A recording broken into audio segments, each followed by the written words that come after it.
Lost to the fire, heartache, madness, fight me deep in the ocean. Wild, heartless, walk me out of the river. Heartache, sadness, fight me deep in the ocean. 'Cause when I inhale, exhale, I'm back again.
Halló.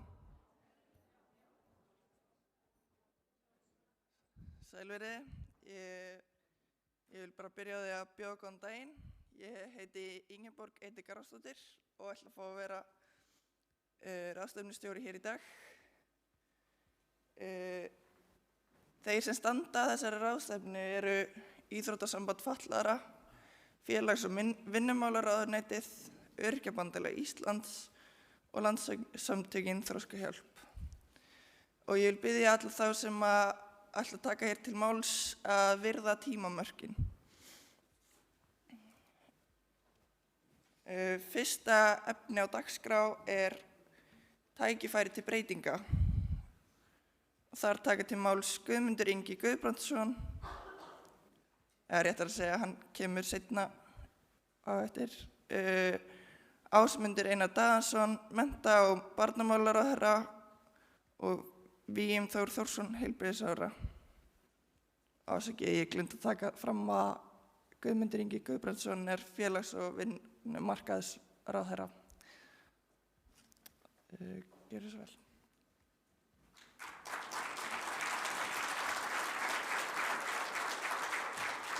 Það mér mikil ánægja að fá að ávarpa gesti þessa málþings.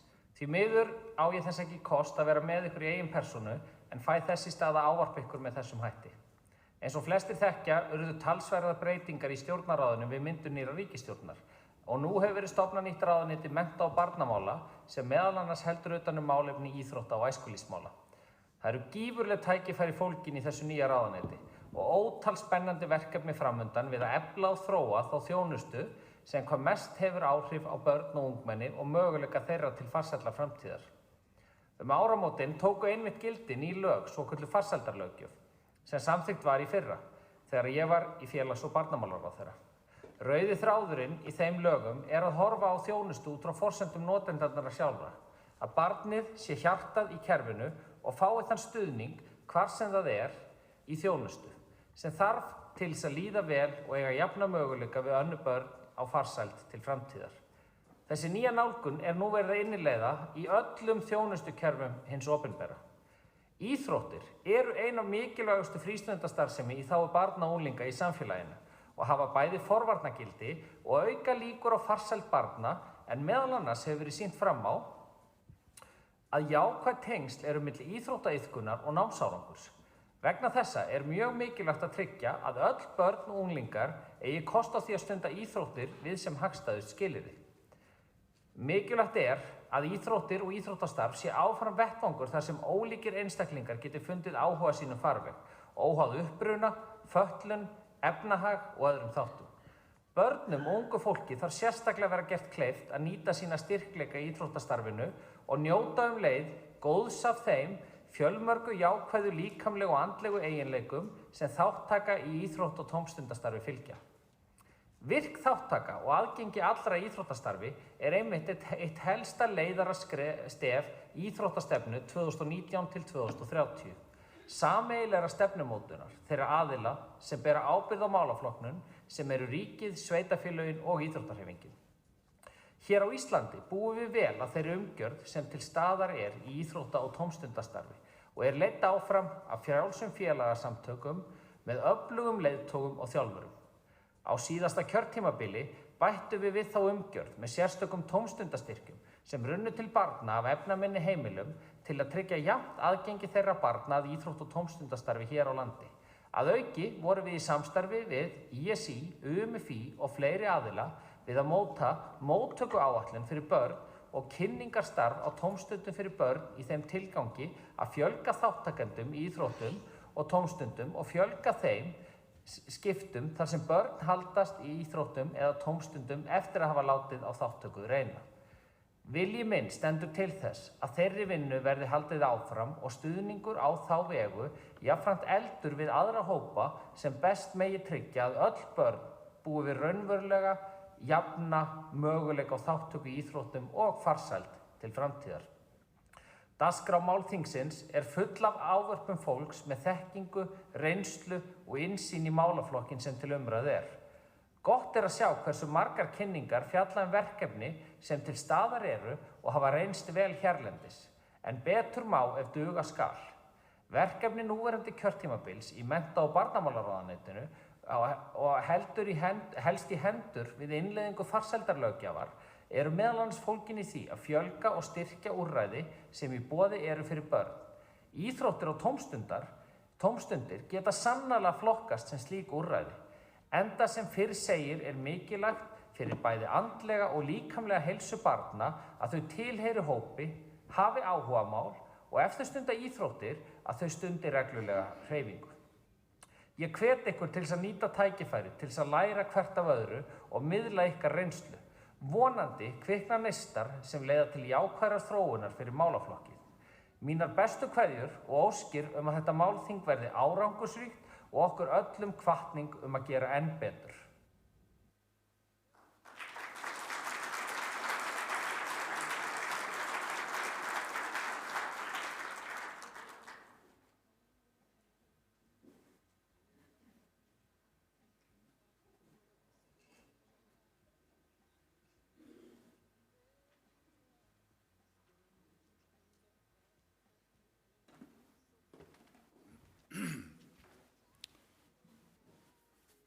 Fundarstjóri, kæru gestir, ég horfi hérna yfir hópinn og ég þekki svo marga og að ég segi nú bara kæru vinir og þekkt andlit, algjörlega frábært að upplifa það sem svo mikilvægt að halda þessu gangandi og vera vakandi að kveikja á íþrótta- og tómstundastarfi og æskulýðsstarfi alla daga.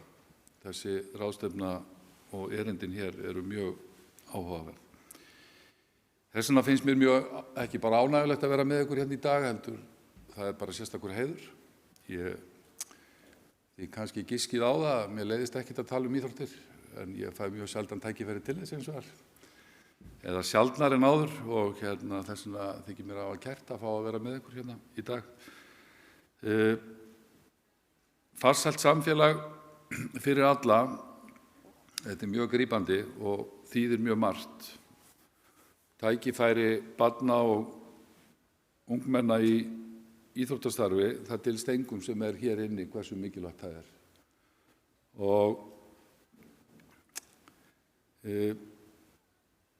En það er kannski þetta sem við erum alltaf að kljást við sem störfum að þessu málefnum, að það eru jöfn tækifæri og jafnt aðgengi. Það er útsjónarsemin í því að skilja engan eftir og virkja alla. Það er það sem að þetta snýst svolítið mikið að allir finni sinn farveg, af því að það er svo mikil farsæld fólgin í því fyrir samfélag að ná því marki. Það er auðvitað algjörlega óumdeilt að skipulagt barna- og unglingastarf, skipulagt tómstunda, æskulýðs- og íþróttastarf hefur gífurlega mikið forvarnargildi. Bæði hvað varðar líkamlega þáttinn en ekkert síður andlegan og félagslegan. Og þá erum við bara farin að tala lýðheilsu. Lýðheilsu fyrir heilt samfélag. Nú rannsóknir í þessum efnum sýna, staðfesta þetta, ég veit að þið þekkið það og hversu miklu máli þetta skiptir, en það er svo fjölmargt auðvitað í íþróttastarfi, í skipulögu tómstunda og æskulýðsstarfi, annað en það að koma á staðinn sem skiptir svo miklu máli. Það er ekki bara mannvirkin sem við þurfum að byggja og eru nauðsynleg, það er öll umgjörðin. Hvernig staðið er að málum? Það eru reglurnar, það eru hefðirnar, það er menningin sem að byggist upp af því. Ég held að það sem við höfum gert vel hér með kraftmikilli íþróttarhreyfingu, kraftmiklu æskulýðsstarfi, kraftmiklu sjálfboðaliða starfi, er að við höfum alltaf sett á oddinn faglegar kröfur. Það ríkir gríðarlegur metnaður fyrir þá sem að taka þátt, börnin, úlingana og upplifa þetta. Þau þurfa að upplifa gleðina en þau þurfa jafnframt að upplifa agan, utanumhaldið og þessa fagmennsku. Og þau séu velkomin allstaðar í allt starf. Og það er þessi faglega nálgun sem að styrkir þessa tilfinningu þáttakandans þegar hann tekur þátt. Og eykur líkurnar á því, hann líði vel, þetta sé staðurinn, þetta sé eitthvað sem hann vill tilheyra og verður þá hluti af því. Og vera þátttakandi í slíku starfi á hvaða forsendum sem það er, sama hvað það er, ef þú finnur þig þarna, að þá styður það einstaklingin. Það eykur sjálfstraustið, sjálfsmyndina. Þetta þekkjum við, en það er þetta sem þetta kannski öll okkar barátta, öll okkar vinna, allur þessi metnaður snýst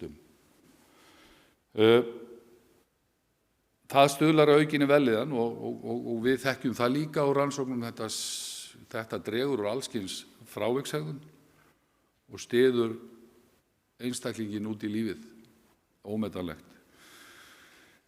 Hér á landi er í öllum samanburði einstakt starf unnið, við getum alltaf gert betur og það er mikið framboð og það er vel og það þarf að vera mjög mikil fjölbreytni og það þarf líka að gefa öllum færi á því að prófa sig og finna sig á fjölmörgum sviðum. Það sem að mér finnst hafa verið mjög jákvæð þróun í þessum efnum er aukin þáttaka foreldra og aðstandenda. Við erum búin að opna þetta samfélag miklu betur. Það er mjög vel gert, bara hrósa fyrir það. Ég held að það hafi ekki gerst bara sjálfur sér, en ég held að það sé mjög mikill og aukinn styrkur í öllu slíku starfi. Og við getum auðvitað alltaf gert betur og það er ábyrgð okkar stjórnvalda. Mennta- og barnamálaráðherra kom hér inn á tómstundastyrki sem að við horfðum mjög til þess í gegnum þennan heimsfaraldur sem hefur snert okkur svo mikið, og þetta starf að koma hér með sérstakt fjármagn inn í það til að halda íþróttaskipulögðu starfi gangandi. Og við þurfum alltaf að huga að sjálfboðaliða starfinu. Við þurfum alltaf að huga að því hvernig við styðjum og styrkjum félagasamtökin í þessu landi sem að ber uppi og sjálfboðaliða starfið. Allt þetta starf. Og það er mjög mikilvægt. Ég var nú beðinn að vera stuttur hérna, en þið heyrið alveg á mér að það er svo gott að fá loksins að tjá sig þessi efni. En að lokum þá vil ég bara hrósa ykkur að halda þessa ráðstefnu. Alla sem að standa þessari ráðstefnu, hún er svo mikilvæg. Þetta er eitthvað bara sem við verðum að vinna að bara á hverjum einasta degi og hafa alltaf í huga. Af því að það er raunverulega þetta er það sem er svo stór þáttur í að skapa farsæld í samfélagi. Og þá kannski af því ég er alveg upp við þetta og alveg upp við allt þetta starf að ég meta svo mikils, en ég held ég sé ekki að fara með neina þvælu í þeim efnum, og þess vegna vil ég hrósa ykkur fyrir að standa þessari ráðstefnu og vera uppi staðið í áttina að farsælu góðu samfélagi. Þá kannski það sem skiptir mestu máli í enda dags er að við virkjum alla, gefum öllum færi og skiljum engan eftir. Það er það sem þetta snýst um. Það er okkar ábyrgð og það er það sem þetta málþing að stórum hluta snýst um. Og veitum öllum jöfn tækifæri. Og ég vil bara að lokum fundarstjórinn fann að gefa mér auga hérna. Þakka kærlega fyrir og þakka kærlega fyrir að fá að vera með ykkur.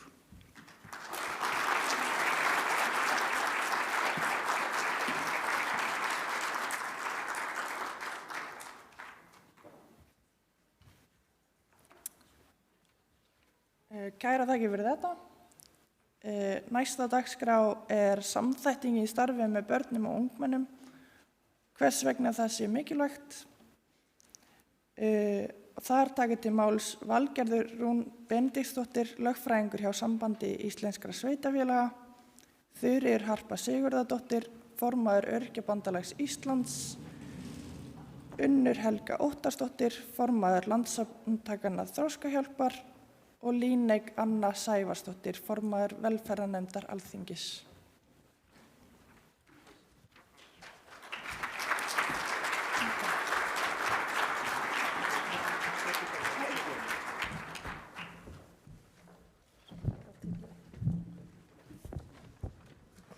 Er kveikt á þessu, þið heyrið í mér? Komið sæl, ég heiti semst Valgerður Rún. Ástæðan fyrir ég er hér fyrir hönd sambandsins er svo að þar er ekkert sem viðkemur börnum mér óviðkomandi. Síðan starfa ég líka innan íþróttahreyfingarinnar. Ég er keilari og er formaður keiludeildar IR og þar erum við svo heppin að Öspin er með afar öflugt keilustarf og sendir sína keppendur til þáttöku í bæði einstaklings- og liðamótum keilusambandsins sem er frábært fyrir okkar hreyfingu. En ég var beðin að svara því örstutt af hverju samþætting skiptir máli. Stutta svari mitt við því er að því að við náum betri árangri með að vinna saman. Langa svarið er kannski að því að með því að tengja saman þjónustukerfi, þverfaglega þekkingu, náum við betur utan þarfir einstaklingsins, getum gripið fyrr inn í ef hann þarf eitthvað meira og stuðlum þar að farsaldans. Þetta verður aldrei eitt slagorð en er kannski svona ágætlega lýsandi. Og síðan þriðja skýringin mín á því er kannski af því að það er þjóðhagslega hagkvæmt.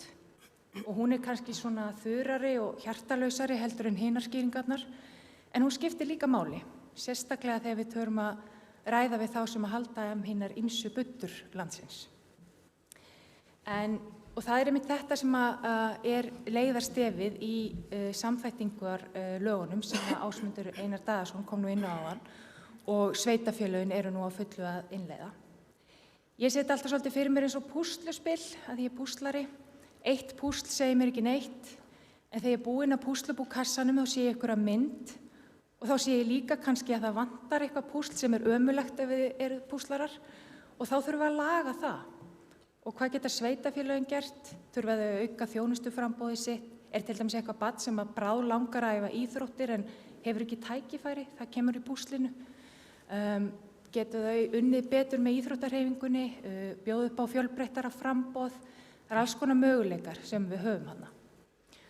Og það þarf líka, en það dugar ekki bara að vera með framboð, það þarf að vera með þjónustuna. Barnið þarf að komast á æfingu, það þarf að vera réttur búnaður, það þarf að vera stuðningur. Fólki sem er að þjálfa eða vinna með barninu þarf að hafa rétta þekkingu. Þannig að þetta eru ótal púsl sem við þurfum að ná saman. En ef við gerum það, þá erum við raunverulega, vonandi, segja bæði fræðin og reynslan okkur, að stuðla að farsæld barnsins og að það geti átt betra líf til framtíðar. Var ég ekki innan tíma?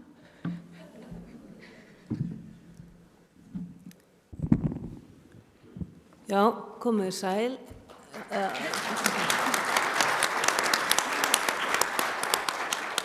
Við erum einhverju kapphlaupi tíman. Sæl og blessuð, ráðherra, ágætir fundargestir og ráðstefnu haldarar. Takk fyrir þessa mikilvægu og þörfu ráðstefnu sem er hér í dag.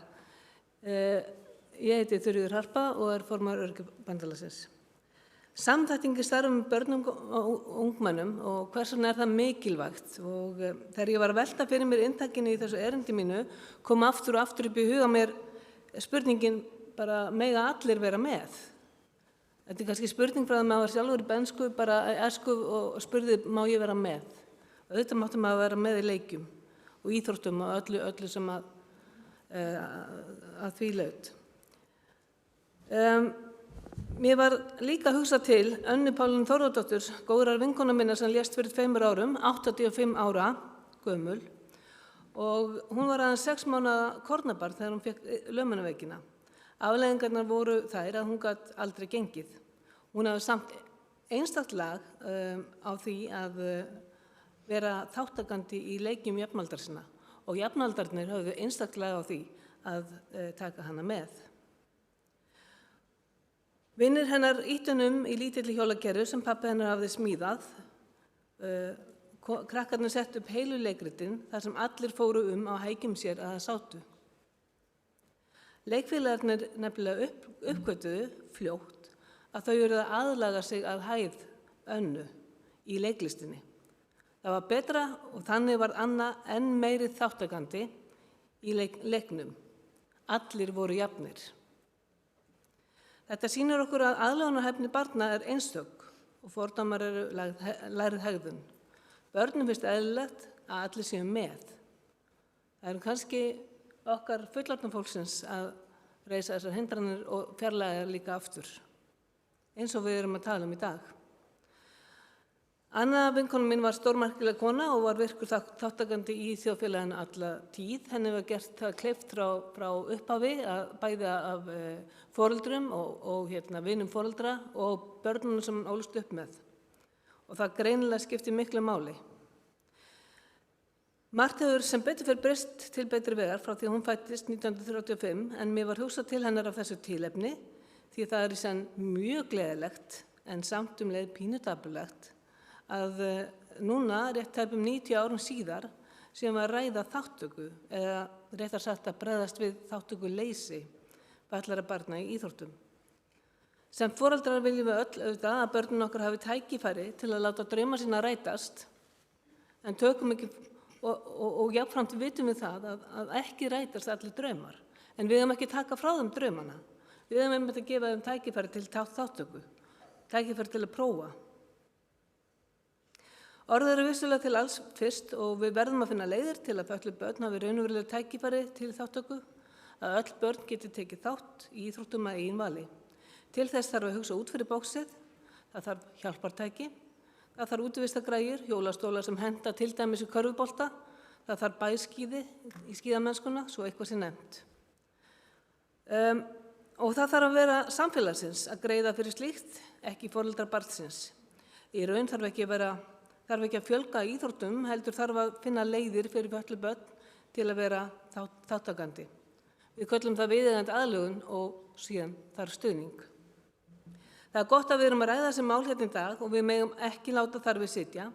Ráðstefna sem þessi þarf og á að leiða til aðgerða sem útrýma mismunun gagnvart börnum vegna fötlunar og býður þau velkomin í leikinn. Fyrir 80 árum fundi börn á Sauðárkróki leið til að hafa leiksystur sína með í leiknum á jafningja grundvelli. Okkur því engin vorkunn í dag og öll svo vel upplýst og fróð. Leggjum það á okkur að hugsa út fyrir bóksið, skapa öllum börnum tækifæri til þáttöku í íþróttum og til alls konar frístunda. Sköpum þau tækifæri til þáttöku í samfélaginu, strax í bernsku og allar götur eftir það. Þannig búum til sterka einstaklinga sem að vita þeir hafa möguleika og eiga rétt og tækifærum. Við erum samfélagið og hreyfihaflið er okkar og okkar að breyta. Takk fyrir.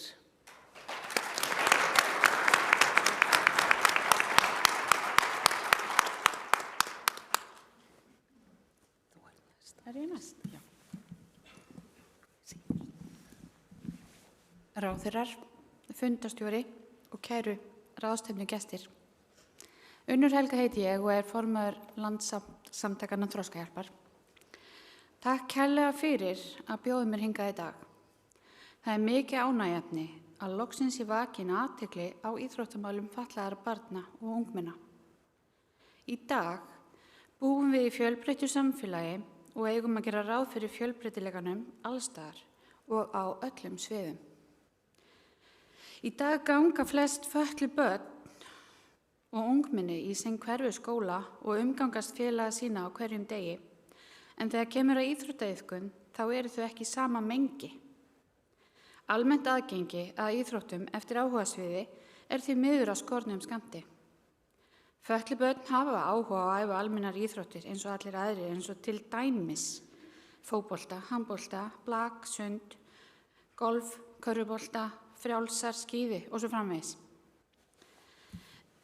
Setjum okkur í spor barna sem að langar að æfa sömu íþróttir og bekkjarfélagir þeirra, vera í eins íþróttapeysum, vera í sama félagsskap, fara í æfingaferðir, vonir þeirra og væntingar og vonbrigðin að fá ekki að taka þátt á þeirra forsendum. Allir geta stunda íþróttir með réttum stuðningi og viðmóti. Það hef ég upplifað í tengslum við íþróttaiðkun dóttur minnar. Að fá að taka þátt þar sem þau eru stödd og upplifa sigra gefur þeim mikið og hef ég séð marga stækka nokkur númer eftir persónulega sigra. Íþróttaiðkun á ekki einungis að snúast afreksþjálfun, atvinnumennsku eða keppnir. Íþróttaiðkun á að snúast ánægjuna í íþróttinni og hafa gaman og auðvitað jákvætt keppniskap og pepp og uppbyggilegt starf. Sem kennari til margra ára hef ég fylgst með ungmennum sem mörg ætla sér stóra hluti í framtíðinni og stundum hafa framtíðardrauma þeirra ræst, en aðrir hellast úr lestinni því að þeir eru ekki bestir, fljótastir, hraðastir og jafnvel hætta allir íþróttaiðkun. Stundum myndast mikið tómarúm og þessir einstaklingar eiga í erfiðleikum með að finna sinn takt í lífinu og finnast þeir ekki tilheyra neinum hópi. Íþróttaiðkun er góð fyrir líkama og sál, eflir félagsfærni, samstöðu og lífsgleði. Hvað er sannur íþróttahandi? Jú, án fordóma, liðsheild, heiðarleiki, kurteisi, agi, stundvísi og finnast og tilheyra hópnum eða félaginu. Heilu hverfin og sveitafélagin eru innblásin að íþróttafélagum sínum. Vesturbæingar eru káringar, breiðhyltingar, íringar eða leiknismenn, Kópavogsbúar, Blikar eða hákáingar og svo má lengi telja. Auðvitað viltu æfa með þínu hverfisfélag og taka þátt. En það hefur bara ekki verið sjálfgefið hingað til. Landssamtökin Þroskahjálp hafa ávallt lagt sérstaklega mikla áherslu á að tryggja fötluðum börnum og ungmennum sömu tækifæri og öðrum börnum á öllum sviðum samfélagsins. Við viljum margbreytilegt samfélag og jöfn tækifæri fyrir alla.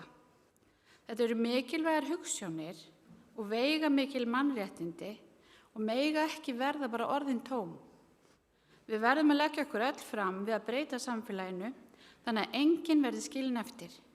Enginn verði út undan eins og leiðarljósið að heimsmarkmiðum Sameinuðu þjóðanna. Íþróttir eru fyrir alla, ekki bara suma. Og það verður fróðlegt að fylgjast með í dag og heyra í öllum sem munu koma inn upp í pontu. Góða skemmtun og takk fyrir mig og njótið dagsins.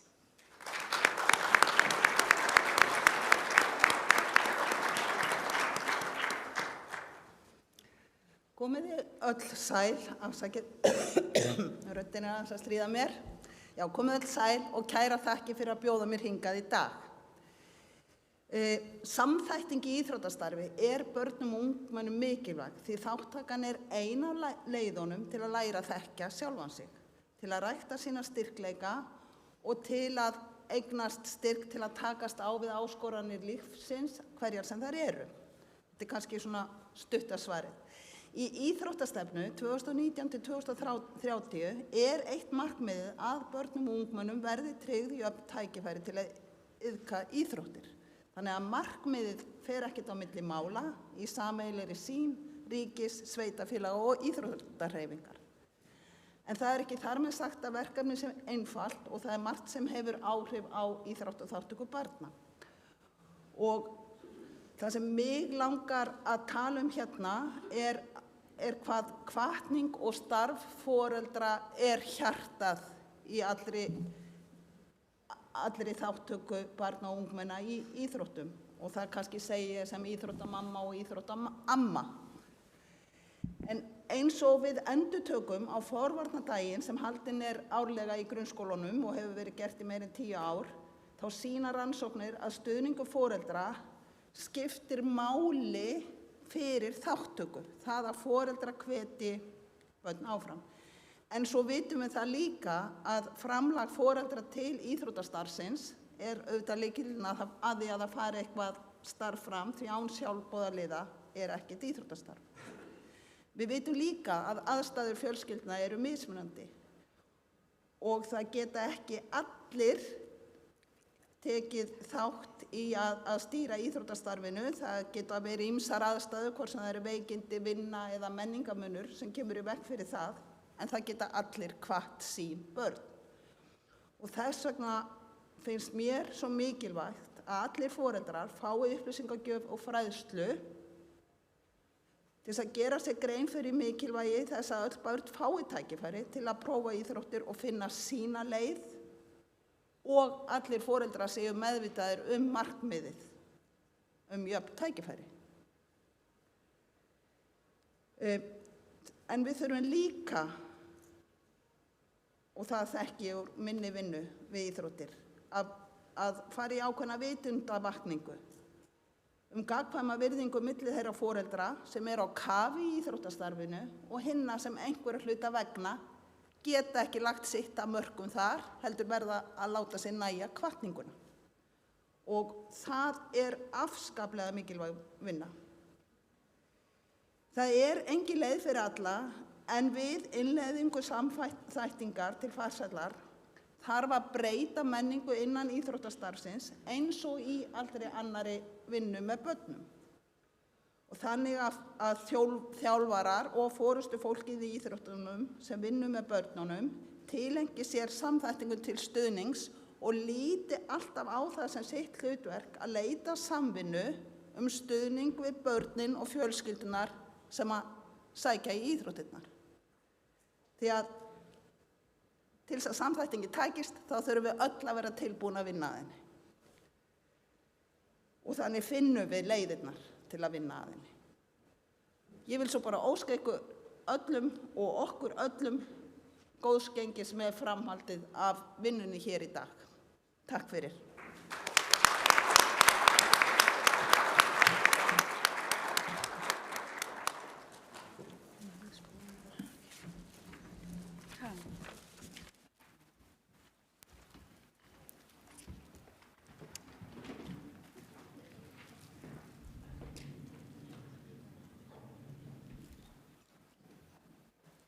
Takk kærlega fyrir þetta. Næst það virk þáttaka í íþróttastarfi. Þar það hvað inngilding, hvaða sjónarhorn skipta máli. Þar taka til máls Rut Jörgensdóttir Rauteberg, aðjunkt við menntavísindasvið Háskóla Íslands og Sunna Dögg Ágústsdóttir, verkefnastjóri Ungmennaráðs Landssamtakanna Þroskahjálpar.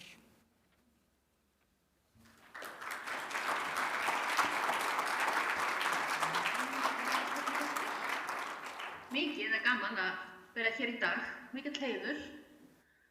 Ég heiti Rut Jörgensdóttir Rauteberg og starfa sem aðjunkt við menntavísindasvið HÍ. Ég þroskaþjálfi og einnig ég doktorsnemi. Ég var í dag beðin að svara spurningunni hvað inngilding eða inclusion eða samfélag fyrir alla. Og til þess að nálgast svar við þessari spurningu þá ætla ég nú að sýna ykkur mynd.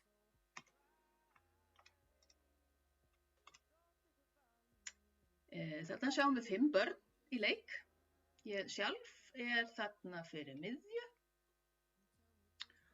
og þá 5 ára gömul og lengst til hægri þá yngri bróðir minn, hann til, þá 2 ára og svo lengst til vinstri hann Róland, bróðir minn, þá 3 ára. Og inn á milli eru þessi 2 drengir hérna, þeir Lars og Tómas og eru vinir okkar og nágrannabörn. 4 börn í þessum hópi fæddust með 46 litningar en 1 barn, hann bróðir minn, Róland, hann fæddist 47, sem sagt með Downs-heilkenni. En þarna í efri koju, þarna vorum við í leik, oftast fjórmenningarleik, daglega, minnum mig, næstum því, og yfirleitt vorum allir með í þessum leik. Okkur tókst alltaf eða oftast að finna út úr því að allir fengu hlutverk við hæfi, við eldri aðstofum og svo litla bræður við það sem þurfti. Til dæmis var Róland þessum tíma ekki farin að ganga og hvað þá að klifra upp stiga, þannig að við vorum svona aðeins að hjálpa honum íta undir rassinn til þess að hann kæmist upp í kojuna. En sjálfsögðu þá auðvitað rifumst við líka og vorum ósátt eins og alveg aðri krakkar í leik. En miklu seinna þá áttum við mig á því að þetta litla barnaleiksamfélag okkar einmitt dæmi inngildandi eða inclusive samfélag. Samfélag sem viðurkennir fjölbreytileikann, þar sem allir eru metnir af verðleikum og fá tækifæri til að vera með. Vegna þess að allir leggja sig fram við að gera þátttökuna mögulega. Það er nefnilega það sem inclusion eða inngilding eða samfélag fyrir alla snýst Til þess að allir geta verið með, geta verið included, þá þurfa allir að inkludera aðra. Það svo sagt gagnvirkt ferli. To include, to be included. Og Róland bróðir minn, hann lést árið 2012, þá 39 ára gamall. En í jarðarför hans, þá hitti ég þá fegla Lars og Tómas og við fórum að spjalla. Þá sögðuðu mér hvað upplifunin að samverunni okkar, þarna upp í efri koju, hafi gefið þeim mikið, en einnig það að fá að vera þáttakendur í fjölskyldulífi okkar og hafi það djúpstæð áhrif á viðhorf þeirra í garð fatlaðs fólks og þátttöku fatlaðs fólks í samfélaginu almennt.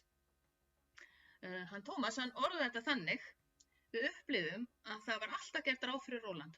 Hann gat alltaf tekið þátt á þann hátt sem hann valdi sér. Hann átti alltaf hluti því sem var í gangi og við hjálpuðum honum þegar þurfti. Það var ekkert sem stoppaði hann og okkur og ef svo var, þá bara fundum við út úr því. Og Lars bætti við, hann fékk bara að vera Róland eins og hann var og okkur þóttu vænt hann. Þannig að við stilltum okkur inn á hann. Og þarna náðu félagarnir að kjarna það sem inngildandi samfélag eða farsælt samfélag fyrir alla snýst Að það sé alltaf gert ráð fyrir alla, eða fyrir öllum, allir geta tekið þátt, allir í hlutdeild, allir fá það aðstoð sem þau þurfa og allir hjálpast að við að útrýma hindrunum og skapa tækifæri. Og þetta eru einmitt áherslu samheng Sameinuðu þjóðanna réttindi fatlaðs fólks sem við viljum ju öll hafa leiðarljós í okkar starfi, eða ekki? Og hér undir eru lykilhugtök eins og viðurkenning margbreytileikans, jöfn tækifæri til þátttöku, aðgengi, algild hönnun, viðeigandi aðlögun og stuðning og samfélagslega ábyrgð. Lars og Tómas voru mjög þakklátir fyrir að hafa fengið að vera hluti af þessu litla inngildandi samfélagi, sem var í raun langt á undan sínum samtíma, vegna þess að fyrir utan hús okkar var veröldin önnur á þessum tíma. Vert að segja frá því hér að foreldrum mínum var jafnvel ráðlagt að setja Róland á stofnun, þar sem við systkin gætum borið skaða af því að hann myndi taka alla athygli foreldranna af okkur, sem betur fer, þá hlustuðu foreldrar mínir ekki á það. En Róland fekk aldrei tækifæri til þess að fara í leikskóla, skóla, frístund eða íþróttir með óföllu jafnöldrum sínum. Skóli okkar til, Lars og Tómas, var í 5 mínútna fjarlægð. Við löbbum saman í skólan, lékum í 4 mínútum, röltum heim saman, héldum áfram að leika eftir skóla, fórum á æfingar saman og en Róland, hann var sóttur með skólabíl, keyrði í annan bæjarhluta og var það allan daginn. Kom heim seint og þreyttur. Og það sem gerðist var að smám saman fór Róland að lifa aðgreindu lífi frá okkur hinum. Á einhverjum tímapunkti þá hættum við leikjunum og samveran okkur í Evrópági var að ljúfri minningu sem þó hafði þessi mótandi áhrif á okkur öll. En nú spurning, hvernig gengur okkur í dag, árið 2022, á Íslandi að skapa inngildandi og farsælt samfélag fyrir alla, allstaðar? Hvernig gengur okkur að tryggja föllnum börnum og ungmennum tækifæri með íþróttastarfi? Gert ráð fyrir öllum börnum í öllu íþróttastarfi? Geta allir tekið þátt á þann hátt sem þau kjósa, í þeirri íþrótt sem þau kjósa, með því fólki sem þau vilja vera með? Allir hlutdeild í því sem að gerast? Fá allir þá aðstoð og þann stuðning sem þau þurfa til þess að geta tekið þátt í því sem þeim langar að taka þátt í?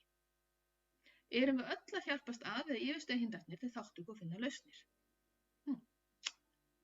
Ég vona að dagurinn í dag nýtist til þess að skoða þessa spurninga og finna út hvað það fær að gera til þess að öll börn, líka föllubörn, geta tekið fullan og virkan þátt í íþróttastarfi að þeirra eigin vali með sínum jafnöldrum. Það sem ég vilji, það að leið, var mamma mín að segja. Ég sannfærðum að í hópnum sem hér saman komin viljinn svo sannarlega fyrir hendi. Og það bara eftir að taka höndum saman og finna leiðar. Gangi ykkur vel og takk fyrir.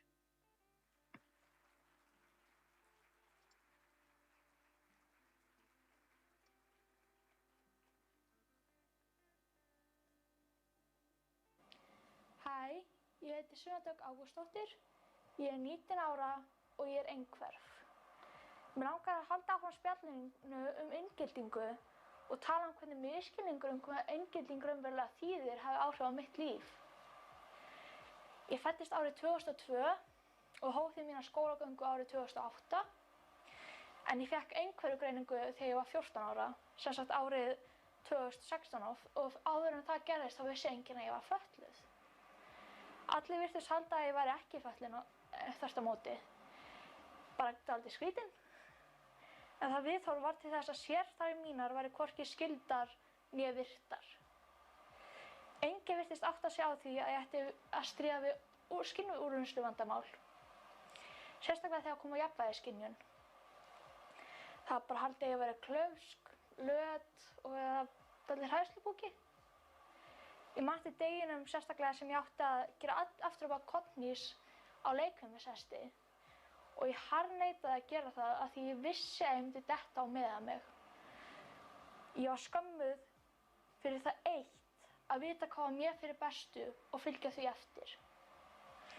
Vegna minnar fötlunar vissi ég ekki hvernig ég átti að útskýra þetta vandamál. Sérstaklega jafnvægisvandamálið og hvernig ég átti að útskýra fyrir kennurunum að ég væri hrædd. Fólk hélt bara að ég væri að vera með eitthvað leiðindi út af engu. Mér kveið alltaf fyrir að stunda íþróttir eftir þetta. Ég vissi að það yrði sjaldgæft að fólk myndi virða mínar óskir og fylgja þeim eftir. Ég var oft skömmuð fyrir að vilja ekki stunda neinar tómstundaíþróttir. Ég var samt viss það að hefði mínar óskir hefði verið virtar í skólaíþróttum, þá myndi ég ekki hafa þennan ótta við að stunda íþróttum með öðrum í dag. Áhuga í íþróttum verður að koma innan. Enginn mun hafa gaman af neinu einungis vegna þess að þeir voru neyddir til þess. Ég var svo greind með POTS-heilkenni reyndar á síðasta ári. POTS-heilkenni hefur einfaldlega þau áhrif á mig að hraði hjartsláttar míns eykst gífurlega ef ég stend upp. Það eykst mjög mikið bara við alla líkamlega áreynslu, svo lengi sem hún sé ekki stundu sitjandi. Maður fæðist yfirleitt með POTS-heilkenni, svo ég hef líklega verið með POTS allt mitt líf. Þetta hefur hræðilega áhrif á úthald mitt þegar ég var yngri og ennþá þann dag í dag. Ég var móð og er ennþá þann dag í dag verð bara mjög móð við það eitt að ganga hægt í 10 mínútur. Getið þið ímyndað ykkur hvernig reynslan af skólasundi var þá fyrir mig? Hún var í stuttu máli hræðileg. Mér er stöðugt eins og ég var að kafna. Ég man sérstaklega eftir einni reynslu í 7. bekk. Ég var orðin synd en vandamálið mitt var enn og aftur úthald. Ég náði ekki að synda einhverja vegalengd á ákveðnum tíma og kennarinn var orðinn heldur þreyttur á því að hvað ég kom oft upp til að anda. Svo hún öskraði á mig og sagði nokkra hluti við mig hvernig ég væri bara löt eða væri í leilegu formi. Það sem ég man mest eftir þennan dag var að setja andlitið mitt undir vatnið aftur og aftur og aftur til þess að stöðva ekkasog og grát svo enginn myndi taka eftir því hvað þetta særði mig djúpt að ég gat ekki gert betur. Og ég vil spyrja ykkur þessa spurningu. Er þetta virkilega inngilding? Takk fyrir.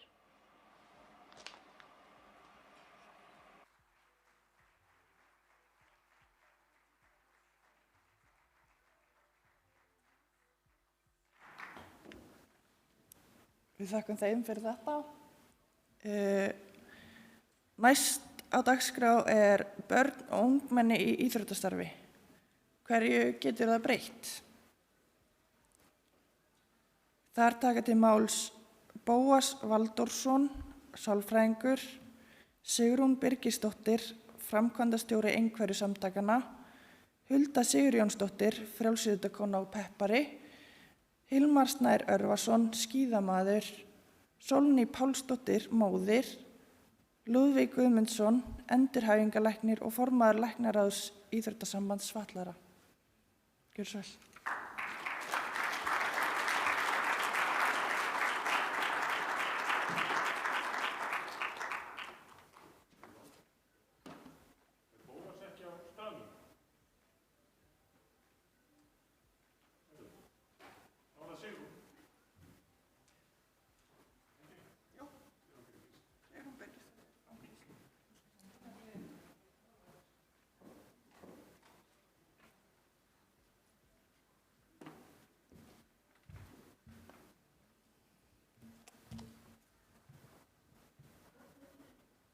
Upp.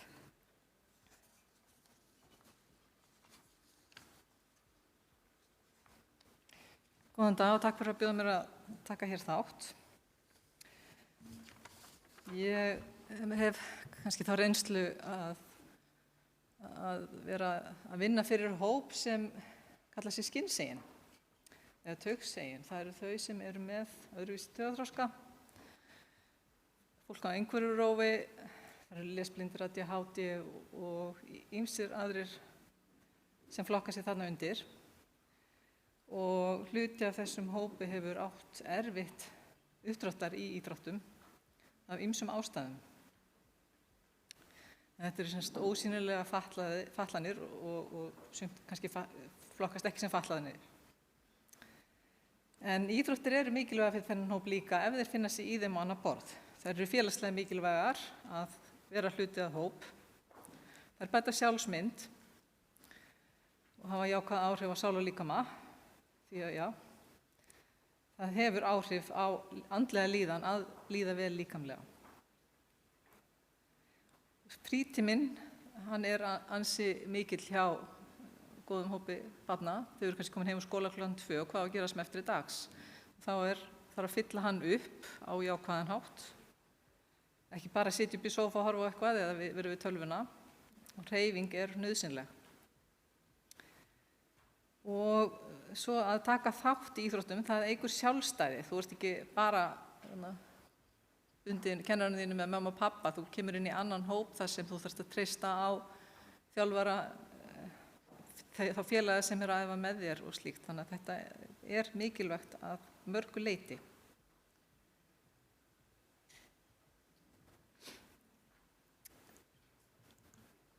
En svo það hindranirnar. Það aðgengi að íþróttastarfi. Margir sjá fyrir sér bara fatlað fólk líkamlega að þar séu hindranir, en hindranir fyrir okkar hóp eru töluverðar. Því að skynjunin öðruvísi, það lyktin, það heyrnin, sjónin, snertingin, það ýmislegt sem hefur áhrif og svona eitt af því sem mjög erfitt fyrir þann hóp, það eru til dæmis búningsklefar. Þar oft þröngt, fólk rekast utan í mann, þar óþægileg lykt og það margt sem hefur áhrif og það ekki síðan þegar komið inn í íþróttasali eins og í skólaleikfimi, ef það boltaíþróttir þá gleymur í boltanum, fólk að hlaupa, það kliður, það hávaði, það yfirleitt ekki hugað að þessum hlutum í byggingu íþróttahúsa eða allavega ekki nægilega vel. Og þegar skynjun angra mann, þá getur þetta verið heilt víti að koma inn á slíka staði.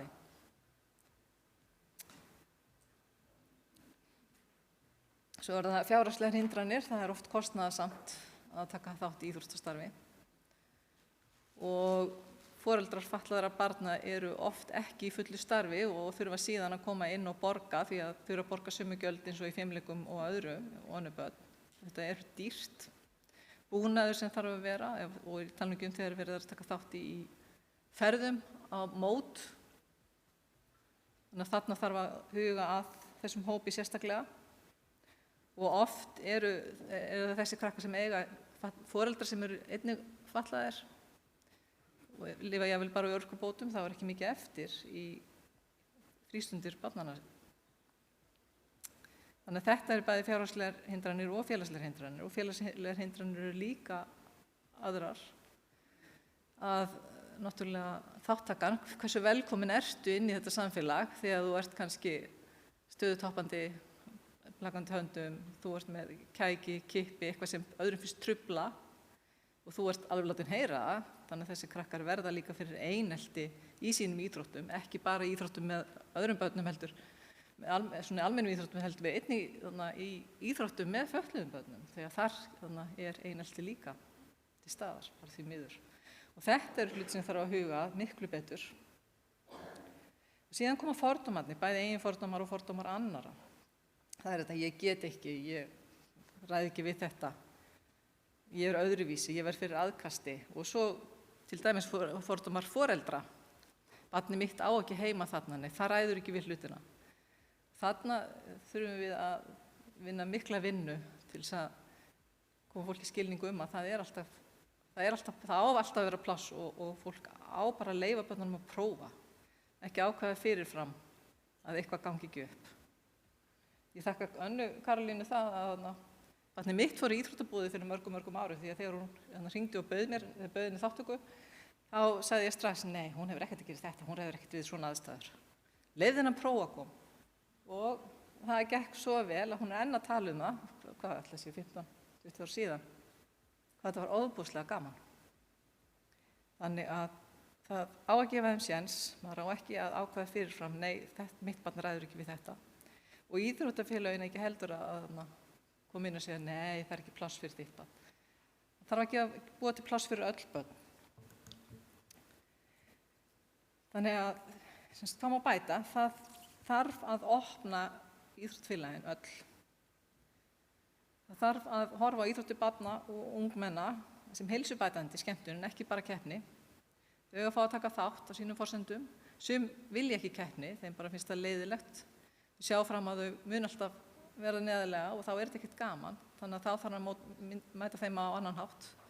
Það þarf að koma þarna inn og gera þetta að skemmtun með því að hafa skemmtilegt félagslíf í kringum þetta, ekki bara keppnir og verðlaunapeninga. Það vantar aukna fræðslu inn í íþróttafélagin fjölbreytileikann. Fólk alls konar. Það ekki bara hjólastólar, blindar, stafir, heyrnartæki. Það alls kyns skynjun, það alls konar fólk. Fólk á öllum kynjum og það eiga allir að hafa sama aðgengi og vera jafn velkomnir. Og svo hérna svona aðeins upptalning af sem hefur hentað okkar hópi og það til dæmis sjálfsvarnar bardaíþróttirnar. Þetta mjög niðurnjörvað, það eru mjög fastmótaðar reglur. Þetta eitthvað sem hentar mjög vel oft. Badminton, það þægilegt að slá hérna 1-á-1 einfaldar reglur og þetta ekki flókið, það ekki svona samspil sem maður setja inn í. Sundið hefur hentað ýmsum og það að gera að prófa sig áfram. Og svo náttúrulega, nú að koma sterkt inn rafíþróttir. Bara því miður þá virðist allavega mín kynslóð og þeir sem eldri eru oft vilja afskrifa þetta og segja að þetta sé bara bull.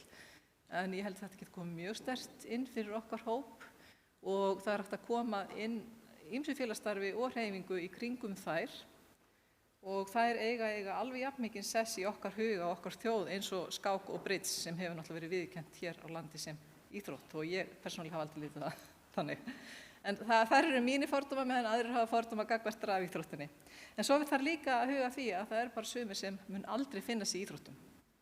Og það þarf að koma hreyfingu inn í bara skólana, félagslífi og annað, bara hollri hreyfingu fyrir alla. Og reyna að finna bara hvað hentar hverjum og einu því að við þurfum að bæta lýðheilsu og koma þjóðinni af stað. Takk fyrir.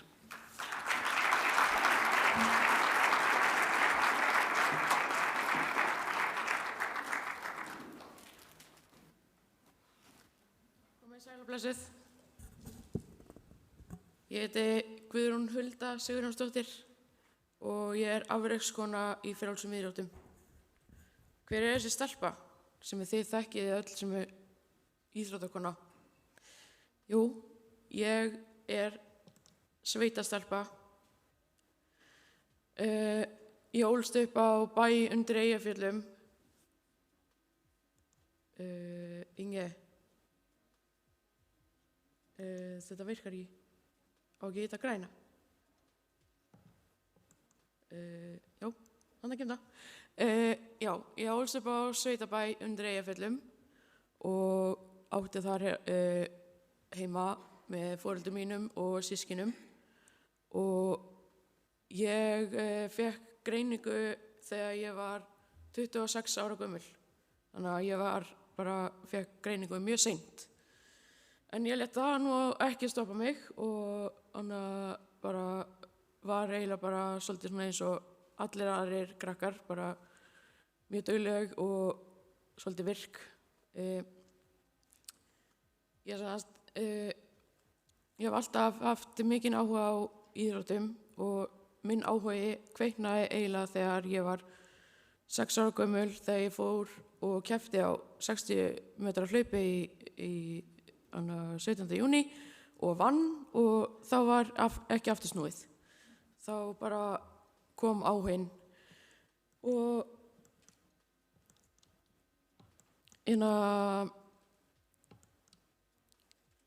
ég var bara mikil íþróttakona strax og ég byrjaði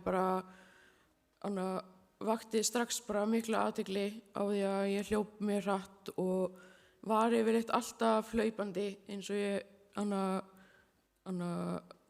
út allt. Ég var svolítið eins og Forrest Gump.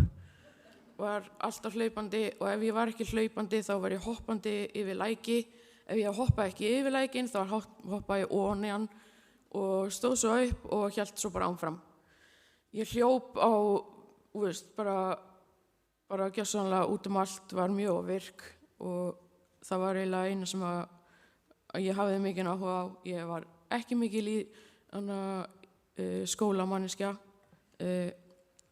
kannski af því að það var bara ekki áhugi hjá mér að vera í íþróttum, vera í skólanum, bara vera í íþróttum.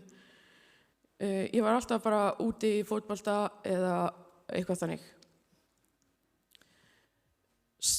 Foreldrar mínir stuttu rosalega vel á bak við mig og ég væri ekki í þessari stöðu í dag ef að pabbi minn og mamma hefur ekki verið svona rosalega dugleg að styðja á bak við mig bæði fjárhagslega og líka bara að hvetja mig áfram bara í því sem að ég hef verið að gera. Og líka ef ég ekki fengi frí í vinnunni þá væri ég væntanlega ekki hér í dag að segja ykkur mína sögu. Þannig að ég á líka bara ótrúlega margt að þakka bæði líka foreldrar mínir og svo vinnan og vinir. Já, þeim alveg ótrúlega margt að þakka. Og svo hef ég bara farið á ótrúlega mörg mót og bara út allt, allan heim og svo kynntist ég íþróttafélagi Suðra á Selfossi og það var mjög skemmtilegt þá eiginlega vaknaði bara áhuginn á mér hjá Íþróttasambandi fatlaða og íþróttafélagi Suðri íþróttafélag fatlaða á Suðurlandi og Íþróttafélagi Suðri var mjög lítið félag þegar ég byrjaði, við vorum 10-15 og núna í dag þá eru þau 15-30 iðkendur. Þannig að ég hjálpaði Íþróttafélagi Suðri að stækka og ég byrjaði þar að líka hjálpaði þeim að finna fleiri íþróttagreinar og þegar ég byrjaði þá var bara boccia og held að var annarkvort sund eða frjálsar og ég ákvað að prófa frjálsar og boccia en ég vissi alveg að ég myndi ekkert vera afrekskona í boccia þannig að við fundum leiðir við fundum bara leiðir og fórum að tala við íþróttafélagið á Selfossi og ég fekk að prófa þar æfingar og ég á bara stuttum tíma varð ég komin inn í afrekshópinn hjá IF í frjálsum af því að ég var ekki bara góð í íþróttum heldur sáu IF að ég var góður iðkandi og hvetjandi fyrir aðra og þannig fékk ég eiginlega orðið pepparinn. Í dag þá ég flutt til Reykjavíkur og ég á heima í Reykjavík og búin að vera að æfa með íþróttafélagi Ármann síðan 2012. Ég hef farið á mót erlendis og ég var ung á árum þegar ég sagðist ætla að vera afrekskona. Ég held að ég hafi verið kannski bara 7-8 ára þegar fólk var að spyrja mig að því hvað ég ætla að vera þegar ég var orðin eldri og ég sagðist ætla að vera afrekskona í íþróttum. Þannig að setjum okkur markmið og við náum því. Ég hef alveg ótrúlega mikinn áhuga á því að hjálpa öðrum og hvetja aðra áfram og þar á meðal hef ég fengið skilaboð þegar við vorum það var Paralympics daginn og ég fekk skilaboð frá þjálfara og bara viltu hjálpa mér að peppa ákveðna aðila og ég sendi á manneskjuna og ég sagði henni bara þú getur allt sem þú vilt gera á morgun geturðu kastað eins langt og getur og hvað gerðum? Íslandsmet í fyrsta kasti. Ég hef farið á 3 eða 4 Evrópumót, 1 heimsmeistaramót, 1 Global Games. Ég hef ekki sjálf því miður náði að komast á pall en ég hef hjálpað öðrum að komast á pall.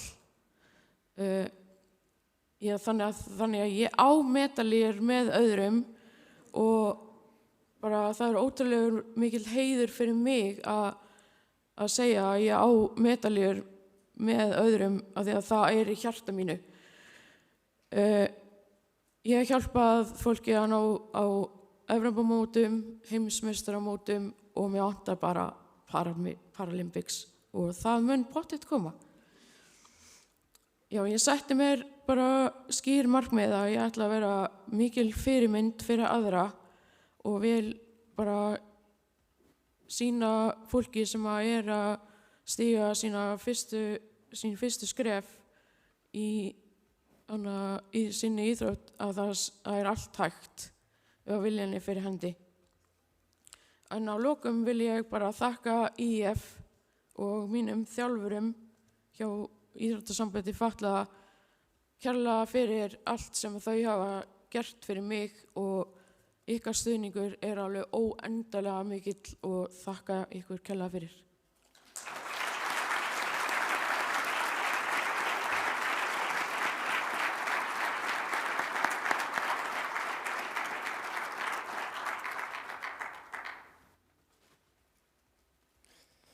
Góðan daginn. Ég heiti Hilmar Snær Örvarsson og afreksskíðamaður. Mig langar að sýna ykkur stutta myndasyrpu frá mínum íþróttaferli sem sýnir hvað var mikilvægt fyrir mig að fá að vera með og hversu miklu það breytti fyrir fatlaðan einstakling að stunda íþróttir af miklum krafti. Ég steig fyrst á skíði 3,5 árs og fór að æfa fótbolta 4 ára gamall.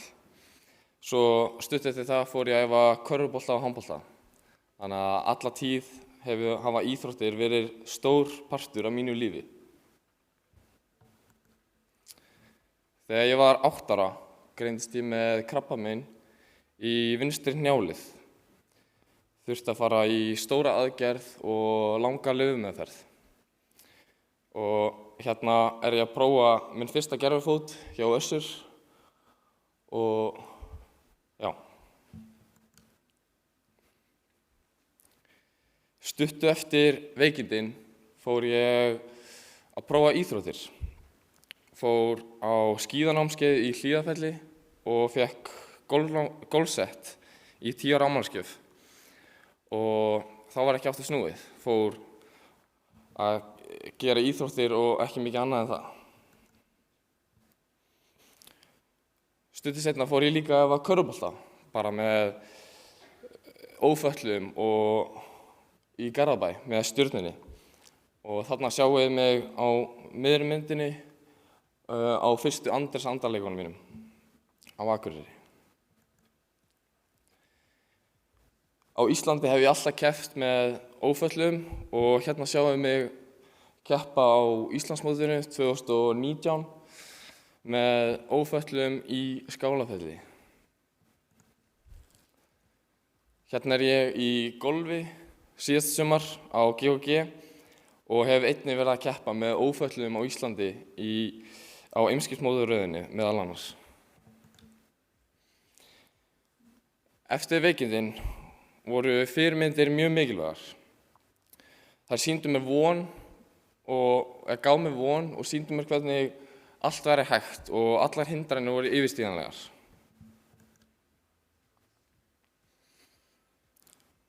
Móttökur íþróttafélaganna og viðmót íþróttaþjálfarana voru einstakar. Þjálfarnir sýndu mér hvernig ætti að gera hlutina og sýndu mér hvernig búnaðurinn virkar og þeir sýndu mér að allt væri hægt og þeir sérsníðuðu allar æfingar að mínum þörfum. Og efst hægra megin þá sjáum við Einar Bjarnason og Þór Georg, þjálfarana mína, með mér í Kína núna í síðastliðnum mánuði og neðst vinstra megin sjáum við sama manninn, Einar Bjarnason, þegar ég var fyrsta sinn á skíðum í Hlíðarfelli.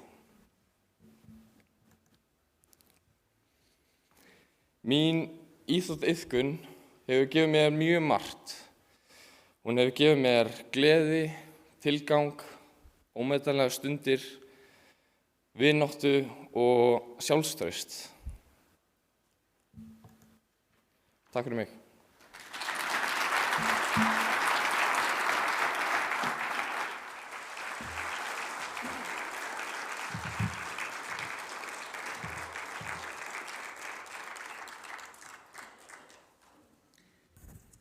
Já, góðan daginn, kæru ráðstefnugestir.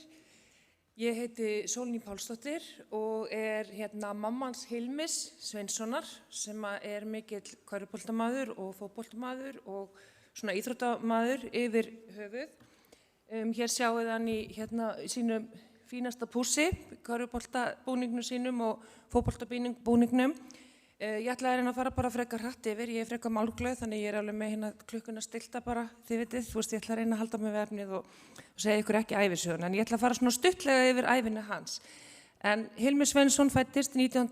júní 2011 og er með Downs-heilkenni og eins og þið kannski sjáu þessari mynd, þá byrjuðu fyrstu 10 dagana hans inn á vökudeild og hann fæddist með svona vanþroskaðan barka þannig hann var í miklum erfiðleikum fyrsta hálfa árið en hann hins vegar var með sterkt og gott hjarta og heilbrigður hraustur öðru leyti.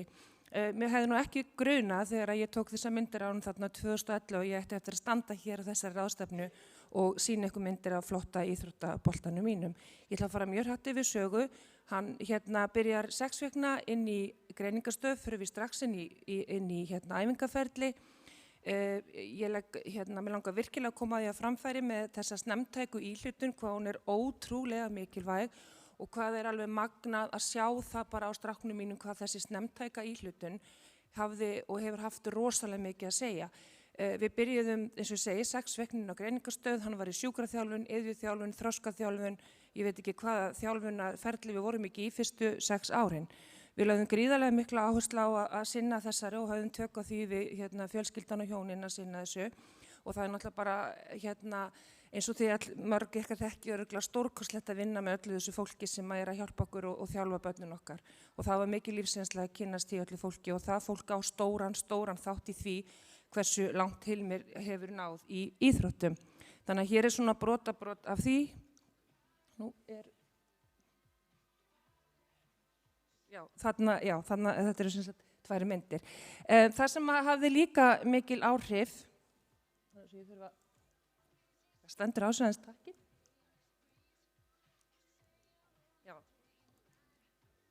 Það sem hafði líka mikil áhrif, annars vegar þessi snemmtæka íhlutun með öllu þessu fagfólki.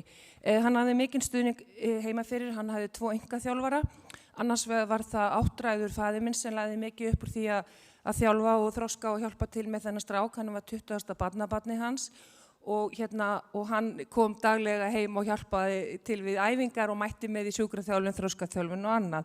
Hinn aðalþjálfarinn hans er bróðir hans sem er 17 mánuðum eldri. Hilmir er sem sagt yngstur 5 bræðra en það eru bara 17 mánuðir á milli hans og Fjölnis og eins og við sjáum það hófust fótboltaæfingar mjög snemma heim í hjónarúmi. Þeir eru báðir miklir íþróttagormar þannig að Hilmir fór fljótlega að fara bara með bróður sínum á æfingar og það er kannski það sem að mér langaði mest að tala um núna er það að við búum í Grindavík sem er fyrir myndarfélag varðandi það að þar standa æfingar öllum opnar. Það hefur bara verið þannig frá því ég var krakki, ég er fædd og uppalinn í Grindavík og ég er mjög stolt af félaginu mínu. Það hefur bara verið þannig að allir hafa verið velkomið og fengið að taka þátt, alveg sama hvaða fatlanir það hafa verið og ég held að flest allir tæki undir það sem að hafa verið í þeirri stöðu í Grindavík.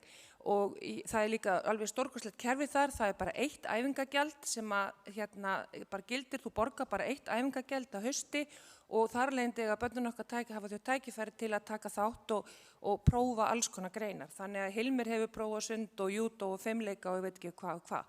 En hans íþrótta áhugi liggur í fótboltanum og körfuboltanum og hér sjáu þið til dæmis bara svona þegar hann fer að byrja að fara með bróður sínum á æfingar og hvað þetta er yfirþjálfari hjá okkur og hvað hann hefur alltaf verið innilega velkominn þangað inn. Þannig að hann hefur æft með sínum jafnöldrum í Grindavík, bæði í körfubolta og fótbolta, síðan að hann var bara 3-4 ára fór að fara með bróður sínum á æfingar. Þannig að sjáu þið þá bræður alsæla hérna eftir fótboltamót á Akureyri í fyrra, en það ómetanlegur stuðningur sem að Hilmir hefur haft af, eins og ég segi, Fjölni bróður sínum. Hann hefur verið svona hans helsti þjálfari. Hérna sjáum við minn mann í aksjón, alveg svakalega flottur. Hann búinn að keppa hérna á öllum þessum stóru mótum og hérna það hvarflaði ekki að okkur að hann til dæmis yrði fullur virkur þáttakandi á N1 mótinu á Akureyri næsta sumar. Þegar hann fór á fyrsta móti sitt upp á Skaga þá vorum við vissum að það væri bara eitt sérstakt mót og svo færi bilið að breikka og allt þetta. En okkar maður ekkert á þeirri línu, þannig að hann hérna bara á fullu í sinni íþrótt og keppti til dæmis á þessu móti hérna, í Vestmannaeyjum í fyrra, allt í öllu skoraði og hérna var sko ekkert að fara að vera eitthvað hérna súkkulaði á bekknum þarna og það var alveg stórkostlega að fylgjast með honum og það sem að til dæmis var svo fallegt á þessu móti og öðrum mótum það að hann eins og þessu margir hafa komið inn á hérna undan mér, þessi þáttaka, það ekki bara það að hann sé að ná einhverjum árangri sko líkamlega heldur félagslegi þátturinn svo óbóðslega stór og mikill í þessu þannig að þarna gistir hann á þessum mótum, fer með vinum sínum, gistir í stofinu, tekur þátt í öllu fyrir matsalinn og þetta svo ómetanlegt og dýrmætt og ég veit ekki reynda til þess að annar einstaklingum með Downs-heilkenni hafi verið að spila á þessum mótum en það alveg stórkostlegt að fylgjast með því þegar þeir eru að keppa og svo einhvern veginn fatta þeir ekkert og í fullri aksjón og svo svona líta þeir á hann og þeim bregður pínu að því að útlitslega sést að hann aðeins öðruvísi en þeir og hérna en þeir gefa ekkert eftir og það bara barist áfram og engin afsláttur út af einhverjum auka leikningi. En hann hefur sem sagt líka spilað hérna körfubolta og ég hérna sem sagt bæði með Grindavík og alltaf verið velkomin þar og það náttúrulega bara ómetanlegt þetta að fá að taka þátt í öllu og þetta hefur líka svo mikið félagsleg áhrif. Hann býr í þessu samfélagi, hann velkominn allstaðar, þið veitir hvernig það þú ferð á æfingu, þá ferðu kannski að leika við einhvern eftir æfingu, þú veist, þetta svo ótal margir þættir og það stórkostlegt sko að hérna mæta á æfingar með honum stundum og sjá hérna, þú veist, hvernig hann bara svo mikið einn af hópnum. Og það líka fallegt að hann ekkert einhvern veginn, þú veist, einhver stjarna eða hafður á einhverjum öðrum upp á einhverju stalli, hann bara Hilmir Sveinsson, algjörlega Hilmir Sveinsson, ekki bara Hilmir og bara þáttakandi en ég ætla að enda í rauninni bara þetta á því að rétt að segja ykkur frá sem að verður svo betur kynnt á eftir að það það hann hefur líka fengið tækifæri til að taka þátt í verkefni hjá Haukum, Sebastian Olympics Haukum, Olympics verkefni í körfuboltanum og þar hefur hann heldur betur líka fengið að blómstra og keppa með sínum jafnöldrum og þar hefur bróðir hans mætt með honum á æfingar því þar æfa saman fatlaðir og ófatlaðir en það verður farið betur inn á þetta eftir. En hérna sjáum við sem Hilmir Sveinsson, hann með Downs-heilkenni en það kemur ekki veg fyrir það að hann spili sín íþróttir vegna þess að hann velkominn í Íþróttafélaginu Grindavík, formaður ungmennafélagsins hérna í dag með okkur, mér finnst það bara stórkostlegt, ég stolt af félaginu mínu, stolt af stráknum og bara ótrúlega ána með og bara vildi sýna ykkur að þetta hægt ef við gerum þetta saman, öll saman, þá bara geta börnin okkar fengið að láta drauma sinni rætast. Takk fyrir.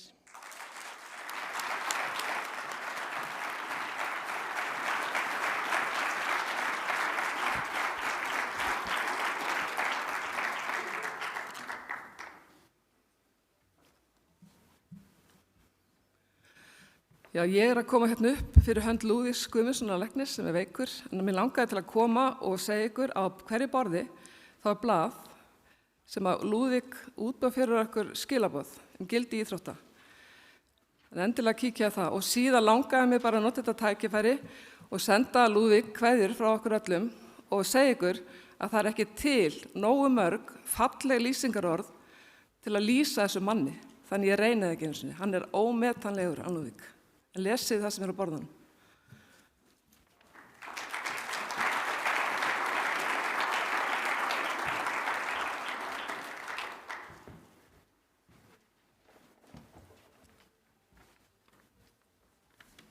Takk fyrir þetta. Ég ætla að fá að nefna hérna, ég ætla að biðja fólk að skrá nafni sitt og netfeng á blöðin á borðinu. En næstur til að taka til máls Guðmundur Ingi Guðbrandsson, félags- og vinnumarkaðsráðherra.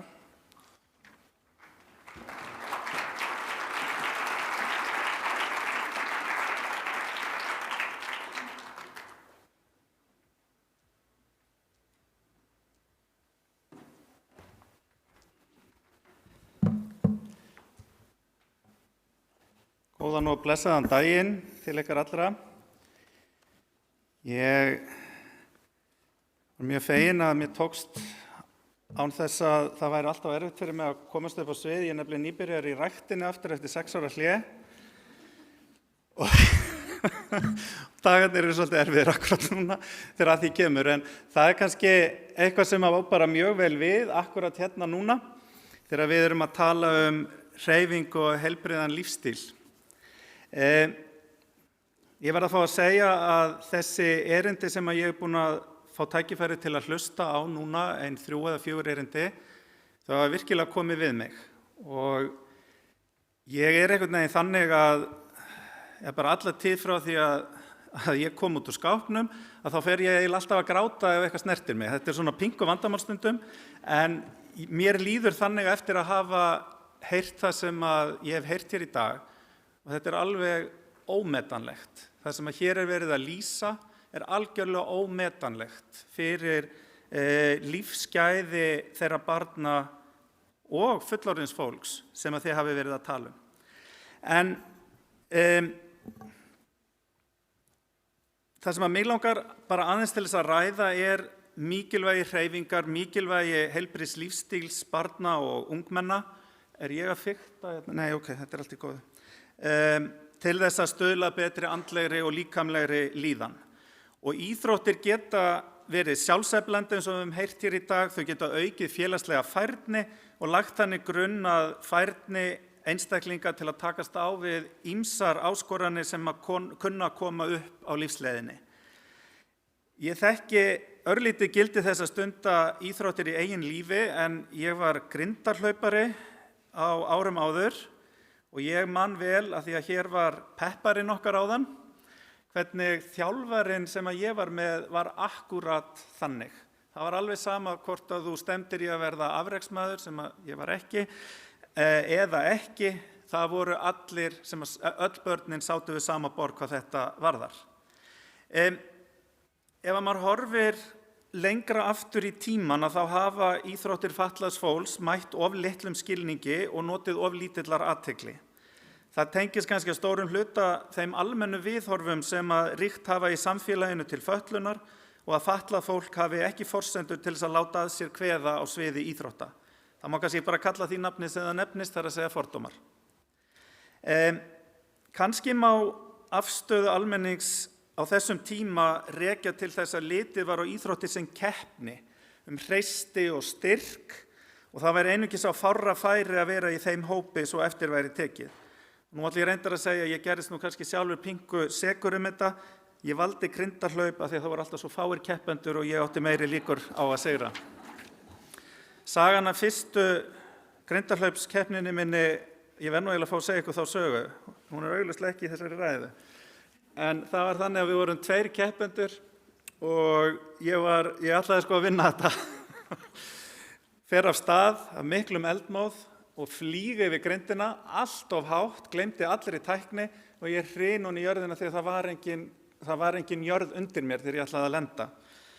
Stóð á fætur og svo var ég náttúrulega alveg að ná hinum keppendunum þegar ég rak fótinn í síðustu grindina og þar með lendi ég samt í öðru sæti.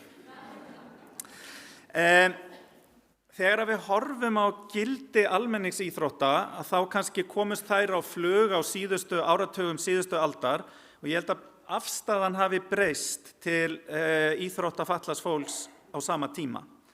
Þetta er nauðsynlegu þáttur í líf okkar allra, hvort sem við erum fötluð eða ekki. Og þessar breytingar áttu líka rætur í öflugri réttindabaráttu fatlaðs fólks, þar sem litið var á íþróttir sem eðlilega þátt í að geta notið sjálfstæðis í lífi og starfi. Íþróttasamband fatlaðra var sett á laggirnar sem hafði það hlutverk að aðstoða fatlað fólk í íþróttastarfi og veita þeim aðstoð við þátttöku í starfi almennra íþróttafélaga. Og þarna gerðust hlutir á skömmum tíma. Special Olympics var hleypt af stokkunum og var ætlað að veita íþróttafólki með þroskahömlun tækifæri til að upplifa þá spennu og gleði sem fylgir þátttöku í íþróttum og hins vegar að bæta líkamlega og félagslega getu sem og almennt heilsufar. Öll keppni á Special Olympics byggir á jafningjahugsjóninni sem svo mikilvæg. Paralympics, Ólympíumót fatlaðs fólks, síðan vettvangur þar sem aðeins þeir fremstu í heiminum keppa í hverri grein. Og ég held að það sé líka mikilvægt. Við heyrðum hérna sagt áðan að það skiptir svo miklu máli að hafa fyrirmyndir, að sjá það að fólk sem eins og við sjálf, að það geti náð langt í íþróttum eða í starfi eða hvað það sem að að ræða. Og þessi þróun sem hér hefur verið lýst, hún hefur leitt til þess að fjölmörg fötluð börn og ungmenni hafa öðlast betri lífsskilyrði og aukin lífsgæði. En það margt ógert. Og í samningi Sameinuðu þjóðanna um réttindi fatlaðs fólks sem var fullgiltur á Íslandi 2016 enn eftir að lögfesta og verkefni sem kveðið á í stjórnarsáttmála, þar segir meðal annars að aðildarríkin eigi að gera viðeigandi ráðstafanir til að fatlað fólk eins og önnur geti tekið þátt í tómstundastarfi, frístundastarfi og íþróttastarfi. Þessi ráðstefna og vinnustofur eru einn áfangi á þeirri leið og við þurfum að láta verkin tala. Við höfum því sett okkur 2 markmið með þessari vinnu okkar hér í dag.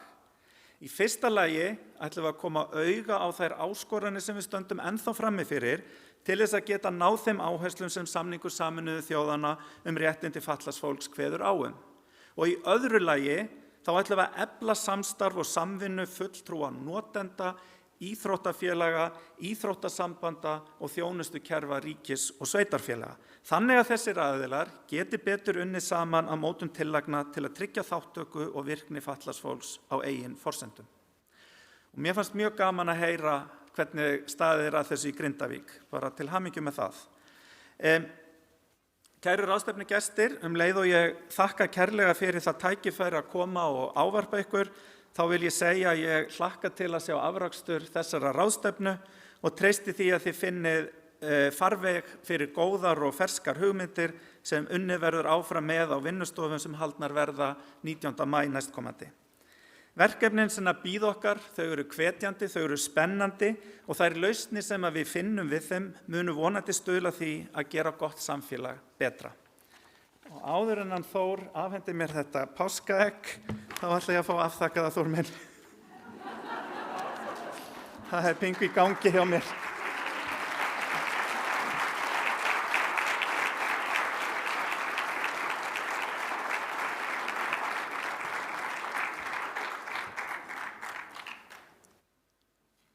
Takk kærlega fyrir þetta, Guðmundur.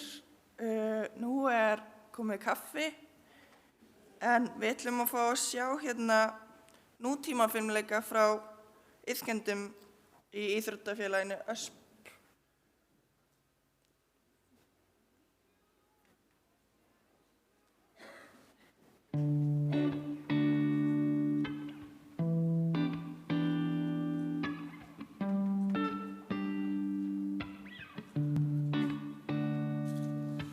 Fundum það fljótlega eftir að við fórum að stinga saman nefnum.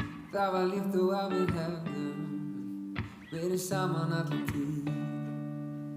Hver einasta mínúta við vildum nýta hana því við fundum það bara það að vera saman. Það var okkar paradís. Nú finnst mér tækifæri til að fagna því að eiga þig. Húrra, lengi lifum við. Húrra,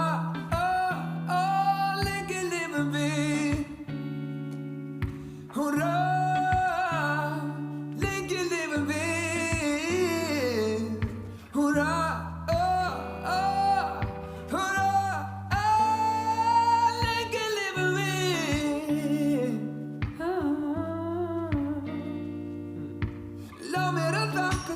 allt sem þú kendir mér og stakkar í mig hjarta og ég mun óska mér þess alltaf að við verðum saman allan tíð. Með krakkaskaranum við höfum farið allar heimsins trissur og við vitum það með vissu að það okkar paradís. Nú finnst mér tækifæri til að fagna því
creases on the wings of paper aeroplanes. Tiny little specks of dust unmet.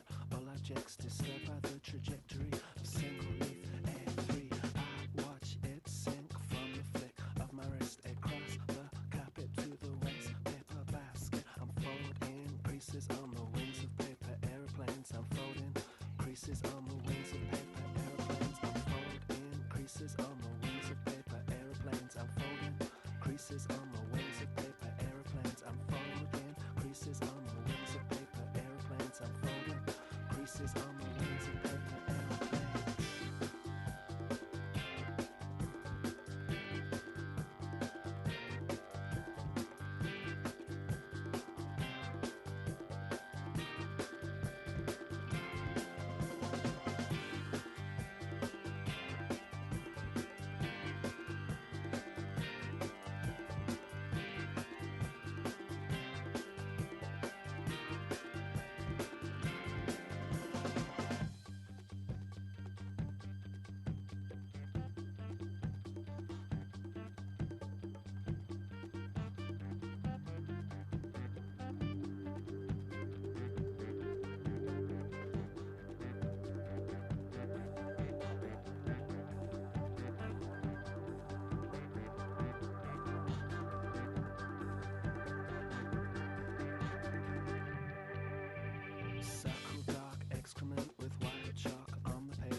live from the funk.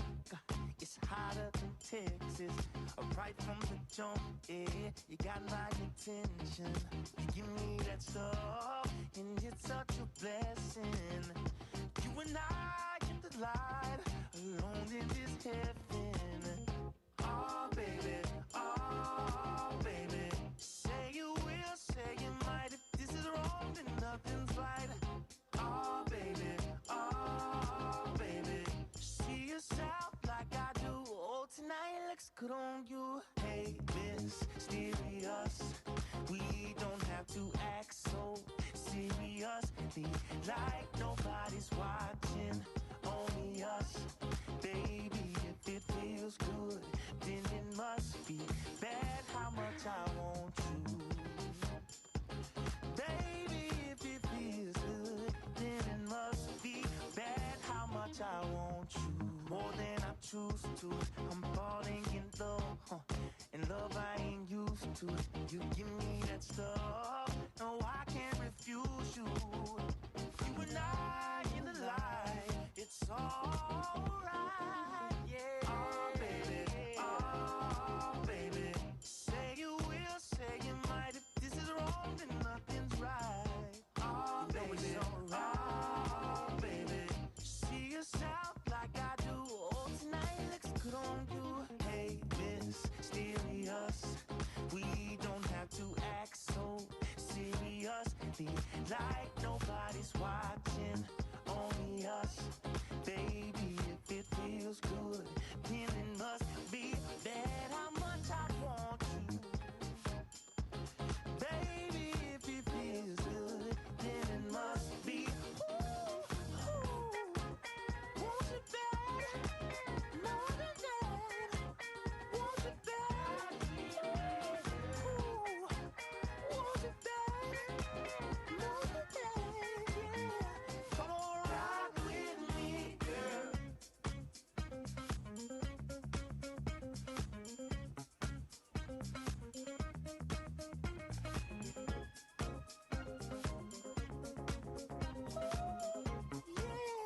Come on, rock with me, girl. Hey, mysterious, we don't have to act so seriously, like nobody's watching, only us.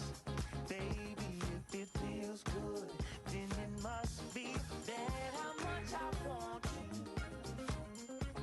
Baby, if it feels good, then it must be bad. Ooh. Baby, if it feels good, then it must be, yeah.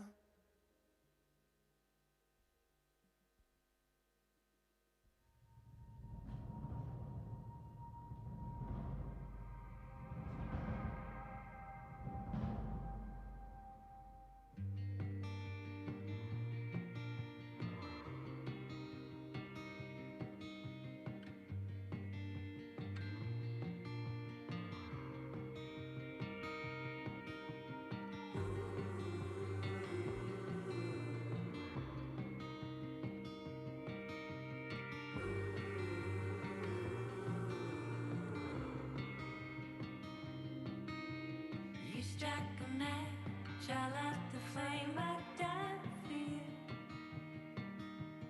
Falling on my weak and willing, knees to the ground, hands to my chest. You showed me how.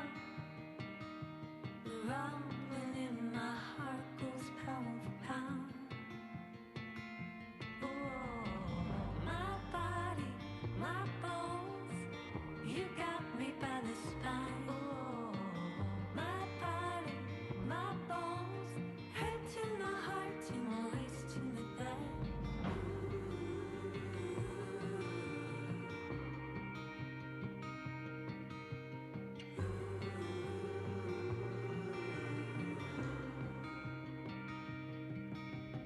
I used to jump on and off trains, I'd never stay long enough for them to know my name's on a grave, tattooed in time. You showed me how. The rumbling in my heart goes pound for pound.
It's everywhere I look, from Las Vegas to right here, under your dresser, right by your ear. It's creeping.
Jæja, ætli þið flestir séu komnir inn. Nú komið að málstofu sem ber heitið Hvar liggja tækifærin? Hvað hægt að gera til að auka virka þátttöku? Þar Jóhann Steinar Ingimundarson, formaður Ungmennafélags Íslands, Lárus Blöndal, forseti Íþrótta- og Ólympíusambands Íslands. Já, Andri kemur í staðinn fyrir hann. Og svo Þórður Árni Hjaltesteð, formaður Íþróttasambands fatlaðra. Já, þetta hann.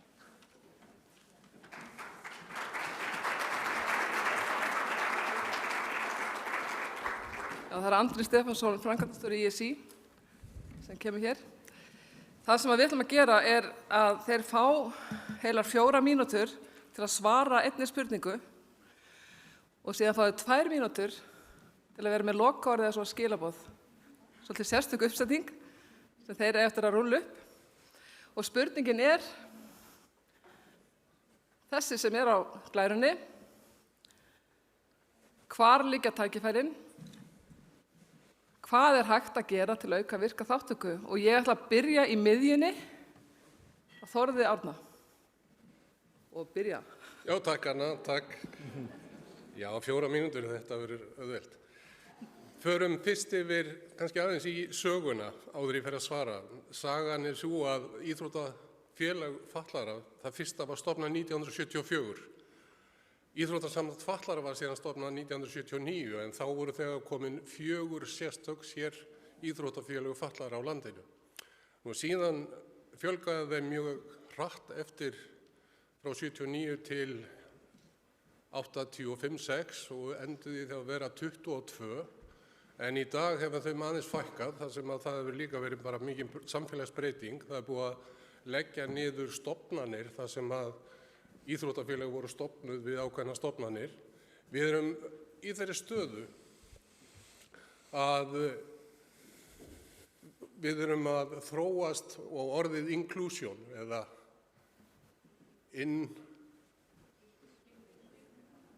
já, nákvæmlega. Man svo tamt að nota enska orðið í þessu samhengi og sem skólamaður þá erum við að nota skóla án aðgreiningar eða samfélag þá án aðgreiningar. Og ég vil horfa til þess að við erum núna í þeim fasa og eins og Norðurlöndin að með íþróttir fatlaðra að reyna einmitt að ýta þeim út í samfélag, út til almennra íþróttafélaga. Við erum að sjálfsögðu með mjög sterk félög og virk félög sem taka á móti einstaklingum með fatlanir og höfum verið að þjónusta og horfa alltaf á verkefni sem við erum með að við erum að þjónusta alla, við erum að horfa á allan hópinn. Það ekki einungis einhverjir efnilegir einstaklingar sem geta orðið afreksmenn. Heldur erum við að horfa á eins og hér var nefnt af ráðherra félagsmála, Special Olympics samtökin, þar sem við erum að horfa á að allir geta nánast verið með án þess að ætla sér að verða afreksmenn. En svo erum við einnig líka auðvitað með einstaklingar sem að standa sig mjög vel á heimsvísu og við hefum unnið til 99 verðlauna á Paralympicsleikunum hingað til. Við erum alltaf að bíða eftir þessu einu í viðbót, ná 100. Það verður ekki tekist núna í síðustu 3 leikum en hérna við eigum það inni. Við höfum fullt af tækifærum. Tækifærin felast í því að við eigum mjög öflugt íþróttasamfélag og við eigum ISÍ að og höfum mikinn stuðning frá ISÍ í það að þróa íþróttir fatlaðra áfram. Við héldum fyrir 2 árum norrænan fund hérna þar sem við einmitt vorum að fjalla þessi mál og hvernig þessi þróun hefur átt sér stað á Norðurlöndunum og í hvaða ferli eru við. Og við sem íþróttasamband fatlaðra horfum til sömu nálgunar og Svíar og Danir, það er að segja að fara út og eiga samstarf við önnur sérsambönd, það er að segja fagsérsamböndin, það er að sundsambandi, frjálsíþróttasambandi, knattspyrnusambandi. Og þetta höfum við gert núna síðustu ár og fengið töluverðan og góðan stuðning frá þessum öðrum sérsamböndum. Við þurfum jú alltaf og höfum alltaf þurft að leita til þeirra varðandi dómgæslu, varðandi ákveðin fræðslumál. Og þá er þetta alltaf spurningin, erum við á þeirri vegferð sem að við sáum og þeir sem stofnuðu til íþróttafélaga fatlaðra og íþróttasambands og fatlaðra, erum við á þeirri leið að leggja sjálf okkur niður. Af því að þá að bara starfsumhverfið að sérsamböndin taka við verkefninu af okkur. Við erum komin á þá leið og það hafa Norðmenn gert þegar. Þeir ákváðu bara með einu pennastriki, það var svona top-down, ríkisstjórn Noregs ákvað fyrir einhverjum 15 árin síðan að færa verkefnið yfir til hvers sérsambands í Noregi. Það voru deildar meiningar það í upphafi, en þetta við tekist hjá þeim.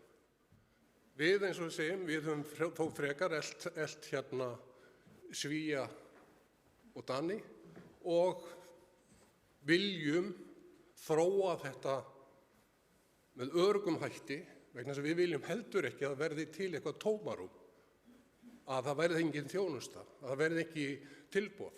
En við erum búin að heyra hér að tilboðin eru til staðar.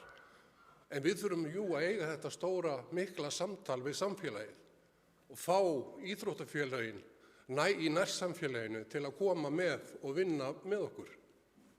Og það er þannig að íþróttasamband fatlaðra er opið fyrir öll íþróttafélög í landinu. Þannig leið og einstaklingur sem með fötlun verður aðili að einhverju íþróttafélagi, þá jafnframt verður viðkomandi íþróttafélagi aðili að íþróttasambandi fatlaðra. Þannig þessi lög hugsuð í upphafi. Þannig að ég sé mörg og mikil tækifæri. Við erum hér á þessari ráðstefnu sem kom fram til þess einmitt aðeins að horfa til framtíðar og byggja framtíðina á þeim styrkleika sem við höfum þegar til staðar og vinna þá öttulega og ég kalla líka eftir þessu samstarfi sem hér eigum við Þroskahjálp og Öryrkjabandalagið sem hefur verið mjög gott að leið okkur og hjálpa okkur að varða þessa framtíð. Það skiptir miklu máli. En íþróttahreyfingin, það var hún sem stofnaði til íþróttafélagra fatlaðra í upphafi. Takk.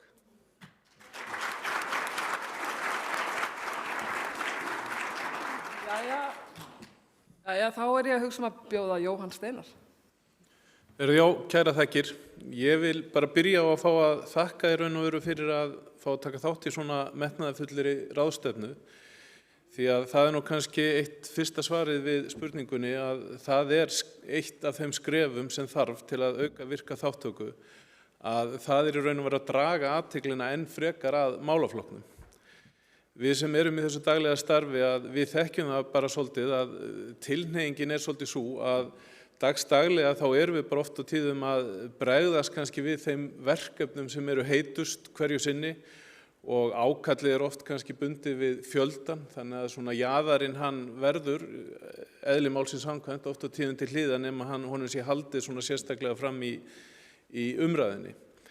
Og hitt það sem að við kannski lendum í þegar við erum að vinna í þessum hraða dagsdaglega, að það bara það sem kannski í svona huga hvers og eins, það sem að í fókus hverju sinni. Þannig ef við erum að ræða þetta, þá náum við þessu inn í fókusin. Íþróttahreyfingin sem að stórum hluta í raun og veru bara drifin áfram af starfi sjálfboðaliðans nefnilega störfun hlaðin og það bara þannig að mörg nauðsynleg verkefni þau fá ekki brautagengi því það vantar bara tími eða fjármagn. Þetta svona átökin sem við erum í dagsdaglega. Og við verðum þess að ræða enn frekar þáttöku allra því að ef þetta í forgrunni þá eru líka talsverðar líkur á því að það séu fleiri sjálfboðaliðar sem láta sig málið varða því við erum grasrótarsamtök og þetta svolítið dregið áfram af grasrótarstarfi og samhliða þá kannski líka möguleiki á að sækja aukið fjármagn til að standa undir kostnaði sem að óhjákvæmilega hlýst af öllu því sem við erum að gera. Til gamans má geta og það eru nokkuð margir hérna í salnum sem tóku þátt í ferð sem að ungmennafélagshreyfingin fór í heimsókn til félaga okkar í íþróttahéraðinu Víken í Noregi og það var einmitt komið aðeins inn á hvað Norðmennirnir eru að gera. Og það sem við tókum út úr því að Norðmennirnir þeir hafa lagt mikla vinnu til að tryggja víðtækt framboð íþrótta fyrir þau sem að einhvern hátt glíma við fötlun. Og þróunarstjóri íþróttafatlaðra hjá þeim lýsti því fyrir okkur að samböndin eru í reglulegum samskiptum við aðildafélagin og hann tók dæmi það að ef að fatlað barn vill koma í íþróttir þá hægt að hafa samband og þá reynir íþróttahéraðið að finna félag fyrir viðkomandi í nágrenninu. Norðmenn vilja nefnilega tryggja að fatlaðir hafi aðgang að íþróttastarfinu í nærumhverfi sínu og þeir horfa til þess að ekki þurfi sérstök félög, eins og kollegi minn nefndi, fyrir fatlaða, heldur æfi þeir með öðrum og þá mögulega með einhverja aðstoð ef þannig háttar. En til að þetta gangi upp að þá veitir sveitarfélagið stuðning og allt gert til að fatlaðir geti tekið þátt í skipulögðu íþróttastarfi því að við erum nú aldeilis framalega þar á Íslandi að við bjóðum upp á mjög mikið og fjölbreytt skipulagt íþróttastarf. Við hjá UMFÍ höfum svona reynt að tryggja til dæmis að á landsmótum okkar sé boðið upp á íþróttagreinar þar sem allir geta tekið þátt í einhverju allavega og ég vil bara nota tækifæri til að hvetja alla til að kynna sér hvað í boði hjá okkur. Það verða 3 landsmót haldin í sumar og kannski það bara líka þannig að það þarf að láta reyna á þetta og við þurfum mögulega bara aðstoð líka við það hvað það sem virkar og hvað ekki en iðkendurnir eða þáttakendurnir verða mögulega að segja okkur það líka og við erum bara opin fyrir því að hlusta á slíkt. Þar sem ég hef komið að í starfi íþróttahreyfingarinnar að þá hefur það bara verið víðtæk skoðun að allir eigi að geta tekið þátt á sínum forsendum innan hreyfingarinnar og þáttakans lykilatriði hjá okkur svo að þáttakan skili einstaklingum líkamlega, andlega og eða félagslega hæfari til samfélagsins. Það svona tilgangur starfsins. En það skiptir líka máli að það sé einmitt verið að finna verkefni sem eru þá við hæfi. Þetta má ekki virka þannig að keppnin dragi úr, heldur á þetta að vera gaman eins og nefnt var hérna fyrir í dag. Og það kannski það skemmtilega að hlutverkin nefnilega innan íþróttahreyfingarinnar eru fjölmörg. Þetta allt frá því að vera bara þessir hefðbundnu almennu iðkendur yfir því að vera afreksmiða keppnisfólk. En síðan má ekki gleyma að starfið með miklu fleiri. Við þurfum þjálfara, liðstjóra, dómara, starfsmenn, sjálfboðaliða og ég fekk nú nýtt orðið áðan, það þarf peppara og síðast en ekki síst að þá þarf líka stuðningsmenn við þetta allt saman því að það það sem skapar öflugt íþróttalíf. Og sjálfur fann ég mína hillu að lokum í hlutverki sjálfboðaliðans og get kannski með sama hættu og sagt var áðan að það ekki hægt að nota miðun á vellinum en ég á þáttöku í fullt af titlum sko. Og það kannski það sem dregur mann áfram. Og eitt að dæma sem ég var með í huga hérna birtist nú ljóslífandi áðan og sem Hilmar Snær Örvarsson því að Ég hafði bara tækifæri til þess að fylgjast með honum í einu af þessum hlutverkum þar sem hann spilaði körfubolta með syni minni Stjörnunni í Garðabæ og ég held að framlag hans þar hafi verið til dæmis eftirtektarvert fyrir alla þá sem fylgdust með og ég allavega sannfærður það að það sem hann gaf inn í þann hóp þráttur að hann hafi svo ákveðið að velja aðra íþróttagrein það að þessi hópur sem hann var í varð mjög öflugur í körfubolta samfélaginu og svo sem enn og að skila sér í úrvalsdeildina í dag. Það má líka nefna að því ég nefndi nú Stjörnuna og ég nefndi í inngangnum og maður horfir ofta sem maður kemur sjálfur að þar héldu mæðgurnar Ír Sigurðardóttir læknir og Gunnhildur Yrsa Jónsdóttir knattspyrnukona námskeiði fótbolti fyrir alla og gallinn kannski við það svo að þegar við missum fólkið úr starfinu, þær fóru erlendis til sinna starfa, að þá enginn sem grípur þetta. Þannig að það sem að við sáum nýja þáttakendur en við kannski á móti líka mistum þá þegar það ekki þessi grasrót sem stendur á bakvið þetta. En að því að tíminn nú svo stuttur og mann langar að segja svo mikið eins og heilbrigðisráðherra að lykilatriðið held ég í öllu þessu starfi einmitt að virkja stjórnvöld, sveitarfélög, sérsambönd, íþróttahéruð, formenn og stjórnir deilda til að vera lausnamið við því þegar að einstaklingar eða þegar fatlaður einstaklingur vill stunda íþróttir hjá félagi með óföllum. Og ég vil bara segja, við höfum gert þetta, það verið að gera þetta og þetta hægt og það þarf bara að mæta á æfingarnar og finna lausnirnar til þetta gangi eftir. Ég læt staðan við þetta.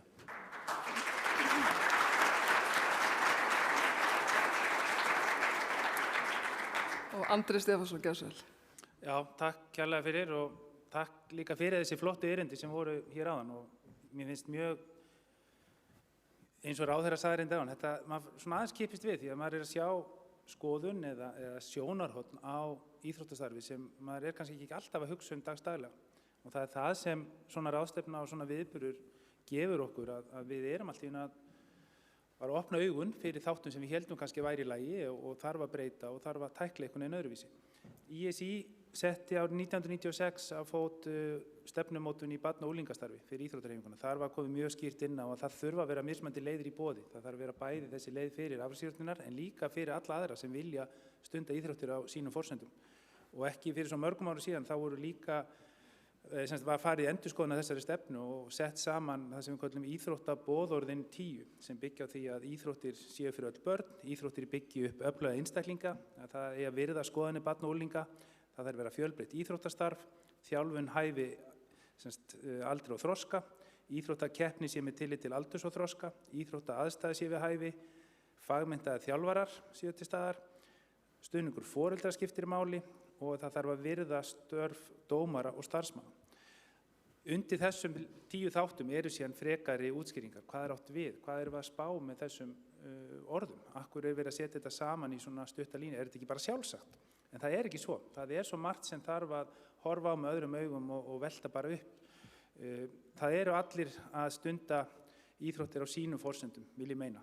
En þeir fá kannski ekki alltaf tækifæri til þess því að bæði íþróttafélögin eða þjálfarar eða þeir sem eru í forsvari, þeir sjá þetta ekki alveg á sama hátt. Sumir hafa önnur markmið, sumir hafa meira en nóg að gera með það sem hvílir á þeim dagsdaglega og við sjáum það að aukna skyldur á þá sem eru í forsvari fyrir íþróttarhreyfinguna, þær eru að hamla mörgu öðru. Það eru meiri skyldur sem snúa meðal annars að persónuvernd, að ýmsum upplýsingum sem þarf að skila, rekstrar, þættir eru orðnir miklu meiri í starfi íþróttarhreyfinganna heldur voru áður og þá orðið minni tími fyrir sjálfboðaliðana til að sinna nýjungum og horfa öðruvís á hlutina hvernig hægt að breyta þáttunum.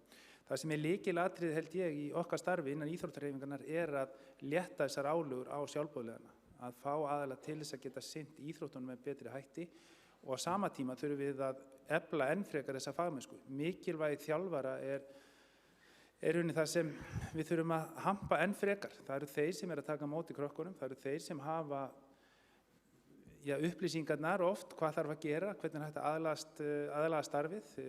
Við erum með fullt af góðum aðilum sem hafa verið lengi að. Þeir eru kannski ekki búin að fá nýja sýn á starfið. Þeir eru kannski ennþá fastir í því að það þurfa allir að gera nákvæmlega sama, það má ekki mismuna milli aðila. en aðilar hafa mismunandi þarfir og mismunandi möguleika og þetta þarf að vera til staðar innan íþróttahreyfingarinnar. Ég held að samvinna sé í rauninni það sem lykilatriði í okkar starfi og það ekki bara innan íþróttahreyfingarinnar, það við stjórnvöld og sérstaklega við skólakerfið. Við heyrðum lýsingu hérna áðan varðandi, mér minnir að það hafi verið Sunnadögg sem kom með það að skólasundið var ekki það besta sem hentaði fyrir hana eða að það fari kollnís afturbak upp á hesti var ekki eitthvað sem hentaði að því hún vissi betur.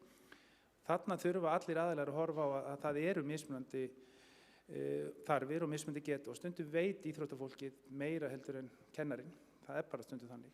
Þannig að við þurfum að hlusta, við þurfum að vinna saman, við þurfum að tryggja þessi stuðningu við alla þessa aðila. Þetta þarf að vera sjálfsagt að allir geti stunda íþróttir með sínum hætti hvar sem og ég myndi gjarnan vilja sjá að inn í meðal annars leikskólastiginu og í grunnskólanum það sé gert enn meira úr vægi íþróttana. Við erum að sjá aukna tækni í þjóðfélaginu, það meiri kyrrseta, við verðum að hafa íþróttir og hreyfingu sem mótvægi þarna. Það var eins sjálfsagt að stunda íþróttir eins og að fá sér hádegismat eða morgunmat. Þetta bara að vera hluti af þessu daglega lífi. Og ég hveti ykkur sem eru hérna bæði frá opinberum aðilum og sérstaklega sveitafélögum. Hvað verður fyrsta sveitafélag sem verður með sína skilgreiningu sem bara íþróttasveitafélag? Allir skólar í sveitafélaginu eru með hreyfingu á hverjum einasta degi fyrir alla. Leikskólarnir að bjóða upp á hreyfingu, þannig að þetta verður sjálfsagður hlutur í starfi alla ævi og við erum núna til að sjá í sig að horfa á eldri borgara sem eru mjög viljugir til þess að hreyfa sig. Þeir þurfa á þessu líka. Viljum ráðherra koma inn á lýðheilsumál áðan, þetta allt hluti af því sama. Og ef við hérna inni getum fundið lausnir, ef við getum farið að horfa á að við þurfum öll að opna augun, gera hlutina með nýjum hætti, vinna saman að þessu, hafa aðgengi til þess að upplýsingum, þannig að þetta bregðast rétt við fyrir alla aðila og það nefni ég sérstaklega því að stundum eru greiningar eða sjúkdómar. Það ekki verið að upplýsa, það ekki verið að láta þjálfarana eða þá sem eru að vinna með krökkunum vitum þessa þætti, af því að það ekki leyfilegt samkvæmt lögum. Þannig við þurfum að finna lausninar, bregðast við og bara gera þetta frábæra starf sem í gangi miklu betra. Ég held við getum það öll saman.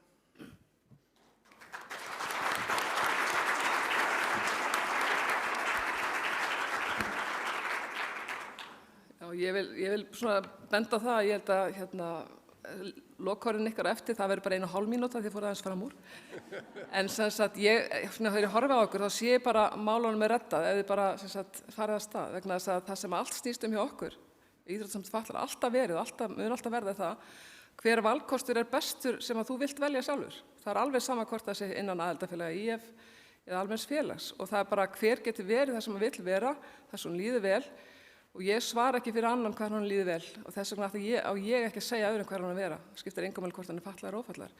Þannig að svona í kjölfari núna, þessi 1,5 mínúta, þá ætla ég að biðja ykkur að tala til ykkar hreyfingar. Vegna þess að ef hreyfingin hlustar og ef hreyfingin tekur þátt, þá erum við bara í góðum málum. Þannig þið fáið 1,5 mínútu og nú ætla ég að byrja á Jóhanni. Já, takk fyrir. Það má kannski segja að mér finnst að hluta til að þurfi bara ákveða átak í fræðslustarfi þar sem við förum svolítið það hvernig farið yfir hvernig hægt að skipuleggja æfingar fyrir fatlaða, hvernig undir að ná til þeirra sem vilja stunda íþróttir og með hvaða hætti við getum þá stutt við þá. Og í allri svona vinnu að þá erum við líka alltaf að fá sterk skilaboð það að þegar við erum að skipuleggja eitthvað svona, útfæra eitthvað svona, að þá verðum við að fá þá sem að eiga að vera með að taka þátt í skipulaginu með okkur. Þannig að mitt ákall í sjálfu sér bara það að við tölum saman, opnum fyrir það og finnum leiðir hvernig við gerum þetta í sameiningu.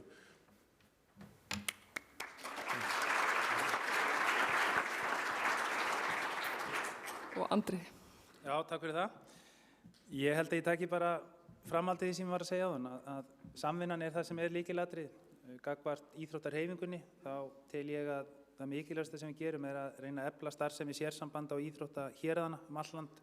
Þannig að þau geti verið til staðar fyrir félögin, þau geti verið með sína fræðslu, þau geti tekið þennan þátt jafn ofarlega í gókunaröðuna eins og afrekstarfið eða mótahald. Við þurfum að horfa til þess að sterkir aðilar geta hjálpað þeim sem eru á næsta þrepi og kolli á kolli. Leið og við erum aðilar sem næri ekki að sinna þessu daglega starfi hjá sér, þá mjög erfitt að hjálpa öðrum.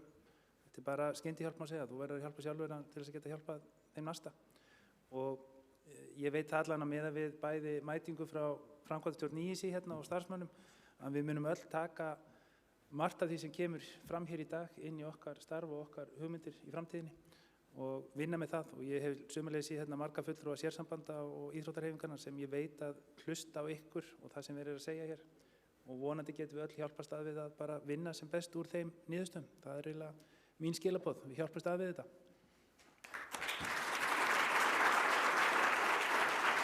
Og Þórður.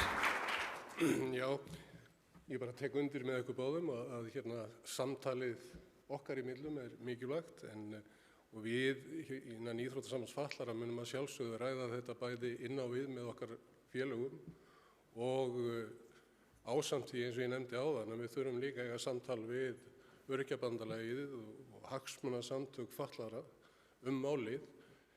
Það er annað líka sem er mjög mikilvægt sem að lítur að þá ríki og sveitafélögum að það er það sem við höfum greint sem ennþá eru hindranir, það er að segja að það er aðgengið, það eru ferlimálin, það er skortur á aðstofafólki til þess að sinna, vegna þess að það er alveg ljóst að það er eitt af því sem að íþróttafélög hafa nefnt við okkur að sé erfitt í að taka á móti nýjum einstaklingum sem að vilja koma að æfa, er einmitt að það er skortur á aðstoð við einstaklingana til þess að geta stundað. Það er aðstoð þá í búningsklefa, aðstoð við það að koma og sinna og geta og græja.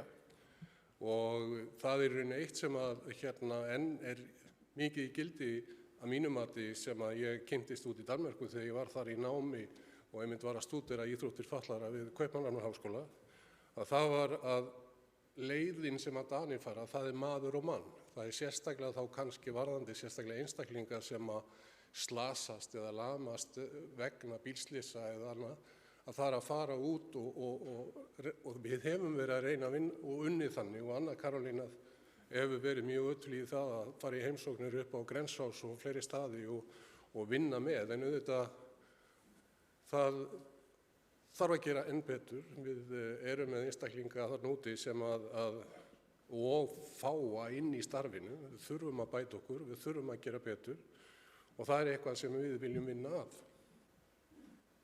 Takk.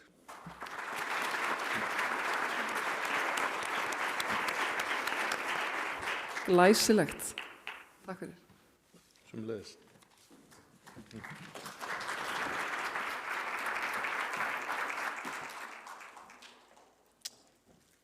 Jæja, þá er komið að lausnagalleríi, þar sem við fáum örkynningar, hvað tækifæri íþróttafélögin sjá. Og ég ætla að biðja þá sem ætla að koma hér upp og taka þátt í þessu að vera alltaf tilbúin í lausapúltinu. Og já, gjörðu svo vel.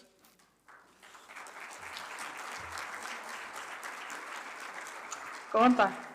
Silvía heiti ég og er formaður Íþróttafélagsins Ægis í Vestmannaeyjum. Við langar að segja ykkur örlítið frá þeim hugmyndum sem við höfum verið að vinna með til þess að fá börn með sérþarfir í íþróttir eða hreyfingu. Dagleg hreyfing er nauðsynleg börnum fyrir eðlilegan vöxt, þroska og andlegan vellíðan. Skertur hreyfiþroski og önnur þroskafrávik gera börnum erfiðara fyrir að taka þátt í hópaleikjum og getur almennt dregið úr löngun þeirra til að hreyfa sig. Því fyrr sem gripið er inn í og tekið á slíkum frávikum, því meiri líkur eru á að barnið komi til með að bæta færni sína, kynnast hreyfingu á jákvæðan hátt og tileinka sér þær lífsvenjur sem fela í sér daglega hreyfingu til framtíðar. Með reglulegri hreyfingu er talið að börn fá ekki bara tækifæri til þess að auka hreyfifærni sína, heldur einnig félagsfærni og sjálfsvitund. Það er því mjög mikilvægt að bjóða upp á alls konar hreyfingu fyrir börn og ekki síður börn með sérþarfir. Við hjá Íþróttafélaginu Ægir höfum boðið upp á íþróttaæfingar hér í Vestmannaeyjum fyrir börn á aldrinum 6–14 ára með það í huga að allir séu velkomnir á æfingarnar þó það séu mestu leyti hugsaðar fyrir börn með sérþarfir. Æfingarnar snerust almenna hreyfingu ásamt því að kynna krakkana svolítið fyrir botsjónu.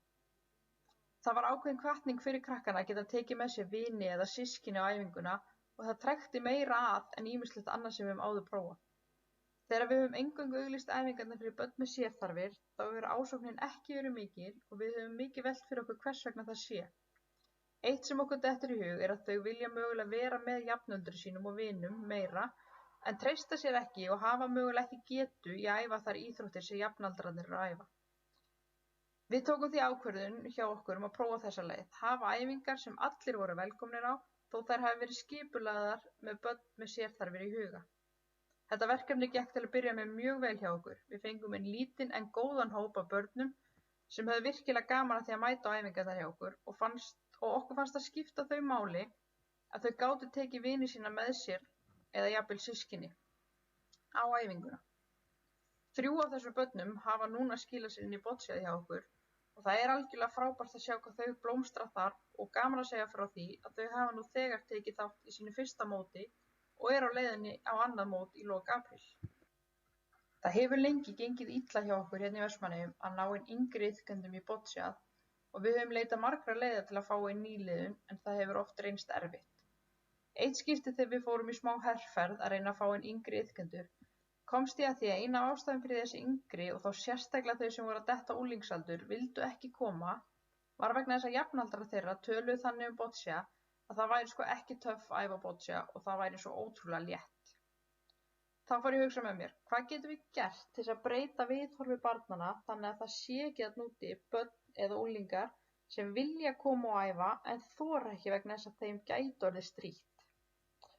Eitt af því sem við gerðum var að við fórum í leikfimitíma hjá öllum bekkjum grunnskólans hérna og vorum með boccia fyrir þau. Þetta var leið sem við hérna í Eyjum mælum með að allir geri. Þetta hafði svo gríðarlega mikið að segja.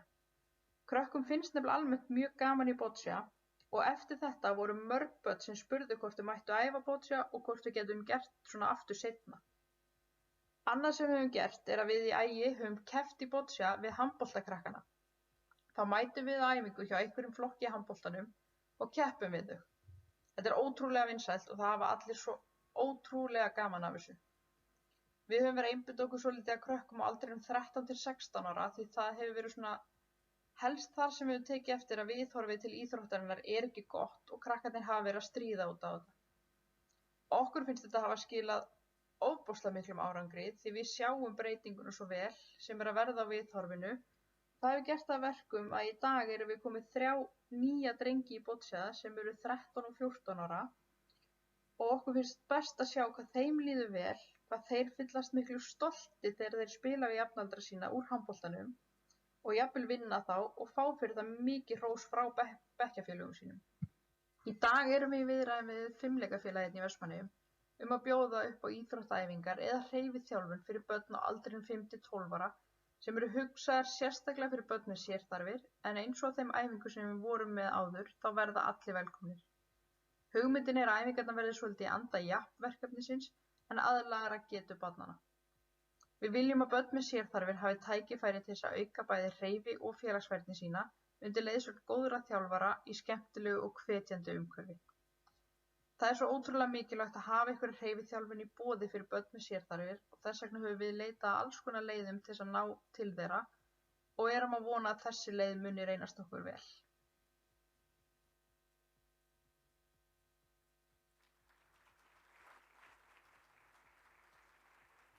Við þökkum það bara kærlega fyrir okkur og vonum að okkar hugmyndir geti mögulega komið öðrum að gagni. Takk fyrir. Góðan daginn og takk fyrir að gefa mér tækifæri til að koma og kynna okkar verkefni. Ég heiti Kristinn Jónasson og ég og kona mín stofnuðum sem sagt verkefnið Special Olympics körfuboltahópur Hauka fyrir rúmum 4 árum. Frá þeim tíma hafa í bilinu 30 til 40 börn sem hafa komið til okkar á æfingar og í dag eru svona 20 börn sem eru að mæta reglulega æfingar og við erum að fá börn frá í rauninni öllum svona nágranna sveitafélögum okkar sveitafélags Hafnarfjarðar.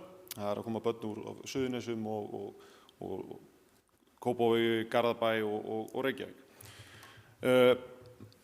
Saga verkefnisins er sú að Anna Karolína og Jón Björn nálguðust mig haustvorið 2018 og buðu mér út til Portúgals og rosalega flott námskeið á vegum Special Olympics og þau rauninni seldu mér algjörlega hugmyndina. Ég var svona hikandi fyrst að fara á stað með þetta verkefni en sé svo sannarlega ekki eftir því í dag. Við hófum verkefnið, sem ég sagði, haustið 2018, vorum með 3 til 4 börn á æfingu og í dag eru þið svona þétt að mæta 20. Við fórum okkar fyrsta mót haustið 2021 og það er svo gaman að segja frá því að fyrir keppnismannu svo sjálf mig með bakgrunn úr körfubolta að það er svo gríðarlegt keppnisskap í þessum börnum og þau vilja svo mikið vinna og það sem að maður sér með það hvað það veitir foreldrum líka svo mikla ánægju að sjá hvað börnin eru lifandi og miklu þáttakendur í íþróttinni og hvað það gefur þeim mikið. Það er kannski ekki aðalatriði keppnin en það er aðalatriði þau séu í hóp. Nú er ég fulltrúi okkar félags og þessa verkefnis og svo er ég nú reynda fulltrúi fatlaðs barns líka þar sem ég á strák með Downs-heilkenni og það sem við höfum upplifað sem foreldrar ég og kona mín það að það er svona pínu einangrun í gangi og það er ekkert mikill félagsskapur. En þarna á hann vini, þarna stundar hann körfubolta á jafnréttisgrundvelli og þó að á mótinu sem við farið á þá vorum við bæði með lið með bara fötluðum íþróttamönnum og svo vorum við með svona inclusion. Mér skilst að við höfum fengið það orðið inngildi sem er mjög gott að fá íslenskt orðið við það. Þannig að þetta hefur það sem við höfum séð og það sem veitir rosalega mikla ánægju sem er kannski skilaboðin til annarra félaga í íþróttahreyfingunni er að börnin þau upplifa sig sem part af einhverjum hóp, þau fá tækifæri til að taka þátt í einhverju sem að þau hafa ekki gert áður og kannski mun ekki gera. Þau eignast vini, þau fara svolítið út úr sínu hefðbundna normi. Það er svona það sem er eiginlega mikilvægast í þessu myndi ég segja.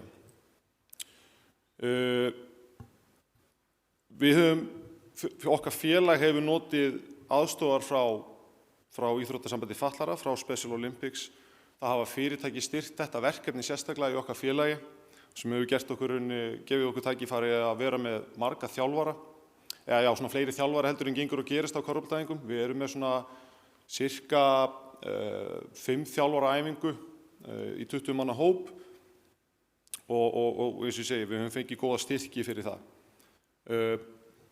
Áframhaldi hjá okkur að við erum með háleit markmið með þennan hóp. Við höfum hugsað okkur að reyna að komast á Special Olympics, World Games og bara sem allra fyrst, vonandi næstu leika.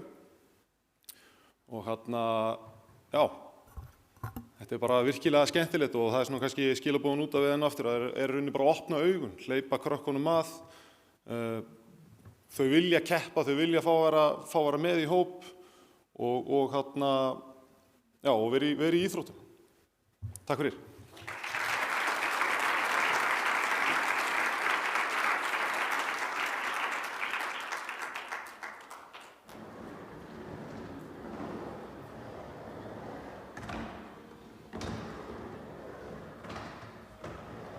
Góðan daginn, ég heiti Eiki Helgason, atvinnumaður á snjóbretti.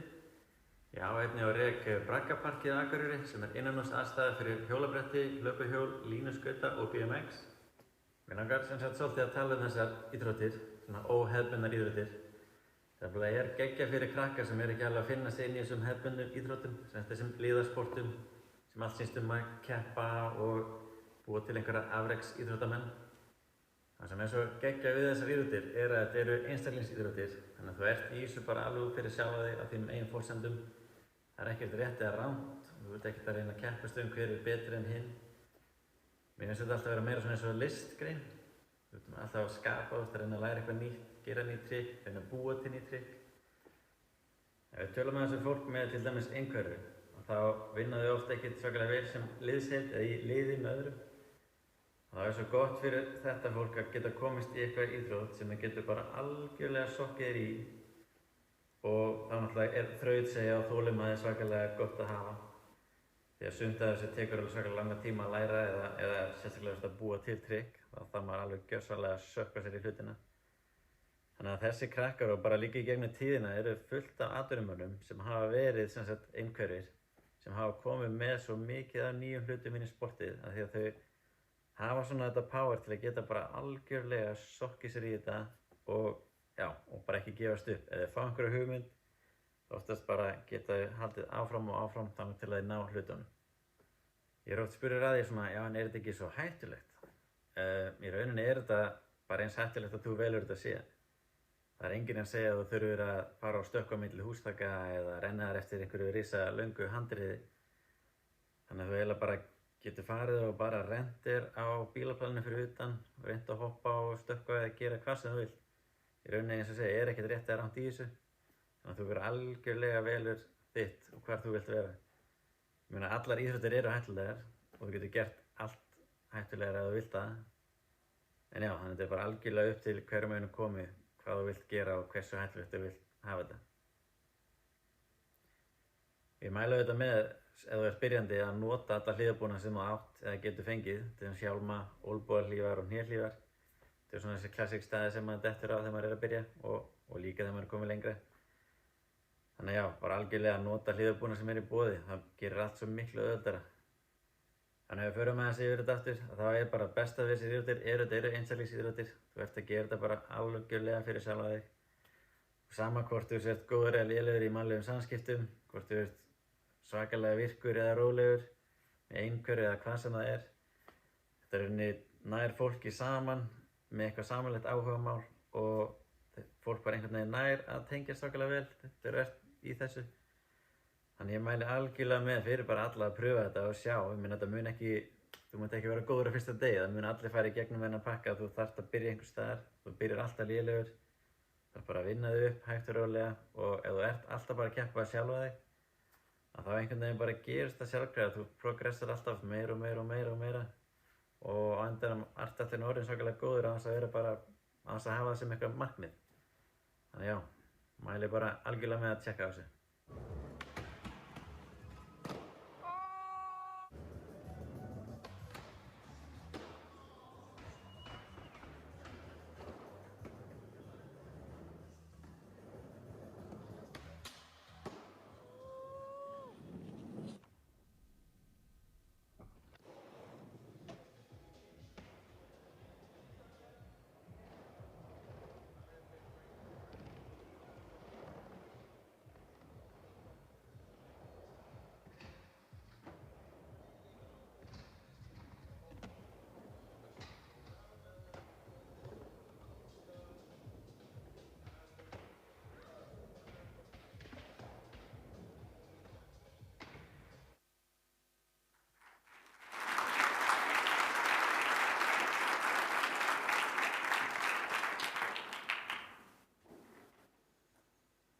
Komið þið sæl.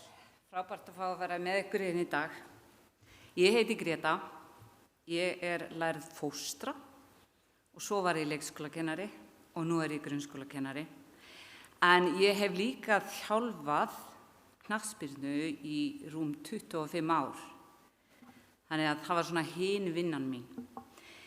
Ég hóf eiginlega störf í leikskólanum Víðivöllum í Hafnarfirði, þar sem eru börn á aldrinum 9 til 6 ára, þar sem þau leika sér og starfa saman alla daga. En það er svolítið sérstakt við þennan leikskóla, það var frekar og er frekar hátt hlutfall barna þar með ýmis þroskafrávik. Og í þessu leikskóla er lögð mikil áhersla á íþróttir og hreyfingu og allir tóku þátt. Þau sem þurfti aðstoð fengu bara aðstoð. Flóknari æfingarnar voru bara einfaldar en markmiðið var alltaf að allir gætu verið með og hver á sínu forsendum. Og við þessar aðstæður lærði ég og æfðist í að þjálfa börn með skertar hreyfifærni og aðrar fatlanir og þar sá ég og upplifði hversu dýrmætt það er fyrir öll börn að hreyfa sig, að upplifa gleðistundir með vinum sínum, takast á við þrautir og áskoranir og að tilheyra hóp. Þessa reynslu yfirfærði ég síðan yfir í knattspyrnuþjálfunina. Þar voru mín markmið alltaf að hafa æfingarnar sem fjölbreyttastar, mikið að stöðva þjálfun og mikið að leikjum, gleði og upplifunin sé góð og allir fara glaðir af æfingu. Á þessar æfingar komu til mín iðkendur sem voru með líkamlegar eða andlega þroskaraskanir og þá gat ég nýtt mér þessa þekkingu sem ég hafði öðlast í leikskólanum. Að sjá til þess að það væri vel tekið á móti þeim og þau fengju verkefni við hæfi. Sum þessara barna voru reyndar með mér á leikskólanum þannig að það var auðvelt að taka á móti þeim því ég þekkti þau vel. En svo komu börn utan úr bæ, Hafnarfirði, og bara frábært að fá þau til liðs við okkur og vera með okkur. En í dag ég hætt að þjálfa, loksins, en ég veit og mér finnst það mjög sorglegt að flest ef ekki öll þessara barna eru hætt að æfa. Og ég hef verið að velta fyrir mér hvers vegna það er. Og þá það svona í mínum huga að eina ástæðan að íþróttir sem eru æfðar hjá félagsliðum, þær eru svo árangursmiðaðar. Það mikil áhersla lögð á að skara fram úr og þau sem ná ekki að fylgja hópnum, þau hætta. Önnur ástæða að íþróttafélögin þau fá úthlutað ákveðnum fjölda tíma á viku fyrir hvert flokk og það þarf að nýta hverja æfingu til að ná fram sem bestum árangri til að byggja upp framtíðarleikmenn. Og svo það líka stóra ástæðan eins og ég kom hérna fram. Það eru ekki nógu margir þjálfarar á æfingum til þess að styðja og standa við bakið á þessum einstaklingum sem þurfa aðeins meiri aðstöðu. Félögin fá bara úthlutað stöðugildum þjálfara eftir fjölda iðkenda og það ekki tekið tillit til hvort einhver þurfi aukna aðstöðu á æfingu. Félögin greiða svo þjálfurum og þá oft reynt að komast af með sem fæsta þjálfara og þá síður hægt að veita næga einstaklingsaðstoð. En það sem ég svona sé fyrir mér eftir allan þennan tíma, hvaða sem við gætum gert kannski til þess að öll börn geti fengið að æfa saman og bæjarfélögin eða sveitafélögin þyrftu að stofna svona almenna íþróttadeild þar sem áhersla væri lögð á alhliða íþróttakennslu fyrir öll börn og unglinga þar sem þau geta æft fjölbreyttar íþróttir. Það nefnilega líka fjöldi barna sem vilja ekkert endilega æfa eina íþróttagrein. Heldur frábært að fá að prófa ýmsar íþróttagreinar og þetta væri þá ekki hópur sem leggur áherslu á árangur og færni, kapp og baráttu, heldur frekar gleði og ánægju. Það þyrfti að úthlita hverjum flokki 2-3 tímum í íþróttahús í viku og sjá til þess að fá nægan fjölda þjálfara og væri þörfin metin hverju sinni.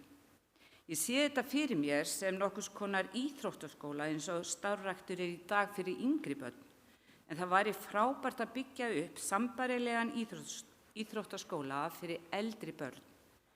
Þarna væri lögð áhersla á fjölbreyttar æfingar, leiki, mismunandi íþróttir, en aðaláherslan lögð á að allir eru með í gleði og frábæri samveru. Takk fyrir.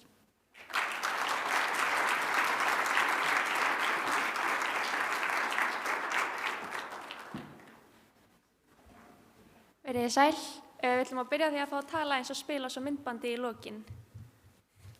En ég heiti Melkorka Rán Hafliðadóttir og ég hef verið að starfa sem frjálsíþróttaþjálfari bara eiginlega síðan ég kláraði grunnskóla og síðan hef ég fengið að vinna með og fyrir Íþróttasamband fatlaðra síðan 2018 og fengið að taka þátt í mörgum skemmtilegum verkefnum með þeim. En síðan að ég byrjaði að þjálfa þá hef ég mikið lagt upp með að allir fái að taka þátt á æfingu og það eru allir velkomnir á æfingu. Af því að ég að þjálfa í FH, Frjálsar upp í Kaplakrika og flestir koma beint úr skólanum og það vilja allir fá að æfa með sínum skólafélögum, sínum vinahóp, þannig að ég vil að allir geta komið og tekið þátt.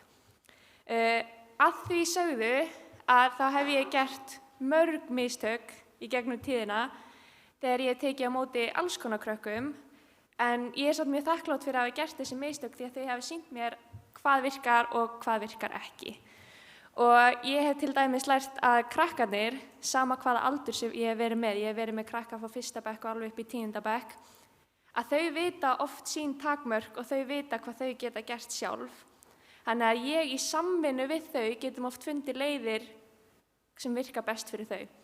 Og þetta þá bara svona verkefni hjá okkur frá því að þau koma til mín, hvað getum við gert til þess að allir geti tekið virkan þátt og verið saman. Þannig að ég vildi svona miðla til þjálfara sem eru kannski pínur hræddir við að taka á móti af því að þau bara viti ekki alveg hvað þau að gera, að hafa opinn huga og sérstaklega að gera þessi mistök, af því það eru mistökin sem hafa kennt mér hvert við getum farið og það allt í lagi að gera mistök.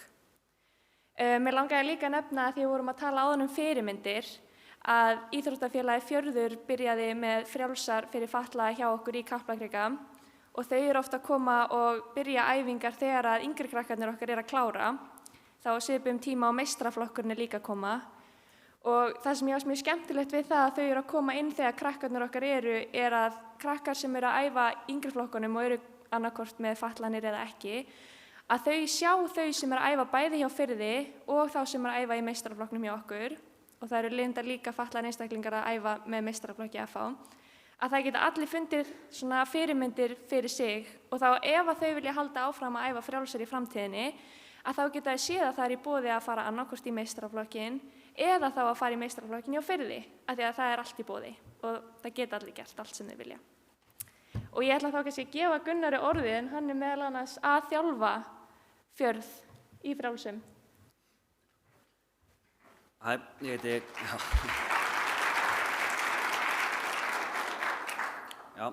heiti Gunnar Pétur og einkaþjálfari í Hress. Ég sérhæfi mig í einstaklingum og íþróttamönnum með einhvers konar fötlun.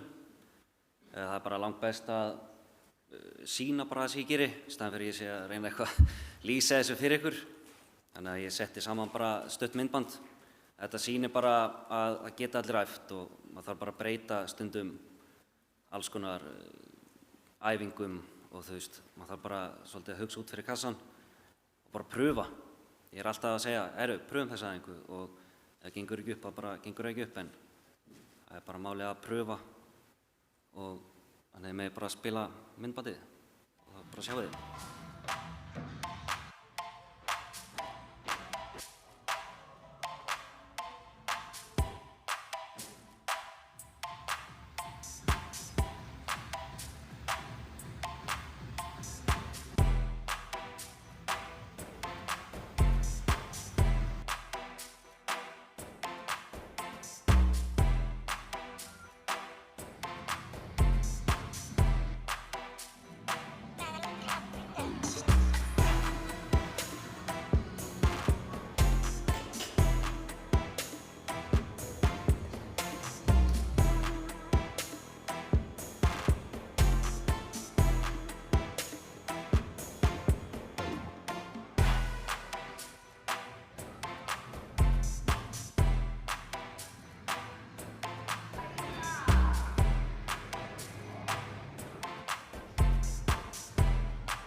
Takk fyrir okkur.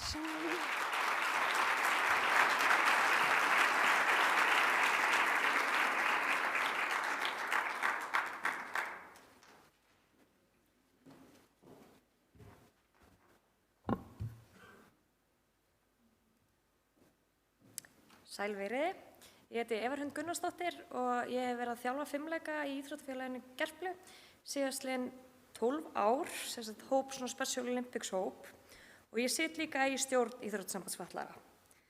Það enda frekar fyndið þegar ég hugsaði tilbaka hvernig ég leiddist á þennan stað að byrja að æfa Special Olympics.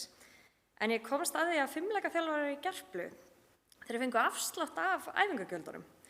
Þannig að ég hugsaði bara, hann myndi ég spara mér smá pening þar sem ég var að æfa fullorðsfimleika og ákvaða að nýta þjálfararéttindin sem ég hafði einhvern tíma fengið og byrjaði að þjálfa. Ég fekk 3 hópa í þjálfun og blessunarlega var einn af þessum hóp, Special Olympics hópurinn. Og á þessu tíma þá var ég í 100% vinnu annars staðar og þjálfaði svo hóp og ungu stelpum sem höfðu suma hverju höfðu bara engan áhuga að vera þarna og æfa fimleika. Og ég get alveg sagt að það var frekar lýjandi og maður svona misti svolítið orkuna. En 1,5 tíma seinna þá fékk ég orkuna mínu tilbaka því að þá byrjaði ég að þjálfa Special Olympics hópinn. Og þau eru alltaf svo ánægð að vera á æfingu og bara fagna, voru bara klappandi því ég mætti á svæðið.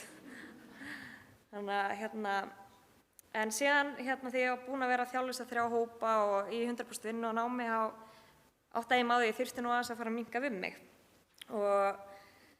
Og dagskrá mín var bara aðeins svo full. Ég hætti því að þjálfa alla hópana nema yndislega orkuhópinn minn.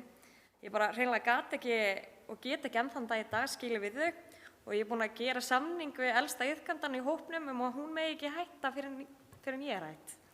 Þannig að við erum ennþá þarna að vera fertugar á fimleikaæfingum.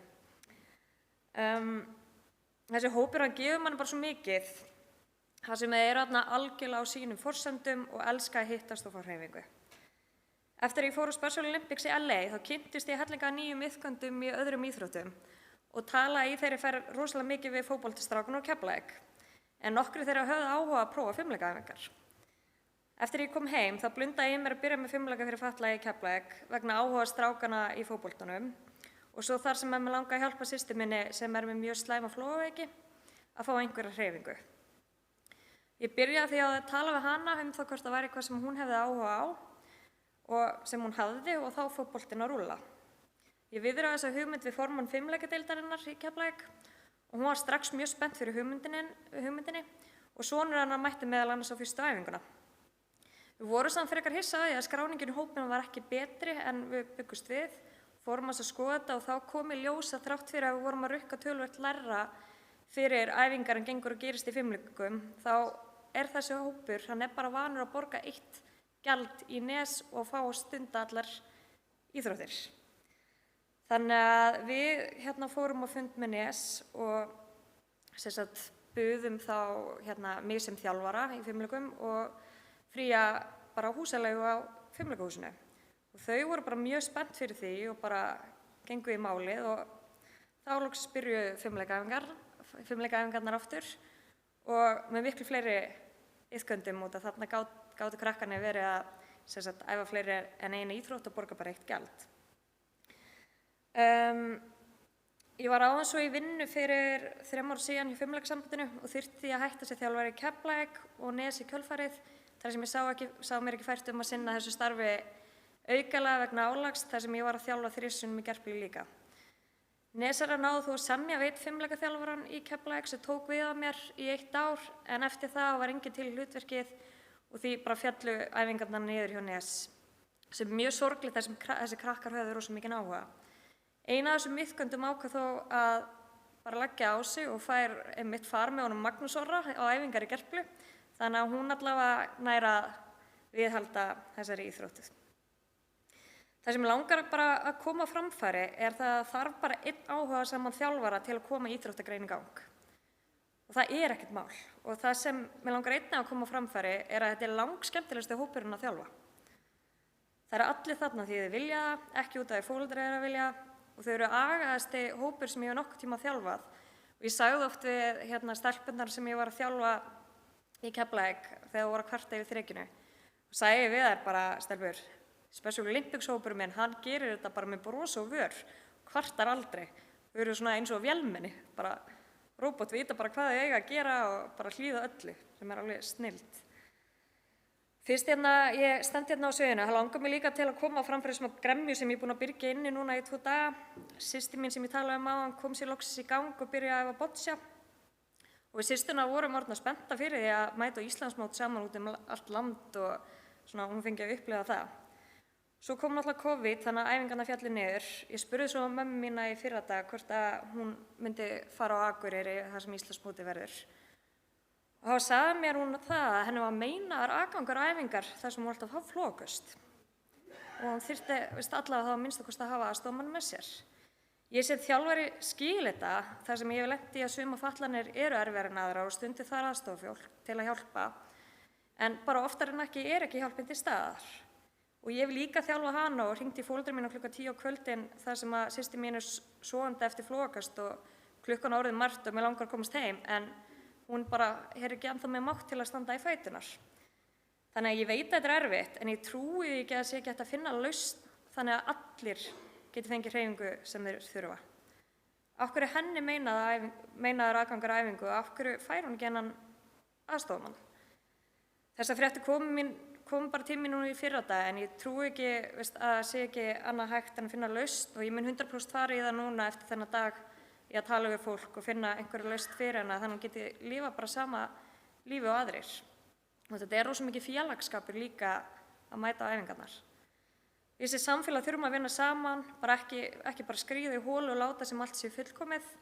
Af hverju eru líka ekki fleiri félög byrjuð með fimleika þegar við erum búin að bjóða fram aðstoð, kennslu og reynslu mína? Og af hverju eru ekki fleiri með þessa ástríðu að þjálfa skemmtilegasta hópinn í heiminn?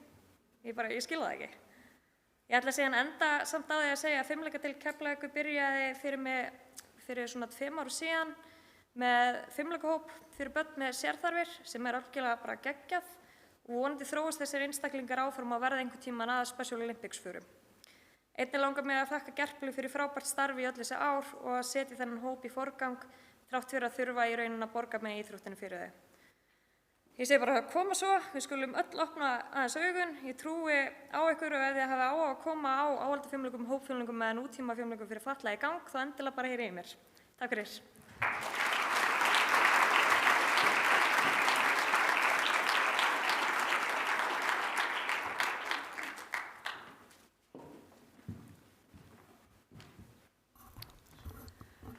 Já, kæru gestir, það bara mjög gaman að vera með ykkur í dag og fá tækifæri til þess að kynna stuttlega fyrir okkur verkefni sem við félögin Keflavíkur og Njarðvík erum með sameiginlega í Reykjanesbæ. Þannig að við ætlum svona aðeins að segja ykkur stuttlega frá því. Ég heiti Hjördís Baldursdóttir og ég íþróttastjóri hjá Keflavík og þetta Hámundur Örn og hann framkvæmdur og íþróttastjóri hjá Ungmennafélaginu Njarðvík. Okkar samstarf hófst með verkefninu Allir með sem sett var af stað 2020. Þá var samningur verkefnið gerður á milli Reykjanesbæjar og Ungmennafélags Njarðvíkur og Keflavíkur. Tilgangur Allir með að auka þátttöku barna í íþrótta- og tómstundastarfi. Samstarfið hefur verið frábært frá byrjun og alltaf að vinda upp á sig. Þetta svona tilgangur líka fyrir okkur og félögin að geta tekið þátt í svona verkefni árið 2020 kom Reykjanesbær inn með aukið fjármagn til félagana til þess að ráða íþróttastjóra hjá félögunum. Og félögin Keflavíkur og Njarðvík voru mjög heppin að fá okkur Hámund í þessi störf. Já, góðar ábendingar bárust í íþrótta- og tómstundastarfi í Reykjanesbæ að þyrfti að auka framboð fyrir börn með sérþarfir. Fimleikadeild Keflavíkur, eins og kom inn á áðan, var þegar með frábært námskeið fyrir þennan hóp. Nes íþróttafélag fatlaðra á Suðurnesjum hefur sinnt sínu starfi vel, en á þessum tíma voru þau að leita til okkar varðandi boltagreinar. Þannig að á hárréttum tíma til okkar kom auglýsing sem við sáum hjá KSÍ og Íþróttasambandi fatlaðra verkefni til að efla þátttöku barna með sérþarfir með knattspyrnu og körfubolta í huga. Þannig að okkur fannst tilvalið að Keflavíkur og Njarðvík myndu vinna þetta saman og bjóða upp á námskeið fyrir þennan hóp í Reykjanesbæ. Fyrsta námskeiðið hófst í febrúar 2021. Við fengum frábæra þjálfara með víðtæka reynslu og hér má sjá mynd bara frá fyrstu æfingunni. Í dag gengur verkefni vel. Við höfum fengið 2 stóra viðurkenningar, annars vegar hvatningaverðlaun UMFÍ og grasrótarverðlaun KSÍ. Við erum að keyra á 3. önninu okkar núna og höfum haft alltaf 16 iðkendur á hverju námskeiði. Þess má geta að við höfum einnig haft iðkanda sem kemur frá Þorlákshöfn og hann búinn að vera með okkur frá upphafi. Þannig að við erum mjög ánægð með það.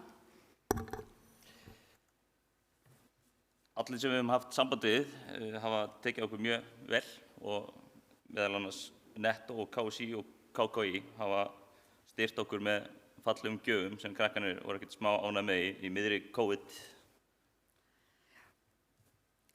Og nú markmiðið hjá okkur að við erum að vinna í því að panta búninga fyrir krakkana og til þess að okkur langar að fara með og taka þátt í mótum eins og Kristínu Haugum hefur verið að gera.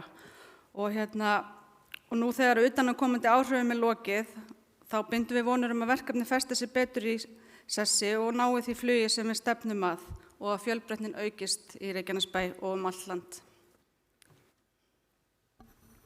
Á lokum viljum við hvetja önnur félög til að skoða verkefni á þessu toga. Með samvinnu að leiðarljósi eru allir vegir færir. Svo ætlum við að enda þetta bara á skemmtilegu myndbandi frá okkar starfið þar sem körfuboltahetjurnar okkar í Reykjanesbæ komu og heimsóttu okkur. Takk fyrir okkur.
Takk fyrir þetta. Mjög gaman að sjá svona, fá að heyra svona frá fjölbreyttum úr öllum áttum. Næst það lausnagallerí örkynningar verkefni sem hafa skilað árangri. Bara gjörðu svo vel.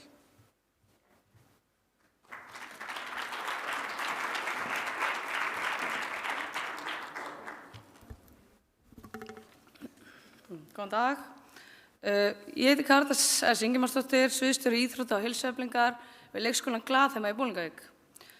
Ég ætla aðeins að segja ykkur frá okkar heilsueflingu og innleiðingu JAP eða Young Athletes Program.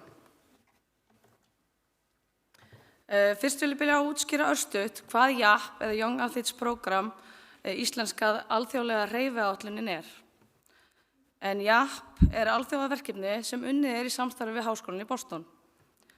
Verkefnið leggur aðaláherslu á börn á aldrinum 2 til 7 ára og hóf Ísland innleiðingu áætlunar árið 2015 með áherslu á samstarfi leikskóla. Hreyfiáætlunin snemmtæk íhlutun í hreyfifærni með það markmið að stuðla að aukinni hreyfiþjálfun barna og aðstoða þau börn sem á þurfa að halda. Áætlunin kemur inn á hefðbundna færni sem tengist hreyfiþroska eins og til dæmis kasta, sparka og hlaupa. Þó áherslur áætlunarinnar sé á börn með þroskahömlun einnig markmiðið að öll börn geti notið góðs af. Og telja þeir sem standa að áætluninni að leggja leikskólar markvissa áherslu á hreyfingu eins og hreyfiáætlunin býður upp á, geti það stuðlað að því að börn með einhvers konar þroskahömlun verði virkari í íþróttastarfi í framtíðinni og leggur það grunninn að því að þau geti tekið þátt eins og önnur börn.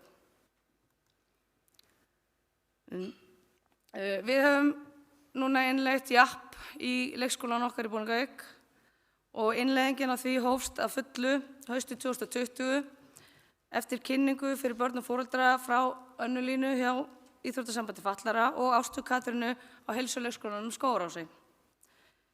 Með JAP fengum við betra mælitæki með tölulegum upplýsingum sem hentaði okkar hugmyndafræði tengdri hreyfingu. Glaðheimar rúmlega 50 barna leikskóli í Bolungarvík með starfandi íþróttafræðing.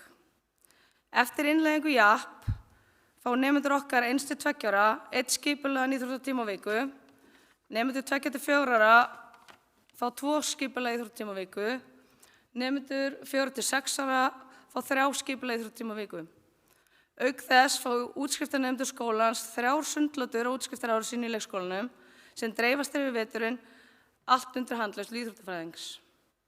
Þá leikskólinn okkar einnig í ferli til að verða heilsueflandi leikskóli og því mikið lagt upp á grænmetis- og ávaxtaneyslu, auk hreyfingar og útiveru daglega. Það sem JAP gerði fyrir okkur, það var að bæta okkar hreyfistarf sem hafði verið nokkur ára undan og starfið var enn markvissara en áður. Það sýndi okkur einnig svart á hvítu árangur bæði í tölum og sýnilegri getu nemenda okkar. Með prógraminu fylgir hreyfiþroskapróf sem frábært verkefni og gefur okkur ítarlegri niðurstöður stöðu nemenda gagnvart hreyfifærni.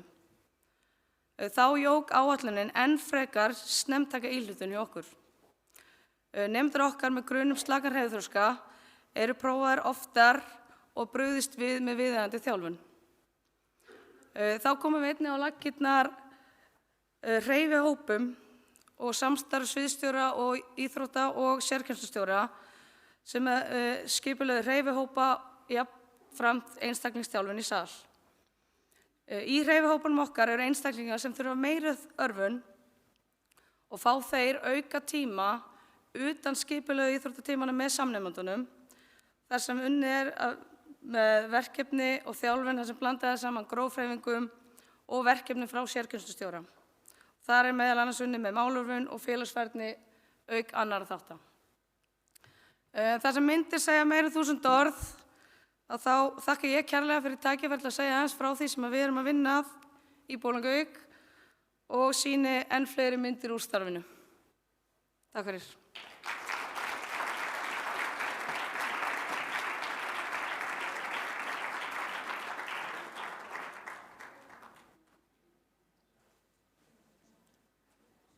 Góðan daginn. Ég heiti Birna Varðardóttir og doktorsnemi og aðjúnkt í íþróttaheilsufræði við Háskóla Íslands. Og ég ætla að fá að nýta mínar 5 mínútur hér í dag til þess að segja aðeins frá mínu samstarfi við IF síðust ár. Fjalla aðeins mitt rannsóknarverkefni sem er í gangi á næringar ástandi íslensks íþróttafólks og fara aðeins inn á mínar hugmyndir hvernig við getum byggt ofan á þetta til framtíðar. Fyrir það fyrsta langar mér að segja að það er mjög ánægjulegt að eiga í samtali við íþróttasamband fatlaðra og það metnaðarfulla fólk sem það vinnur. Og það samtal og samstarf hefur meðal annars falist í markvissri næringarfræðslu fyrir íþróttafólkið sem heyrir undir sambandið. Við höfum einnig boðið afrekshópunum upp á næringarþjálfun, þannig að það hefur hver íþróttamaður fengið tækifæri til að vinna með mér og við svolítið horft til einstaklingsbundinna þarfa.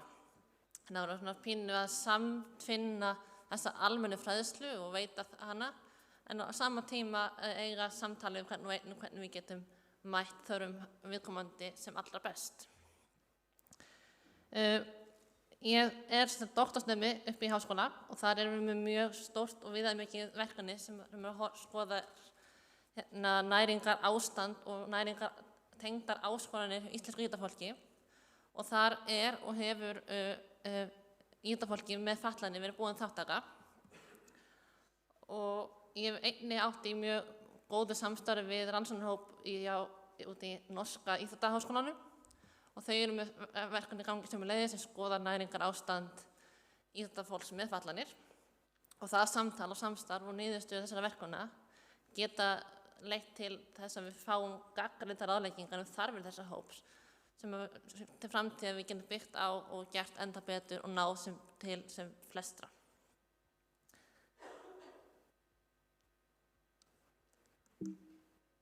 En vel að merkja þá eru afar fáar rannsóknir til þessa sem að skoða næringar ástand og næringar þarfir íþróttafólks með fatlanir og minn draumur að við getum bætt úr því og þannig að það ráðleggingar við höfum og það taki mið af þörfum ólíkra hópa og það kemur líka inn í þessa inngildingu sem að við höfum okkur hefur verið tíðrætt hér í dag. Og þar sem að ég ásamt öðrum höfundum þessara yfirlitsgreinar sem ég sýni hér á glærunni vildum koma fram að við köllum eftir átaki í að fjölga og auka rannsóknir á næringar ástandi íþróttafólks með fatlanir. Þannig við þekkjum þarfina betur, vitum hvar og hvernig skilur á milli og hvernig við getum elt svolítið fræðsluna umgerðina.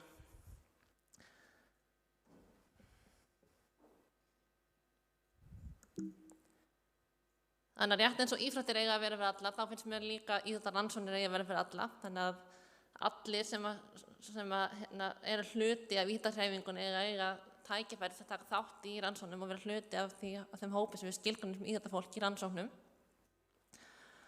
Og þarfir okkar eru fjölbreyttar, ekkert okkar hérna í salnum er eins og ekkert okkar borða nákvæmlega eins, eða þarf að borða eins, eða ætti að borða eins. Þannig að við þurfum að vinna með þessar þarfir og finna leiðir. Og ég hlakka bara sömuleiðis til að eiga áfram í ánægjulegu samstarfi við íþróttamenn fatlaðra og íþróttahreyfingunni í heild, því að þetta skiptir allt mjög miklu máli.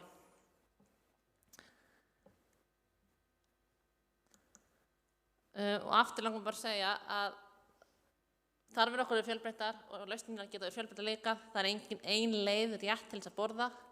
Það eru nokkrar mismunandi leiðir að settu marki og með því að höfða til þessa hóps og þá náum við betur til breiðari hóps með okkar ráðleggingum og okkar stuðningi. Þannig að við þurfum að styðja alla í því að geta fundið sína leið. Þá held ég að það sé bara komið hjá mér. Ég þakka kærlega fyrir mig. Ef þið viljið forvinnast meira þetta rannsóknarverkefni sem minntist áðan, þá er heimasíða þess reddi.hi.is og sömuleiðis er ég virka samfélagsmiðlum undir sportbitum. Takk fyrir mig.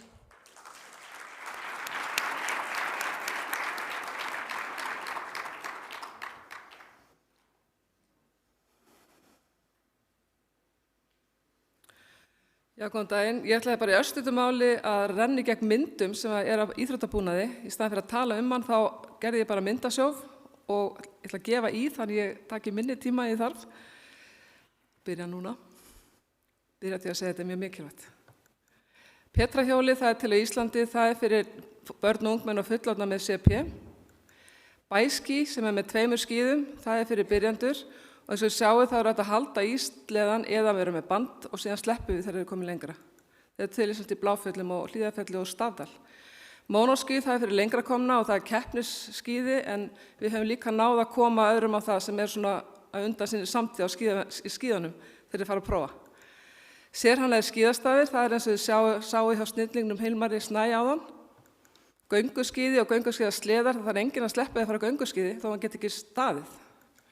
Skautar sama með skautana, stóðtæki, sleðar. Íshokkí en vinsælsta greinin af vetraríþróttunum og frábært að horfa á hana og þarna sjáum við bæði barn á sleða og svo keppendur á Paralympics. Útivistarstóll, það er til 11 stólar á landinu, lánuðum allt land og þeir eru að vera til í hverju landsfjórðungi og geta nýst ekki bara til íþróttir eða þannig heldur bara að vera með fullorðnir og börn. Þetta er nýrbúnaður sem setti mynd á þarna því hann hentar mjög mörgum. Handahjólreiðar, bæði fyrir byrjandur, börn, ungmenni og svo náttúrulega keppnisfólkið. Sama með hjólastolagstur fyrir börn og ungmenni og þá sem eru lengra komna. Ég setti myndina Arnari Helga sem er með græðina sína frammi og Arna Sigríður Ellendis, hún ætlaði að vera með okkur. Körfubolti, allir í körfubolta, þetta er stóllinn. Stóll fyrir hjólastóladans, fyrir hjólastolatennis. Knattspyrnan, boltinn er stærri og þarna notar hún hækjurnar, aðlögun. Keila og boccia, það eru rennurnar sem hafa reynst mjög vel þar fyrir þá sem ekki geta kastað og sumir nota bara hökuna. Ég tók þessa myndir í Sydney Paralympics 2000 af konu sem var að keppa í siglingum og hún notaði bara röddina. Ég setti þetta tæki inn því þetta er mjög mikilvægt til að geta fest á stól og við erum að berjast fyrir því að fólk geti fengið svona tæki farið út fyrir malbyggið. Síðan set ég hérna inn Spokes in Motion sem að þar er Paul Spade sem er í bæði Bandaríkjunum og Frakklandi. Hann er sjálfur fatlaður, hreyfihamlaður og hefur verið svona okkar aðal ráðgjafi með búnað, komið til Íslands og hjálpað okkur og síðan eru við samstarfi við Winter Park í Colorado, Talents Aspen og tækifærin eru allstaðar, þetta var örlítið brot. Búnaðurinn er til, það þarf enginn að sitja heima, hvorki í skólum né utan skólana og íþróttalífinu. Takk.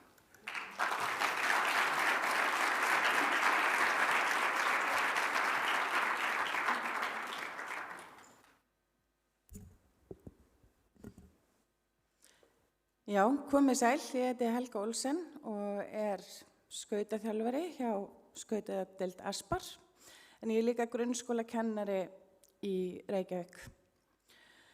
Hjá okkur við erum 10 ára í skautadeild Aspar en þrátt fyrir það þá höfum við verið að vinna verkefnum með Íþróttasambandi fatlaðra síðan 2004 og fyrstu keppendurnir tóku þátt í alþjóðlegum verkefnum á vegum Íþróttasambandi fatlaðra og Special Olympics árið 2005.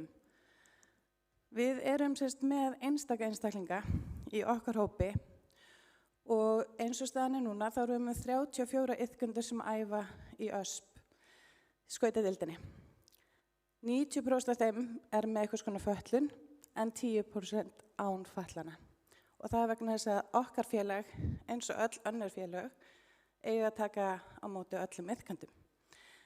Meiri hlutin á okkar iðkendum eru á einhverju rófi en eins og með allar svona greiningar að þá segja greiningarnar okkur lítið sem ekkert einstaklingin sjálfan.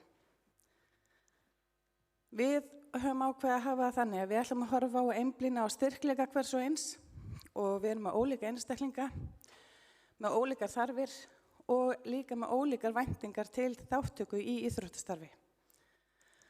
En til þess að við getum tekið á móti öllum sem iðkendum og komið til móts við allar þessar þarfir sem er innan okkar deildar er mjög mikilvægt að við séum með gott starfsfólk.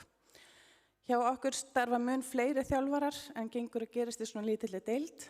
Við erum til dæmis með 5 lítil kríli í skautadeildinni og þá erum við með 3 þjálfara fyrir þessi 5 börn.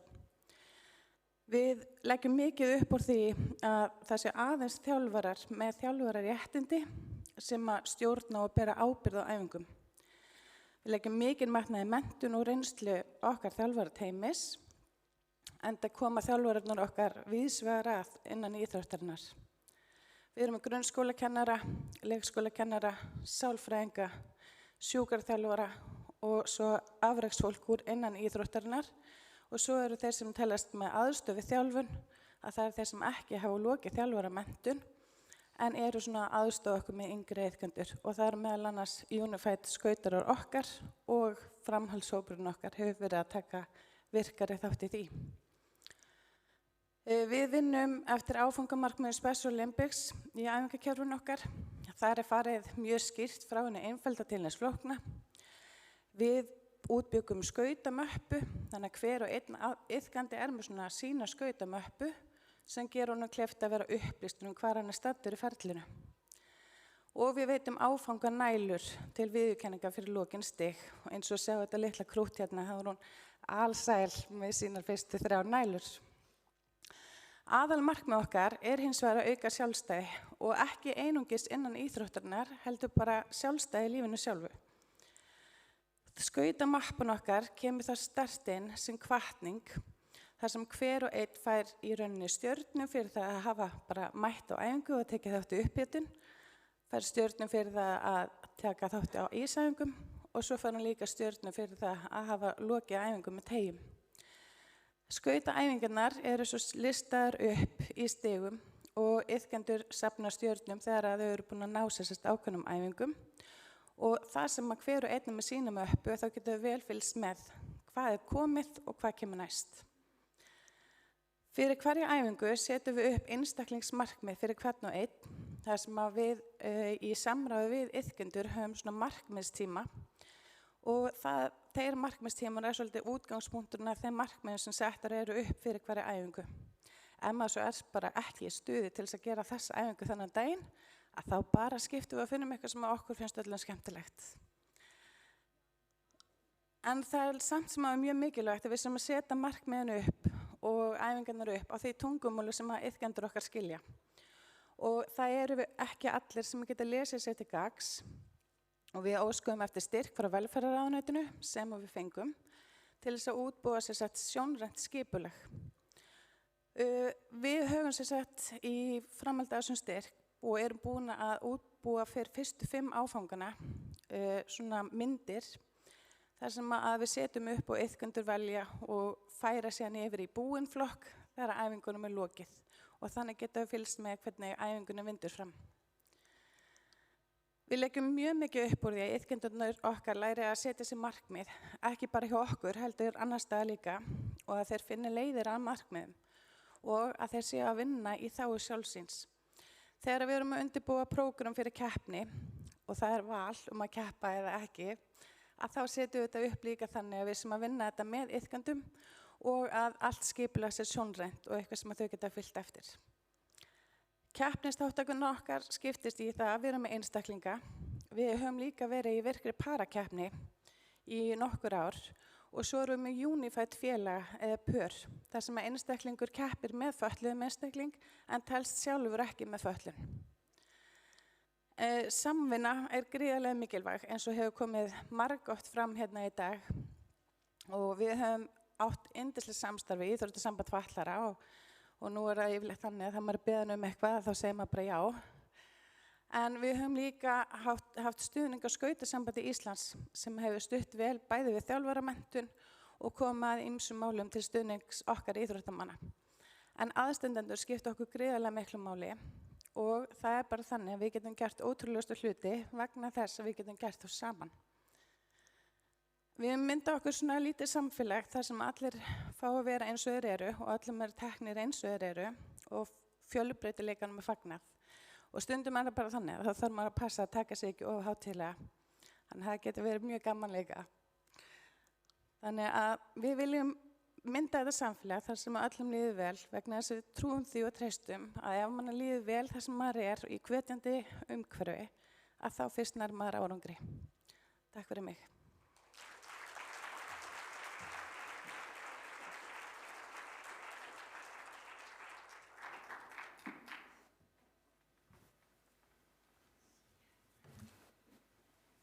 Góðan daginn.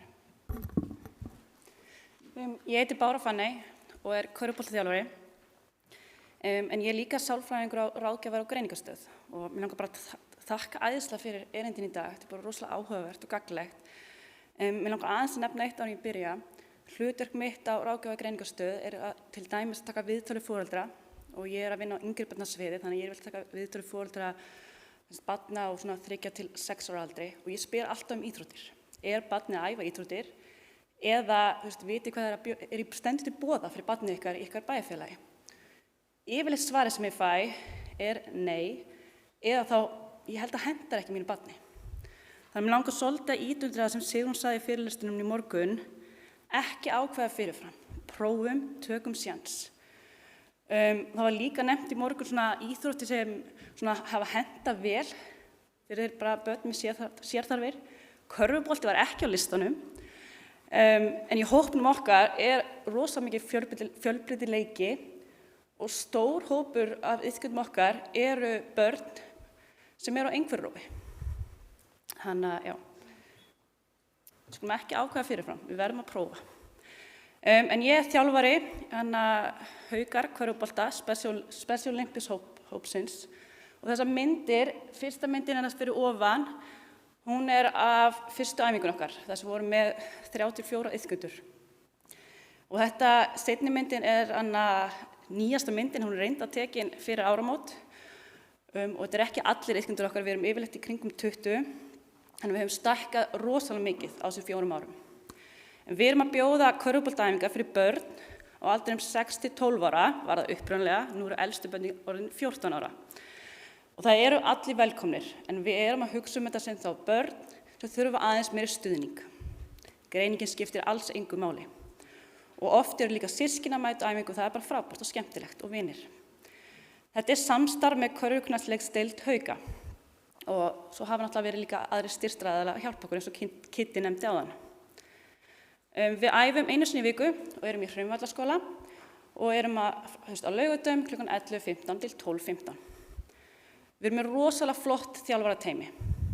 Við reynum alltaf að vera allavega 4 þjálfarar, það er markmið okkar, en síðan er ég með aðgengi að fleiri þjálfurum. Þannig ef ég veit að fjöldin er mikill, þá hringi ég bara og kalla á fleiri þjálfara. Markmiðin okkar er að allir fá að njóta sína æfingu á sínum forsendum. Við getum alltaf aðlagað íþróttina að einstaklingnum, líka körfubolta. Krakkarnir eiga að upplifa sér hluti af hópnum og þau eru með hlutverk. Og auðvitað er líka markmiðið að við erum að reyna að bæta gróf og fínhreyfingar, jafnvægi, styrk þeirra. Og við höfum síðan líka mikla framfæri þar á þessum árum. Það er skilningur, það er virðing og það er traust. Og það er rosalega mikið fyrir foreldrana að upplifa það líka. Og svo finnst okkur líka mikilvægt að foreldrar fá að upplifa það að vera áhorfendur. Við viljum helst að þau sitji bara á horfi og fá að njóta þess að vera foreldrar. Að við þjálfarar erum þá að grípa inn í. Eða gefa meiri stuðning einn og einn. Svo stundu þurfum við að koma aðeins inn, en við erum helst að segja bara að njóta þess að vera foreldrar, horfa á börnin sín, spila íþróttina. Það sem við höfum verið að aðlaga okkur að þessum hópi, fyrst allavega þá skiptir íþróttahúsið miklu máli. Við byrjuðum að vera með æfingar í Haukahúsunum á Ásvöllum, sem er alltaf rosalega stór salur. Og þetta er líka 2 salir, það er tjald á milli. Og við lærðum frekar snemma að þetta henta ekki hópnum okkar. Sérstaklega við vorum yfir snemma á laugardagsmótnum og það var oft æfingar eða leikir í gangi hinum megin. Og það var alltaf mjög mikið læti í klukkunni og hún kemur óvænt. Og þetta var truflandi fyrir hópnum okkar. Þannig að við höfum bara samband við Hauka og fundum lausn. Þannig að núna erum við að æfa í Hraunvallaskóla, þannig að þetta er bara við á æfingunni. Fleiri þjálfarar, það er nú oft búið að nefna það í dag, það skiptir mjög miklu máli að hafa marga þjálfara og þjálfara sem hafa reynslu. Eða áhugasama þjálfara sem vilja læra. Sýnikennsla, skýr fyrirmæli, geta boðið upp á einn og einn og við reynum að líka nota mikið hendurnar þegar við erum að tala. Ég er að segja dribbla, ég sýni, ég er alltaf að sýna, ég er alltaf með bolta líka. Við erum með þá 1 þjálfara sem þá stjórna hópnum með æfingunni, þeir að segja, lýsa, sýna allt. Síðan er ég með 3 aðstoðarþjálfara sem geta þá komið og hjálpað. Við erum líka að setja æfingaplanið alltaf svipað upp. Það er uppbytun, þar sem við erum alltaf að dribbla, hún fyrir alltaf eiginlega eins fram, þótt að við breytum kannski æfingunum. Það er vatnsbása, síðan erum við með stöðvar eða svona þrautabrautir. Svo tökum við aftur vatnsbásu eftir það, erum með skotæfingu og lokin erum við að spila. Og það sem er svo ótrúlega gaman að sjá hvað það hefur breyst mikið. Þegar við byrjuðum fyrst, þá vorum við ekki mikið að spila körfubolta. En núna er það sem krakkarnir elska. Þau eru ekki sátt ef við erum ekki að bjóða eins mikið tíma í lokin að spila. Þau vilja helst vera bara í hálftíma að spila ef þau fengið alveg að ráða. Þannig að það hefur bara leikskilningurinn þeirra á leiknum hefur aukist rosalega. En við erum líka að bjóða upp á mismunandi stærðir á boltum og líka mismunandi þyngd á boltum. Þannig að þau velja bara bolta sem hentar þeim. Og svo körfurnar. Þannig að hæðin á körfun sem skiptir líka máli. Við erum með lægstu körfurnar í gangi hjá þau erum að spila, en það er líka í boði að vera þar að bara svona á rimlum lægri körfur. Og það sérstaklega fyrir iðkendur sem er að koma á fyrstu æfinguna. Við viljum að þau upplifa þessa tilfinningu, ég skoraði körfu. Ég skoraði allavega einu sinni. Það er æðisleg tilfinning. Þannig við bara, já, við leysum það. Myndirnar hérna, þetta er myndir frá KR-mótinu sem við keyptum, þetta er síðan í október, október í fyrra. Og þetta er ótrúlega gaman að sjá þennan hóp spila. Við erum að keppa í opnu móti, á móti saman börnum sem eru ekki með fatlaða, eru ekki fatluð. Og það er svo mikil keppnisskap, það er svo mikil ánægja að þetta skiptir svo miklu máli. Því miður hefur ekki verið mót síðan þá, því það verið allt bara náttúrulega lokað, en við ætlum að fara á mót eftir mánuð og ég veit að krakkarnir eru mjög spennt fyrir því. En það sem ég hef skiptir mér miklu máli er líka þessi félagsfærni, að félagslega ávinningurinn að fá að upplifa sig hluti af íþrótt, hluti af hóp. Og það sem við erum með iðkendur sem eru ekki í sama skóla, eru kannski ekki endilega í sama bæjarfélagi, að fá að kynnast og búa til tengsl við eitthvað sem hefur sama áhugamál og þú veist, körfubolta. Þannig að við erum að sjá vináttu byrja að myndast, nokkur eru að hittast fyrir utan æfingar. Og þetta skiptir mjög miklu máli. Og upplifa sér hluti af liði. Þetta hefur áhrif á sjálfstöðstu okkar og sjálfsmyndina sem aldrei. Og þau gleðjast, þú ert að hvetja hvern annan áfram. Ég man í byrjun, þá var ekki mikið samskipt á milli iðkenda og líka mjög lítið samskipt kannski við okkur þjálfara. Það hefði gjörbreyst. En líka sem við lærum svolítið í svona hópíþrótt eða bara almennt í íþróttum við lærum svo mikið svona life skills. Við lærum hvernig við má takast á við mótlæti og tilfinningastjórnun. Það var einn iðkandi til með sjá okkur sem átti rosalega erfitt bara með að mistakast. Hann var með svolítið svona fullkomna áráttu. Hann var mjög góður, hann var bara að byrja í íþróttinni, þannig að þegar hann klúðraði, hitti ekki körfuna, þá var hann bara mjög reiður og átti erfitt með það. En hins vegar náttúrulega bara ómögulegt og hittir alltaf í körfubolta, þannig við þurfum svolítið að vinna þetta með honum. Líka bara að skiptast á, senda boltan, ekki bara ég fæ alltaf að skjóta. Og það hefur bara, við tókum bara smá skref til að kenna þetta. Í staðinn fyrir bara, þetta hentar ekki þér, þá finnum við leiðir. Við þurfum bara að kenna þetta, gefa honum fleiri tækifæri til þess að lenda í þessu aðstæðum og hjálpa honum að vinna og læra þetta. Og þetta er bara einn af okkur efnilegustu leikmönnum í dag sem bara spila rosalega vel, frábær sendingamæður. Hann vildi aldrei senda boltan fyrst. Þetta var hans bolti. Svona framtíðarsýn okkar, hann Kristinn enda sagði við ykkur í morgun, það hefur alltaf verið markmið hans þegar stofnuðu þetta að við ætlum á Special Olympics. Það eru bara nokkur árið það, þannig að það er markmið. Hópurinn hefur stækkað mjög mikið, við erum komin inn á allan á 20 iðkendur, þannig að húsin núna er orðið svolítið lítið fyrir okkur. Þannig að við erum að velta fyrir okkur næsta skref, það er svolítið annarkvort að skipta hópnum í tvennt, hafa þá 6-10 ára og 12 ára eldri og líka að kannski auka æfingar. Núna erum við bara með einu sinni í viku og það er svolítið lítið fyrir eldri hópin okkar. Þau vilja æfa meira. Þannig að það er líka markmið fyrir okkur næsta haust að bæta við æfingu. Og svo höfum við einu sinni á síðasta móti verið með svona unified lið. Þar sem við vorum með stelpur, þetta eru líka stelpur sem ég er að þjálfa hjá Haukum, voru að spila með stelpur sem æfa hjá okkur.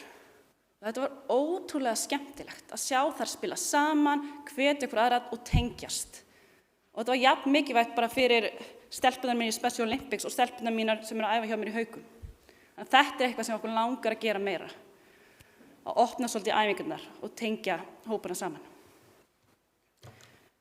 Ég alveg búin. Já, skemmtilegt að tala þetta. Bara í lokin, þá við erum með Facebook-hóp og svo rosalega skemmtileg vídeo sem Magnús hefur tekið á hópnum sem hægt að sjá á YouTube. Takk æðislega.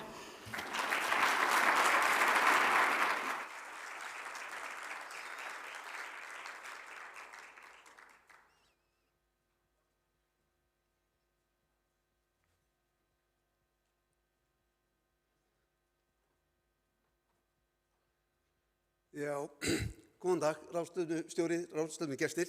Takk fyrir tækifærið að fá að vera hér í dag með ykkur. Ég heiti Jóhann Arnarsson og íþróttakennari í starfsbraut Fjölbrautaskólans í Breiðholti og mér langar til að kynna fyrir ykkur nýjasta verkefnið okkar, sem við kalla þetta alltaf gæluverkefni en það getur vel verið, en þetta nýjasta verkefni.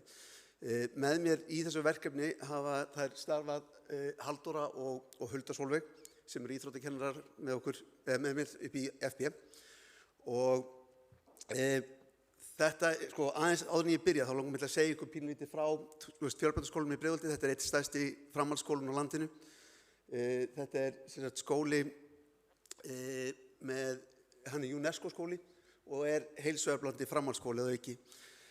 Starfsbrautin, hún í rauninu búin að vera heilsueflandi frá því löngu áður en skólinn var það sem slíkur og ef við förum aðeins út í það þá sem sagt í starfsbrautinni eru 50 nemendur og deildin stækkandi og fer fjölgandi og hún var stofnuð 1998 ætla ég að segja og það má eiginlega segja að frá upphafi þá var mikil áhersla á íþróttir, alls konar íþróttir, líkamsrækt og styrktarþjálfun og verið unnið markvisst út frá því. Nemendur hafa verið í rauninni með 8 kennslustundir á viku, þannig að við fórum mjög, tókum framstíg,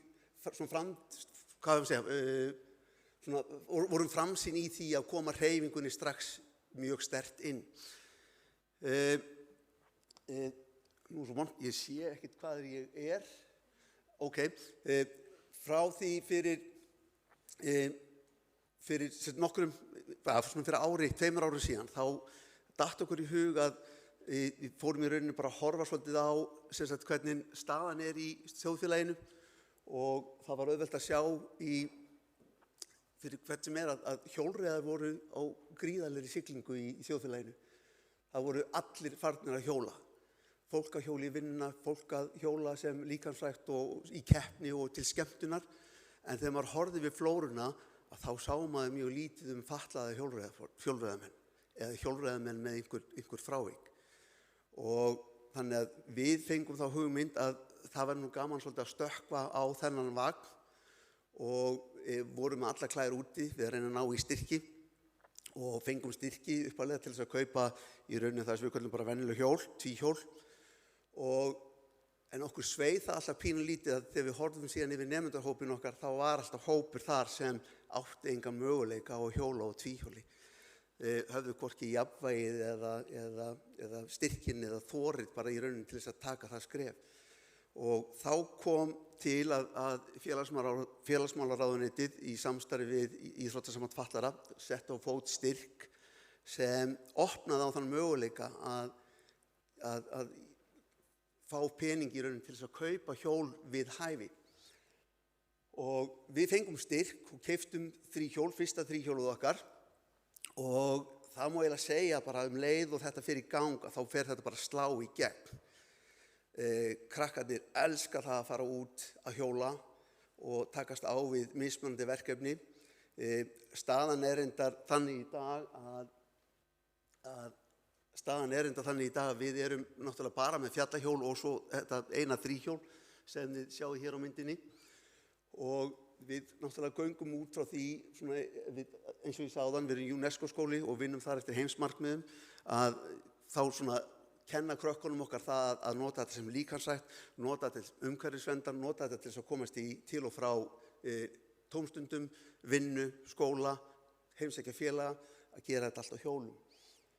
Og þannig að í rauninni þá gengum við svolítið út frá því að reyna að gera þetta sem þá hjólreiðar fyrir alla.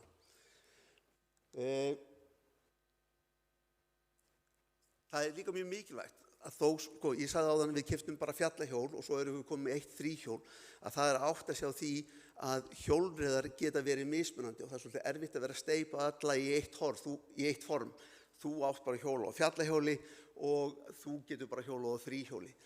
Og það er ekkert endilega formi sem hentar viðkomandi, þannig að við erum svolítið með alla klæðir úti núna að reyna að bæði að fjölga hjólum og fjölga þessum mismunandi hjólum. Að reyna þá að vera með gravelhjól og ramashjól og allar gerðir af hjólum, þannig að allir geti fundið í rauninni verkefni við sitt hæfi. Það er líka mjög mikilvægt að kenna þeim að hjóla við mismunandi aðstæður. Það er hægt að hjóla alla daga ársins.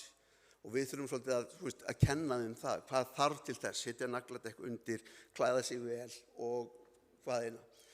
En eins og veturinn hefur verið í vetur, að þá er náttúrulega ekki verið hægt að hjóla alla daga og þá förum við svolítið inn í það að kenna þeim svolítið til sjálfshjálpar. Þá komur þetta í ljós þegar við fórum að spyrja krakkarna hvort þau ættu hjól. Jú, mörg hver áttu hjól, lyftu upp hönd og byrjuðu á hverju hjólar þá ekki? Já, það er sprungið. Já, hverju lagar það ekki? Já, pabbi ætlaði að laga það helgina og svo kom helgin og þá ætlaði hann að laga það í næstu viku og svo bara liðu kannski árin og alltaf var hjólinn í bílskúr bara sprungið. Þannig að við ákváðum að nú ætlum við bara að kenna þeim að laga hjólinn. Þannig að núna þegar veðrið viðrar ekki til hjólreiða, að þá erum við búin að útbúa okkur þetta fína hjólaverkstæði. Við kennum þeim að þrífa hjólinn, smyrja hjólinn, við kennum þeim að bæta sprungin dekk, skiptum keðjur og allt hvað eina sem þarf til þess að þau geti stundað hjólreiðar sem í rauninni sem svona markvissan og eiginlega sem valkost. Þannig að það er til mikils að vinna þar og þau það er svolítið gaman frá því að segja að eitt foreldri kom til mig og sagði, býtu, alltaf þú var að kenna barninu mínu að laga hjól. Ég held bara, já, gangið þið vel. Og viti menn, með æfingunni að þá er þetta ekkert mál, þau læra þetta eins og hvað annað. Þannig að sko, nemendur okkar í FB, þau kunnu skipuleggjendur þessara ráðstefnu ekki góðar þakkir og það var vegna þess að á 50 með stóri hjóladagurinn.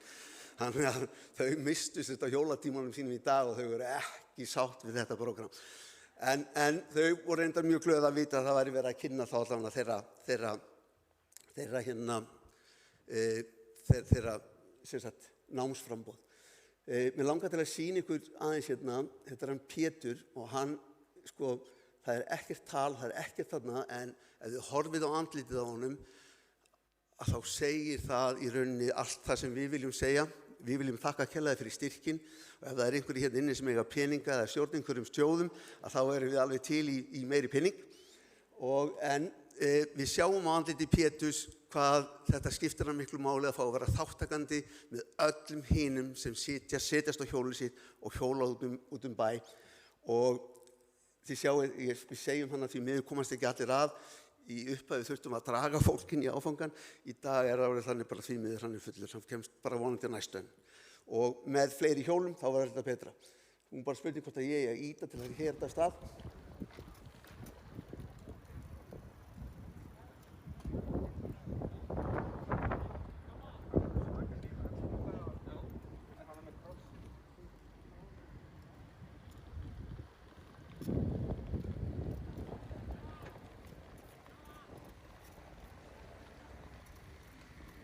Sumir get ekki leynt gleðinni sinni.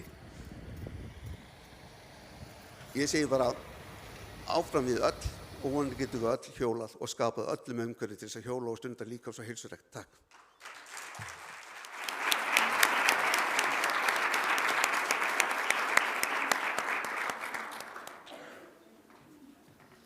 Góðan daginn.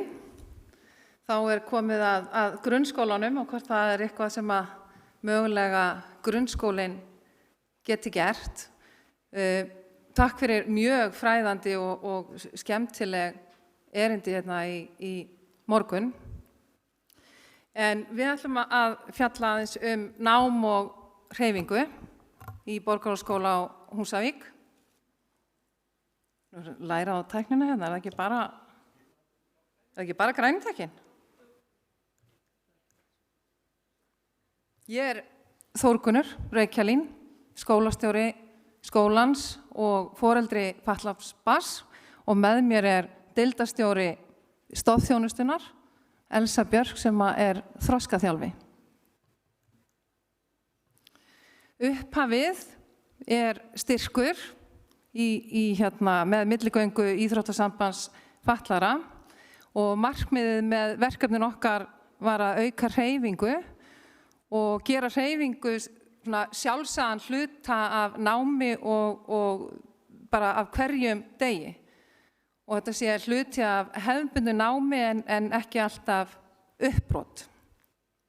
Og það verður að segjast eins og að styrkurinn, hann gefur okkur svolítið þetta ekstra, þetta búst sem við þurftum til að fylgja málum eftir, sumu sem við vorum nú þegar að gera, en gera það svona markvissara. Og magnað hvað ein hönd getur gert mikið í svona verkefni. Við höfum alltaf reynt að hafa það í huga, að hugsa vel út fyrir boxið með nemenda með miklar sérþarfir eða einstaklingsþarfir. Þannig að verkefnið henta okkur sérstaklega vel. Við sjáum þessa þróun hreyfingar. Við höfum haft miklar áhyggjur af vanvirkni nemenda, sérstaklega nemenda með sérþarfir. Þeir eru keyrðir og sóttir í skólan.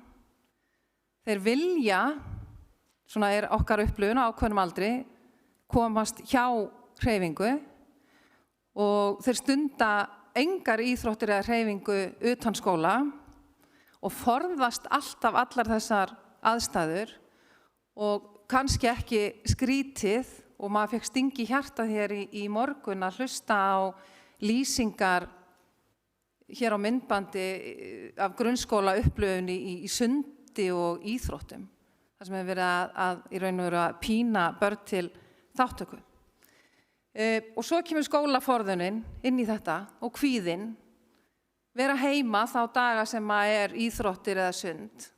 Bara mamma eða pabbi hringja mig bara inn lasin, bara svo ég þurfi ekki að takast á við þessar aðstæður. Og það var það sem við vildum skoða sérstaklega. Já, halló. Við ákveðum að byrja bara ákveðnu tímabili og tókum fyrir okkur hérna apríl og maí 21 og þá hugsaðum líka að þá væri kannski veðrið farið að skána sem var kannski ekki endilega raunin. Það sem við byrjum strax á að gera, við settum strax auka tíma á miðstig og unglingastig fyrir þennan hóp, bæði í íþróttahúsi og sundlaug. Það sem við gátum þá að skapa, það aðstæður sem eru stundum hamlandi í venjulegum eða hefðbundnum íþróttatímum. Við gáum ákveðnum nemend, þetta fyrir nemendur með sérþarfir. Þau höfðu val hvort þau mætti í annan tíman eða báða tímana og við vorum miklu samstarfi við hvernig við vildum hafa þetta. Þannig að í aukatímanum þá tókum við út þennan hlut sem búningsherbyggi, íþróttaföt, þannig að þetta var spurningum að mæta og virkni. Og það var bara dásamlegt að fylgjast með hvernig þetta gekk hjá okkur.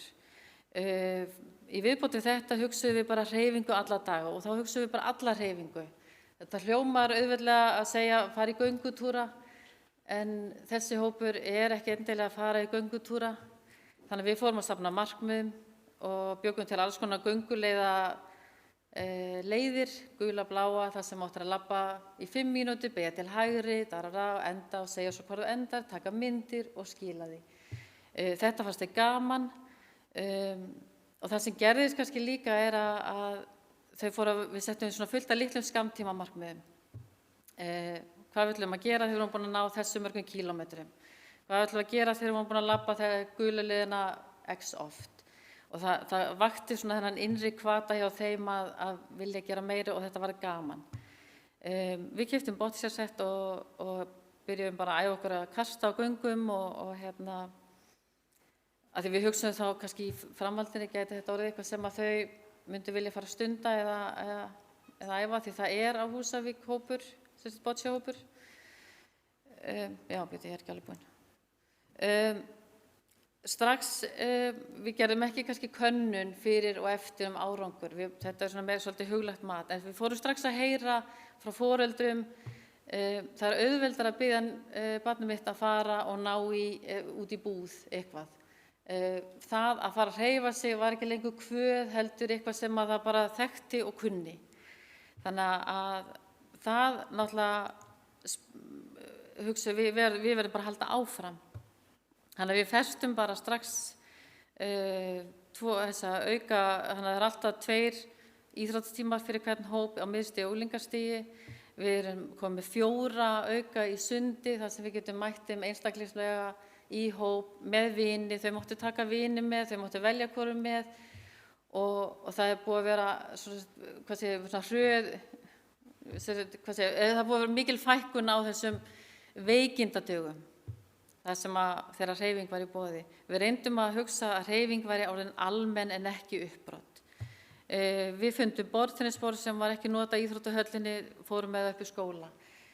Keyptum fótboltaspil og allt þetta gerir almenna leiki, hreyfingu, jafn almenna fyrir þennan hóp og aðra. Og þau hittu vini sína og þetta búið að margskila sér.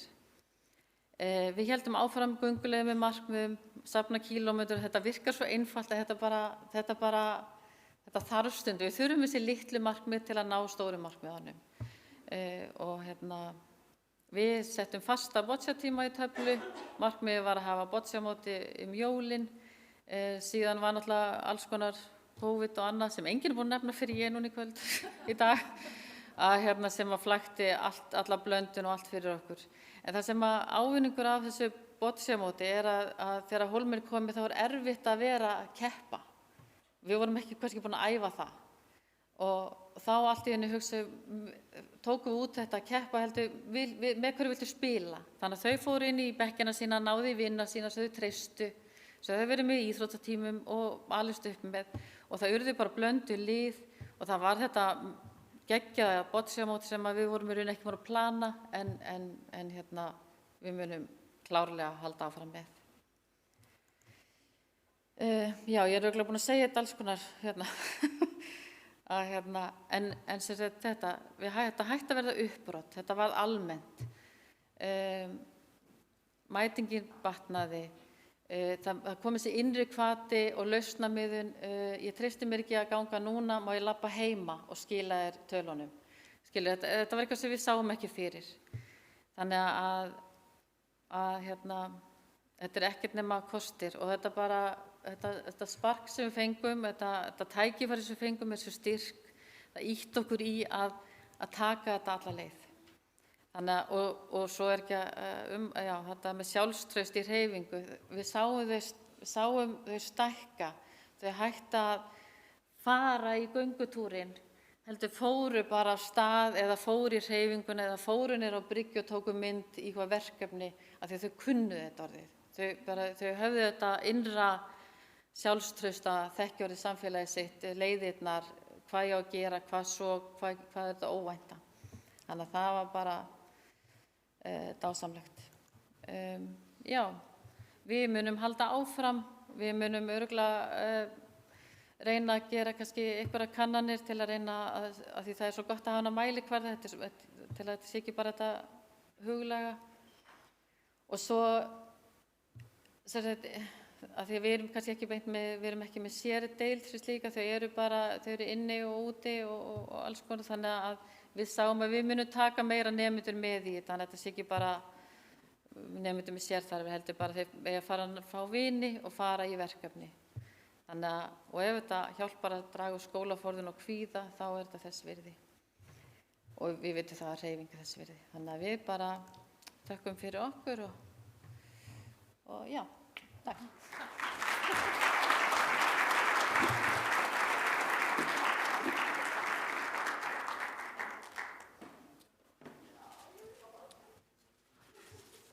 Takk fyrir þessi flott innlegg.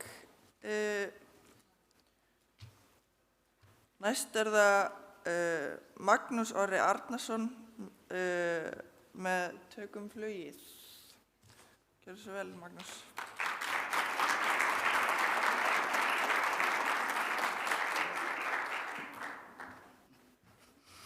Sælverið, Magnús Orri Arnarsson heiti ég og þáttastjórnandi í þáttunum með okkar augum. Ég bjóð hérna til skemmtilegt og flott myndband sem að sýna ykkur fyrir þessa ráðstefnu. Endilega njótið.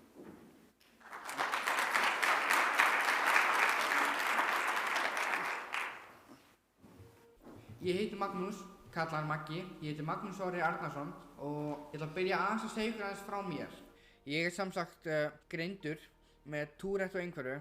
Tourette sjúkdómur til dæmis að gera alls konar hljóð, alls konar hreyfingar, blikka augum, öskra. Þetta bara misjafnt eftir fólki hvernig Tourette heilkenni fara í mann. En aðeins um mig og mitt líf. Ég hef fimleika, ég vinn við sjónvarp og kvikmyndagerð og hef gert það núna senastu 4 árin. Það gengur mjög vel með það. Ég byrjaði sem sagt að vinna upp á RÚV þegar ég var 19 ára gamall.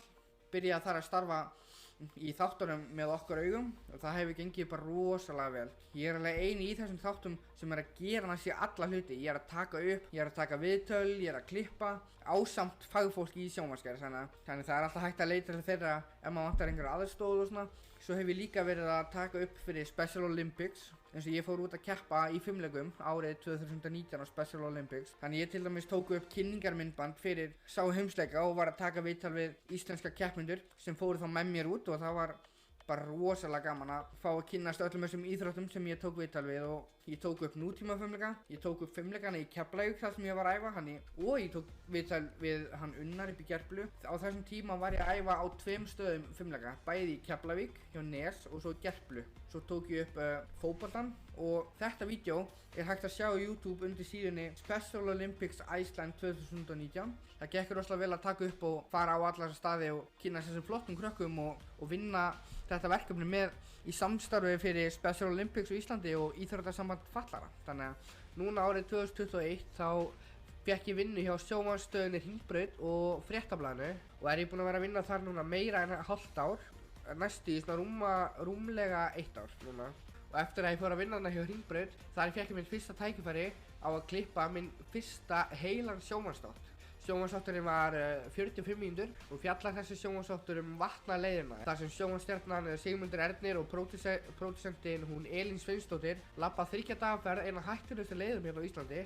Það var bara mér mjög mikil heiður að fá að klippa þennan sjónvarpsþátt og gera hann þannig að hann sé tilbúinn fyrir frumsýningar bara viku seinna eftir að ég byrjaði að klippa hann.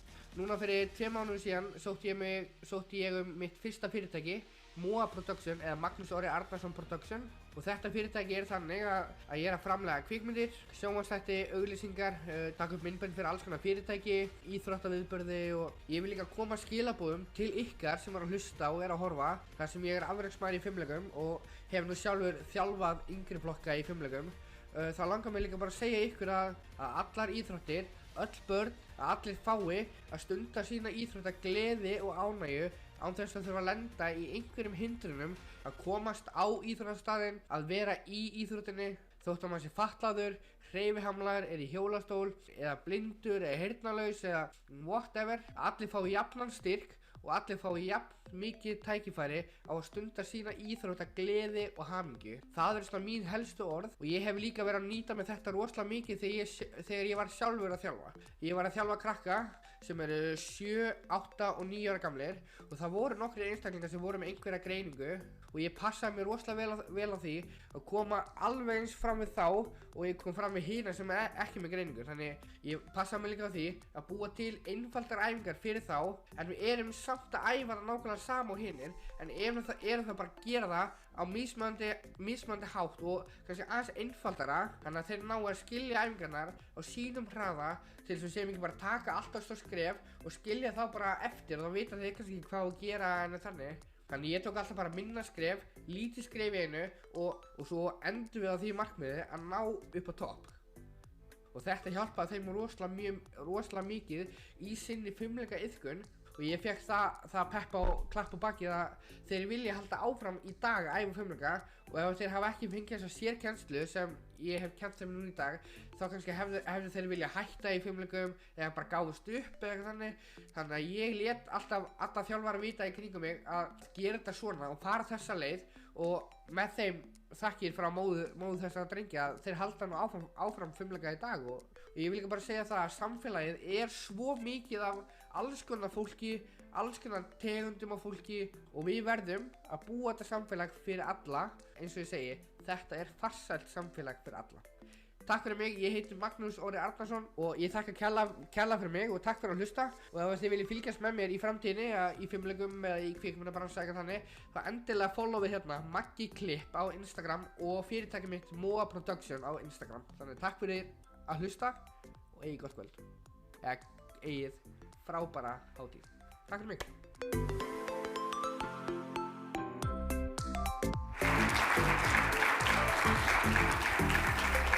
Já, ég vil þakka kærlega fyrir þessi viðbrögð, og eins og ég kom fram í þessu vídeo þá finnst mér íþróttahreyfingin skiptast rosalega miklu máli upp á félagsskap og upp á, ekki bara fyrir krakka og unglinga, heldur líka fyrir eldri borgara og fullorðna til að fá að spreyta sig og komast áfram á þeim sviði sem þeir eru.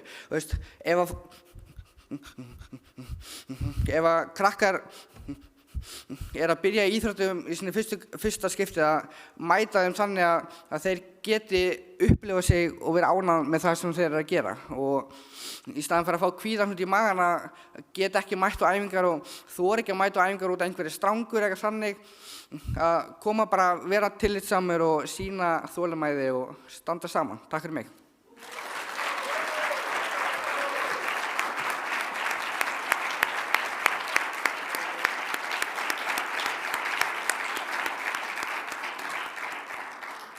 Takk kærlega fyrir þetta, Magnús.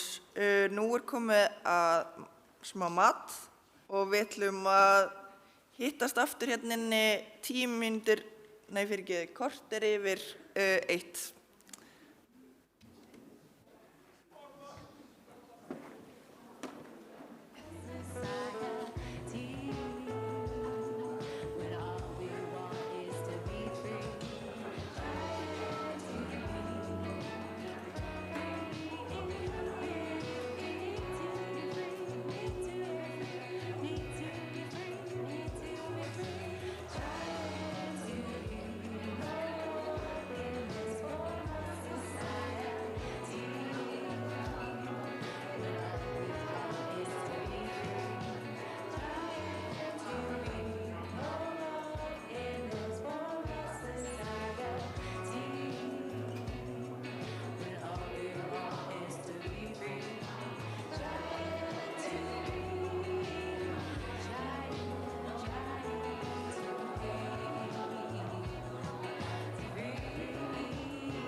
Þetta náttúrulega bara eins og upp í háskóla.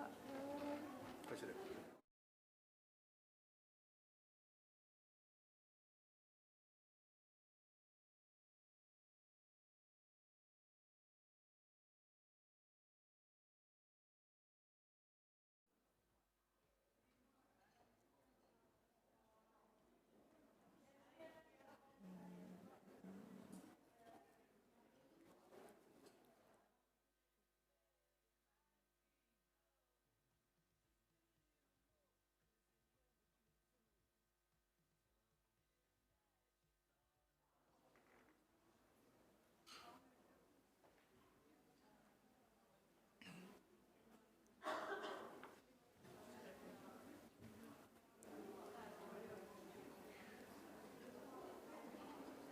Jæja, fólk er svona í ráðleitum að koma sér inn í salinn.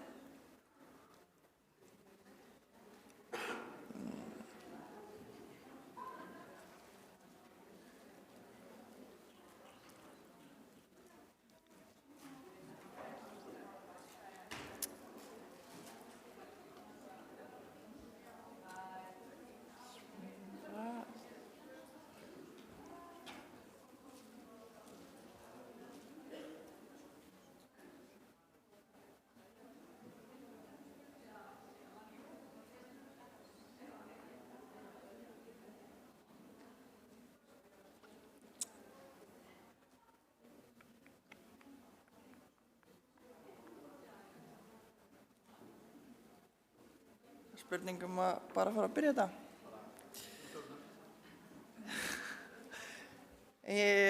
Jæja, ég vona að allir hafa notið matarins. Þetta var rosa góða matur sem við fengum. En nú ætlum við að fara að byrja aftur og hann Ingi Þór ætlar að vera fyrstur núna með hvað virkar í íþróttastarfi? Ingi.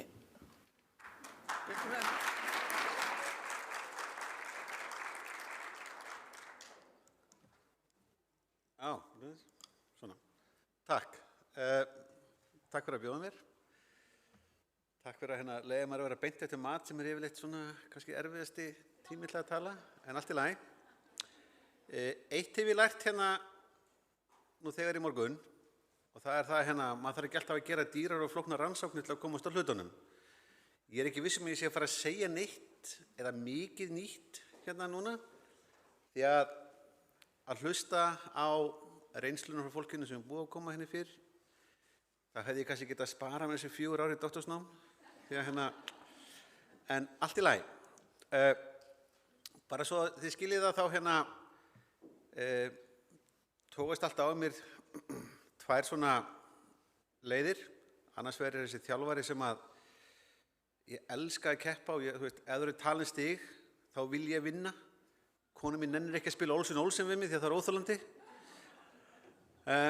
Og svo er þessi nálgun sem að ég fór í doktorsnáminu mínu hreyfingu og heilsu fatlaðra barna. Þannig að ég þykir skilja mjög vel báðar hliðarnar á íþróttastarfinu. Þessa hvað skiptir miklu máli að vinna, annars myndi ég ekki að vera með. Og svo skiptir líka hin hliðin ekki síður miklu máli, þetta að vera með fyrir heilsuna.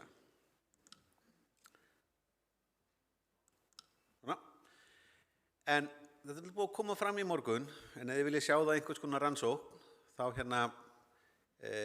skoðuðu við þátttöku í íþróttum meðal fatlaðra barna á stór Reykjavíkursvæðinu.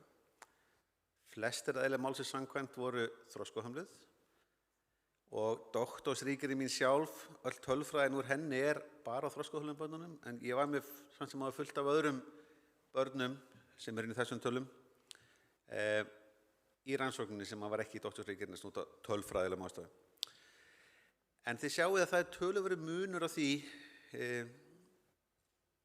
hvort börn með eða án fatlanar stundi íþróttir. Þannig að langflest börn sem ég nálgaðist, rúmlega 100, voru að stunda íþróttir 1 klukkustund eða minna á viku. Og þetta speglar ágætlega tölur úr hérna Felix íþróttasambandið. Það eru 70% af börnum að stunda íþróttir á Íslandi. En við gerðum aðeins meira, alltaf tvisvar. Við spurðum þau hvers vegna þau eru að stunda íþróttir. Og þá kemur þessi speglun mikið fram. Þannig að börn sem eru bara í almenna skólakerfinu og eru að æfa íþróttir, langflestir að segjast verið í íþróttum til að vera í formi og bæta sig. Keppniselementið er búið mjög fljótt að ala upp í þeim. Ég sé sjálfur ekkert slæmt við það.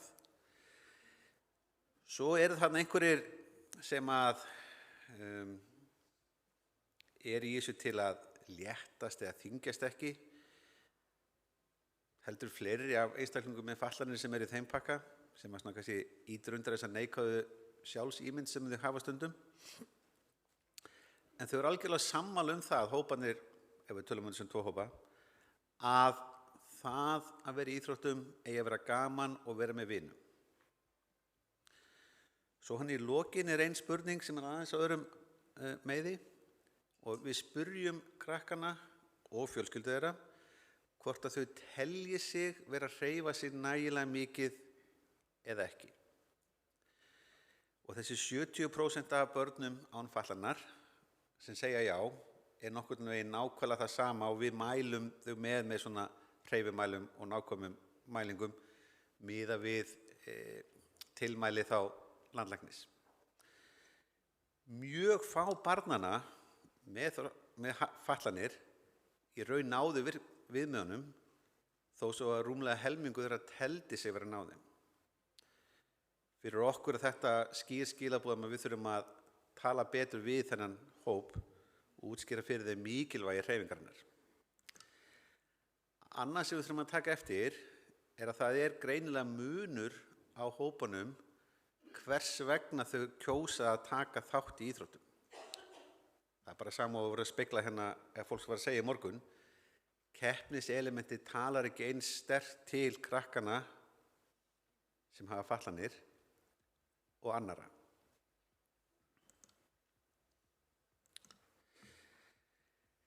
Flest íslensk íþróttafélög, og ég þjálfarinn, elska það, eru mjög keppnismiðuð. Og er Andri farinn? En félögin fyrir mér eru flott og það á ekkert að hætta að keppa, það er bara líka að passa sig á að bjóða upp á fleiri valmöguleika eins og er búið að koma fram í morgun.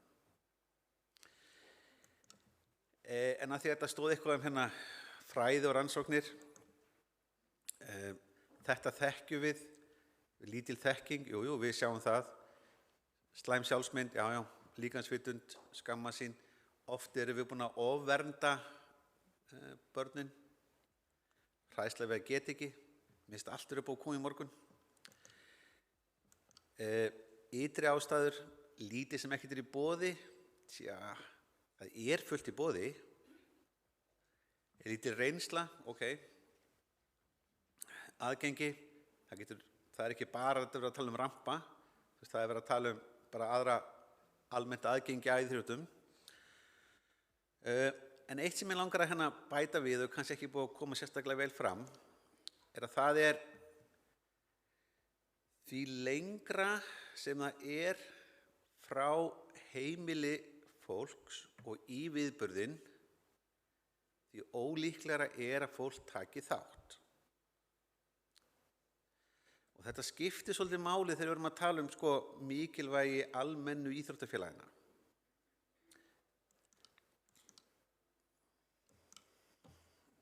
Einu stund.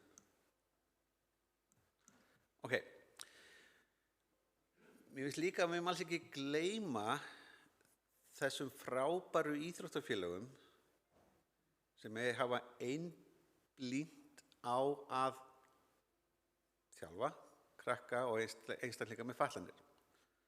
IFR og Fjörður, Ösp, Nes, Suðri, Ægir. Þetta er allt frábær félög og eru með frábæra starfsemi.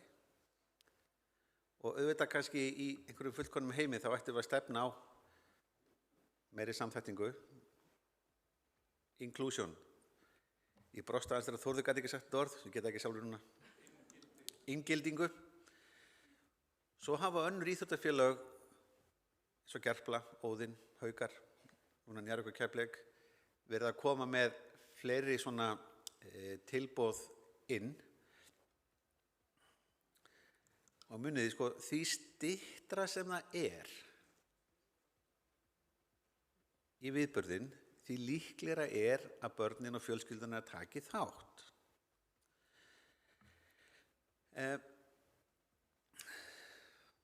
Það skiptir svona miklu máli að sko, við styðjum bæði við félög eins og IFR og Ösp sem eru kannski svolítið svona miðlæg. Þau eru hérna í Laugardal, Fjörður er í hérna Hafnarfirði, auðvitað Nes og Vestmannaeyjar, en kannski engar langar vegaldir í Vestmannaeyjum, hérna á einhver bíl í Vestmannaeyjum. Okay. Að þannig að það skiptir miklu máli að krakkar eigi möguleika á að stunda íþróttir í sínu nær samfélagi. Það eykur mikið möguleikan á því að þau muni taka þátt.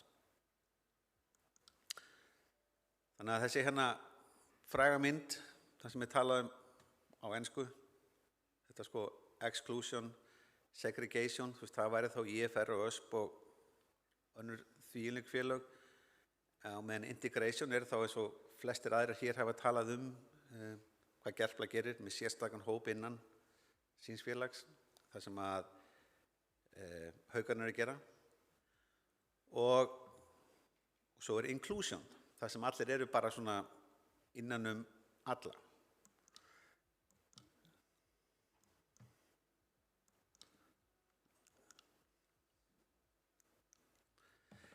Það er ekkert alveg ljóst hvað af þessu er best. En allavega sko með við það rannsóknir eins og við stöndum í dag, þá er erfitt að segja að sko við séum tilbúin að fara að fullu leyti í inclusion. Þannig að sko höfum það í huga að allir þessir kostir, allir þessir möguleikar, hafa einhverja kosti þó þeir hafa líka vissulega galla. Sko þetta exclusion, sko, mér langaði alltaf að æfa á körfubolta með KR, ég gat það ekki þegar ég var 20, ég get ekki heldur í dag, allan ekki meistarafloknum sko. Þannig að sko íþróttirnar snúast margt, að vinna, að sigra, heilbrigði og taka þátt. Þannig að það er erfitt fyrir mig, fræðimann, það sem ég lesi í rannsóknum, að segja að sé eitthvað, að lausnin sé til. Það er bara til margar lausnir af mörgum mismunandi verkefnum. Mér finnst líka stundum ósanngjarnt, svona illa vegið af allan sum íþróttafélögum. Ef maður prófar að vera hinum megin við borðið, þá getur maður alveg skilið þjálfarana sko, sem að bara hérna, ég er að þjálfa sko 16 krakka, að taka einn sem að tæki þá meira en helmingin af mínum tíma eða tíma þjálfarans. Það þýðir náttúrulega bara strax að allir hinir 15 eða 16 þurfa að skipta með sér hinum helmingnum. Það er heldur ekki sanngjarnt. En auðvitað þurfa félögin, íþróttafélögin, að hérna mynda sér stefnu og vita hvernig þeir ætla að taka á móti einstaklingum með sérþarfir. Því íþróttafélögin ættu vissulega, eiga vissulega, að gera það. Og ég held að flestir að séu tilbúin til að gera það, bara ef maður hérna mætir þeim.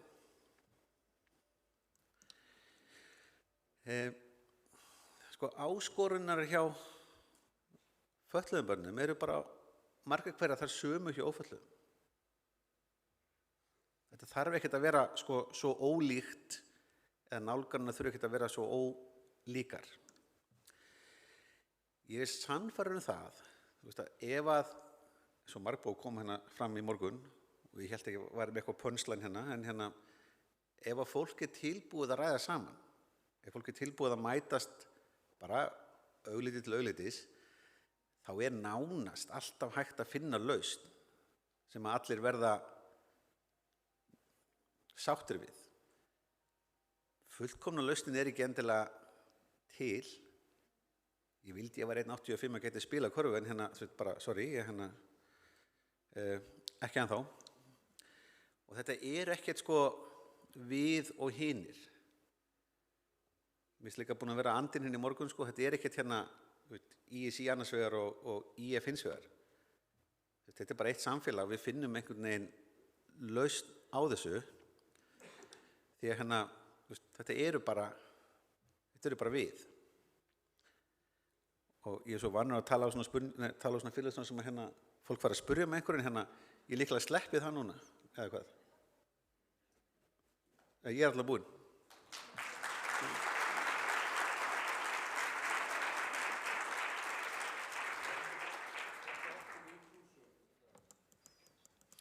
Ætlar þú að spyrja einhverju? Já. Mátt þú það? Ja, hún er hérna...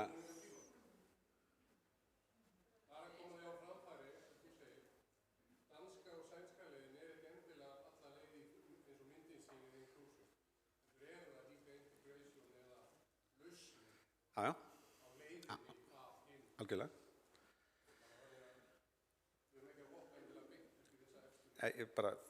Við erum algjörlega saman það, ég veit það.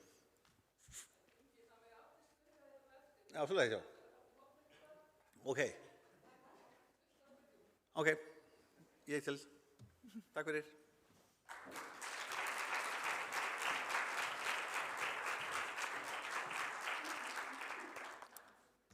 Takk fyrir þetta, Ingi. Næst er það hvernig leysum við verkefnin? Nýsköpun í verklagi þegar margir koma að. Sæunn Vigdís Sigvaldardóttir, verkefnastjóri ráðgjafar hjá Múlaþingi.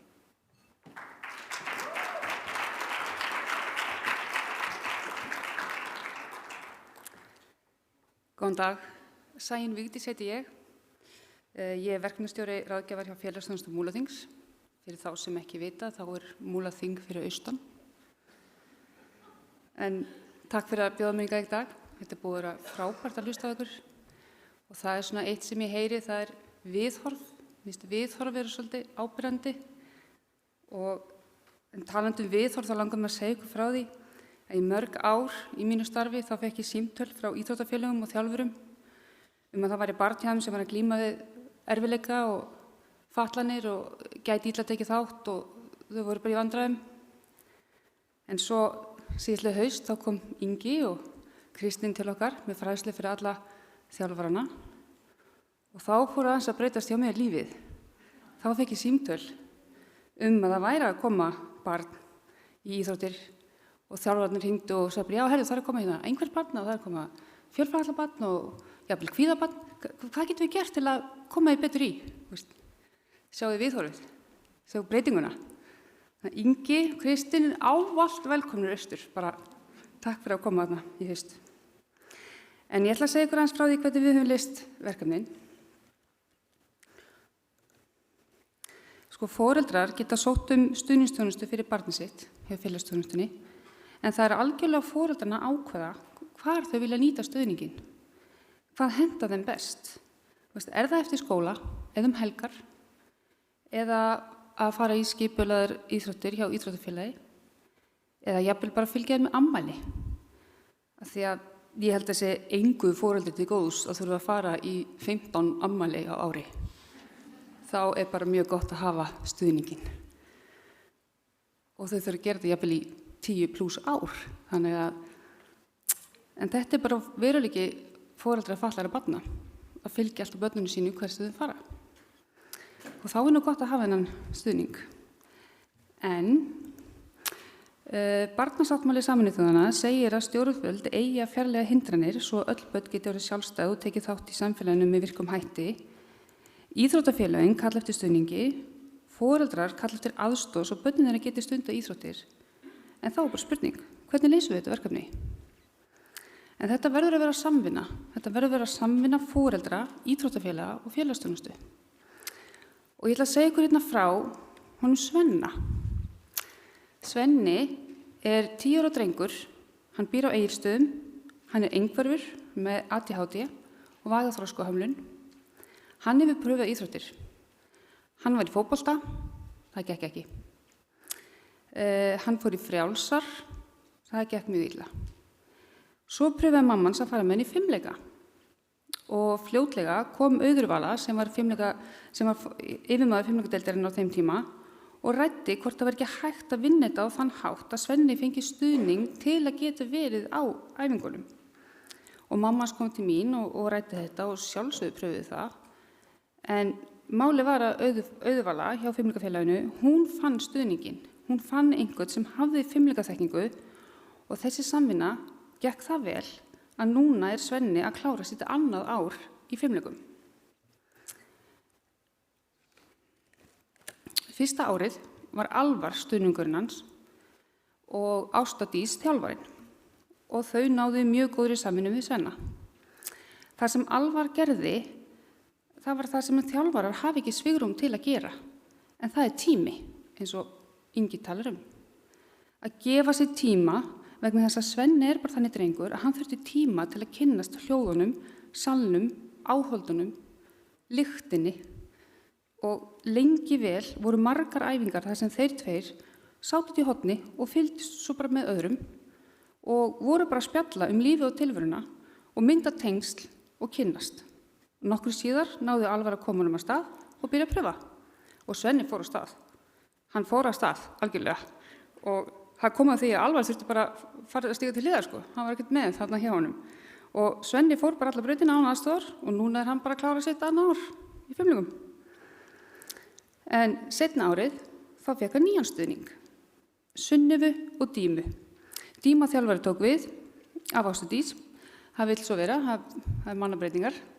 En það var ekkert mál fyrir Svenna að koma nýtt starfsfólk vegna þess að færnin var komin. Hann þurfti hennar tíma til að öðlast færnina. En Alvar átti alltaf pláss í hjarta Svenna og ég ætla að leyfa ykkur að sjá sambandið þeirra og hvernig þetta allt var til. Þannig að hann má sýna myndbandið.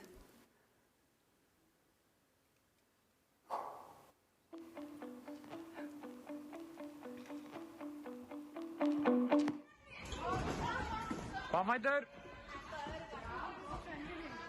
Hann var búinn að prófa frjálsar. Þar gekk það bara ekki vel. Hann þurfti virkilega stuðning að halda, en þjálfarinn vildi fá það foreldra og það var ekki að ganga. Svo prófuðum við fótbolta og það var líka engin stuðningur þar og það var ekki að ganga. Þannig að, en svo fórum við í fimleikana. Þannig að þetta gengur vel. Og ég hafði sambandi við félagsþjónustuna og það var ekkert með jákvæðinu það, bara jú, við skulum bara gera þetta. Og hún Auður Vala fór bara í það fullt að hjálpa þannig að félagsþjónustuna að finna manneskju. Vorum svolítið bara út í horni, sko. Já. Veist kannski að því að við vorum alltaf út í horni. Já. Og tók alveg sko 4-5 vikur að ná honum út á dansskóla og fá hann með öllum með innum, sko. Þannig að hann var svolítið sko félagsvæðinu fyrst, sko. Eftir 5 vikur þá var það bara eins og ekkert, sko. Já. Minnir að hafa alveg verið 8 æfingar sem voru, þar sem við vorum í rauninu bara var bara ég að spjalla það, sko. Spjallum við mikið ensku til henni, sko. Já. Þegar hann talaði mest bara ensku. Og þá, bara spjalla, kasta bolta á milli og svo bara mynda tengsl, sko. Já. Þannig að hann treysti mér. Og þá gæti ég sagt honum, veist, ef að prófa að fara á stóra trampolínu, ef að hoppa, prófa það og hann alltaf elskaði stóra trampolínu. Það var verðlaunina, sko. Ef hann var duglegur þá fekk hann frá stóra trampolínu, sama hvað. Já, mjög fastur. Hann rauninni sko, svo byrjaði bara að taka þátt eftir 5 vikur bara og var alveg duglegasti strákurinn í hópnum sko. Já, þannig að hann þurfti þennan tíma. Já, bara að gera allt. Með hinni slettu kannski einhverju stöðu þá að gera hann allt sko. Eftir kannski jólin þá þurfti ég í rauninni bara, satt ég bara að fylgdast með honum. Það var í rauninni orðið svolítið svoleiðis. Það var ekki nema hann mitti sig eitthvað svo, þá kom hann hlöpur til mín sko. Og þá vorum við oft liggjandi bara út í horni sko. Að spjalla. Okay. Það var svolítið svoleiðis sko. Það hafði mjög mikil áhrif. Ég veit ekki hvort hann hefði nokkuð tíma náð svona langt ef ég hefði ekki haft stuðninginn frá félagsþjónustunni. En eftir alveg fram á áramótum þá átti hún rosa erfitt með að tjá sig við strákana og fá svona vinasamband. En í lokin þá var líka komið vinasamband við strákana og þá gátu þeir, og þeir voru líka duglegir í hjálpunum að hvetja. Og Alvar var líka utan að koma út að segja við strákana að þeir eru duglegir að hvetja. Gaman. Þangað til hann var full. Ég elska hann because við hafa gaman. Ég bara laughed because ég átti fléttur og við hafði fun. Men þangað til hann fór. Og núna ég fæk annan sem er bara stelpa. Og hún ekki skemmtileg líka? Já, but allt breytist. Bara mjög flottur sko, mjög sjálfstæðar oftast. Já. Það eru alveg æfingar þar sem ég þarf ekki að tala við hann, eða þú veist, hann bara gerir. Bara heilar æfingar þar sem maður myndi ekkert taka eftir því að hann væri öðruvísi en hinninum og bara lágvaxnari. Já! Hún finnst þetta mjög gaman, alveg. Ég finn hann blómstra. Hann er bara, hún finnst gaman að hitta krakkana, gaman að gera æfingar, hún finnst þetta erfitt og hann finnur það meira, eftir að hann er betri þá verður meira ætlast til af honum og hún finnst að vera stór. Hann stækkar, hann bara þroskast og stækkar við þetta, ég fann hann bara á honum, hann var bara alltaf orðinn bara stórstrákur. Það er bara þannig að öll börn geta blómstrað með réttan stuðning.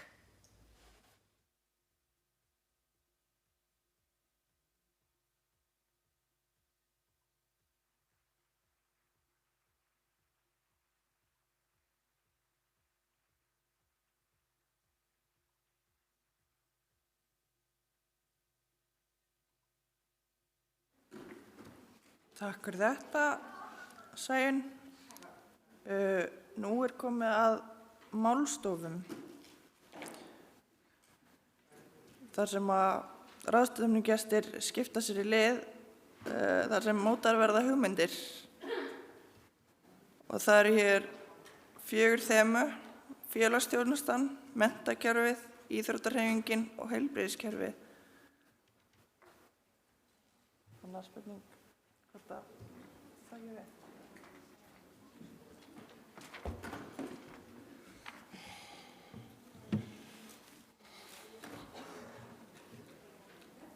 Jæja, ég er nú sérstaklega glaður yfir því hvað margir eru ennþá eftir því að í salnum, það skiptir máli því að hér er náttúrulega að taka við annar áfangi í þessari vinnu okkar.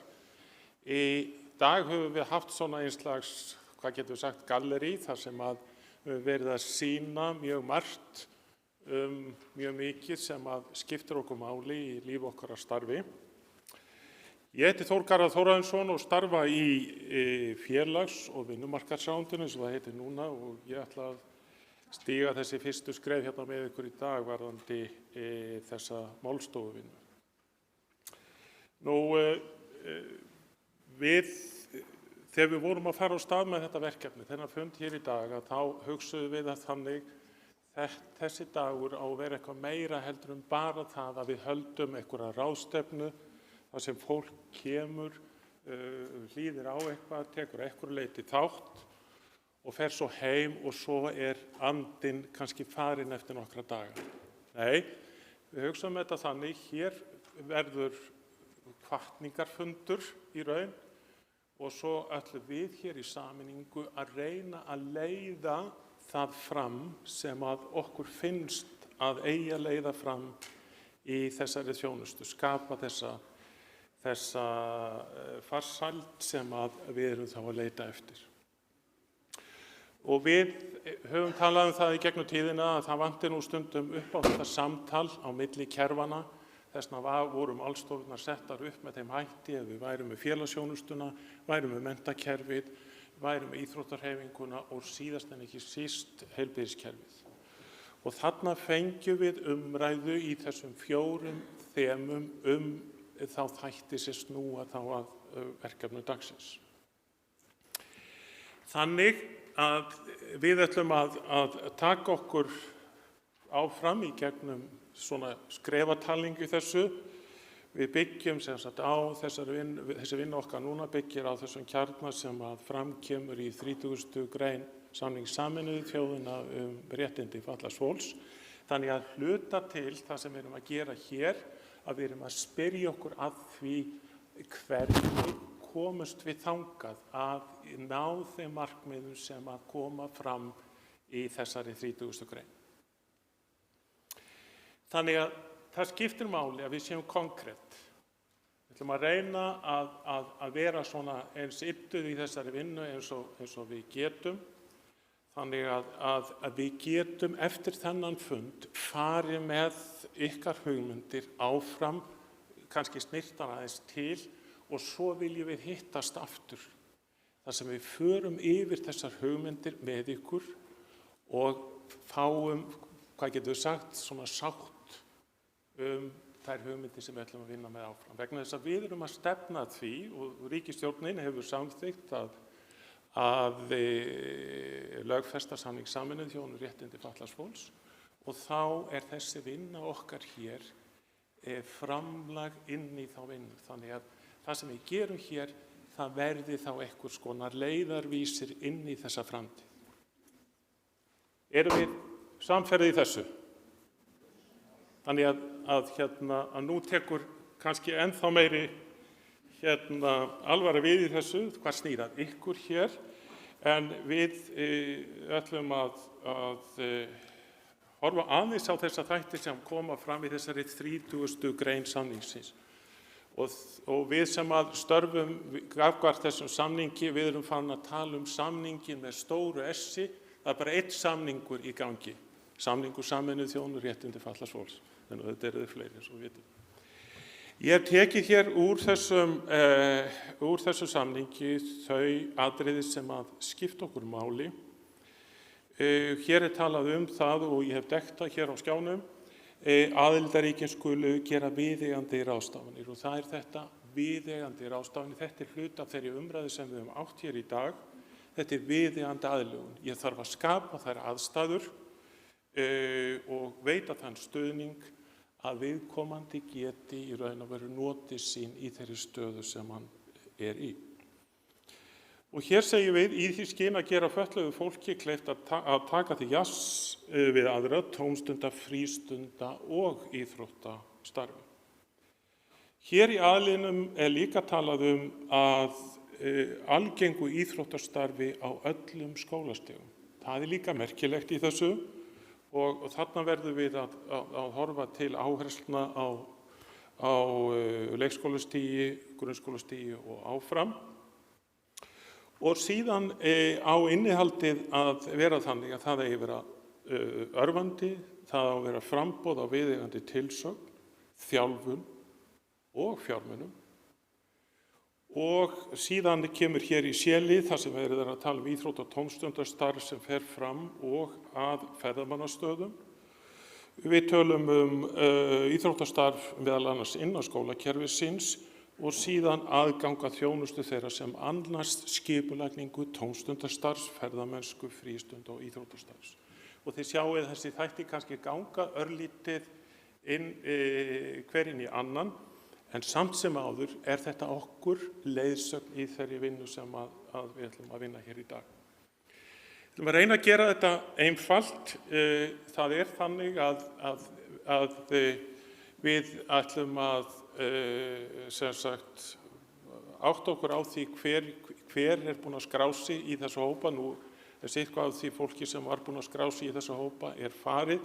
Þannig að við ætlum bara að byrja á því að byrja þá sem hafa skráðu sig í félagsþjónustuna að rétta upp hönd. Býttu nú við, þarna erum við 2, 3, 4, 5, 6, 7 og þið voru þarna 8. Þá erum við í raun og veru með einn hóp sem að finnur sér borð hér bara. Þannig að þeir sem að eru skráðir í félagsþjónustuna eru beðnir að standa upp og koma að þessu borði hér.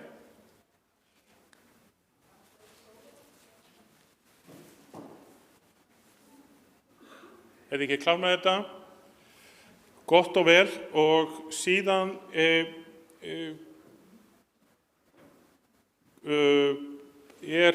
skal ég segja ykkur þeir sem skráðu sig frá menntakerfinu að þeir réttu upp hönd. Þetta verður erfitt að telja, það eru 2, 3, 4, 5, 6, 7, 8, 9, 10. Það er líka einn hópur nánast. Eigum við þá að finna borðið þarna sem er autt fyrir þann hóp, menntakerfið, sest þarna.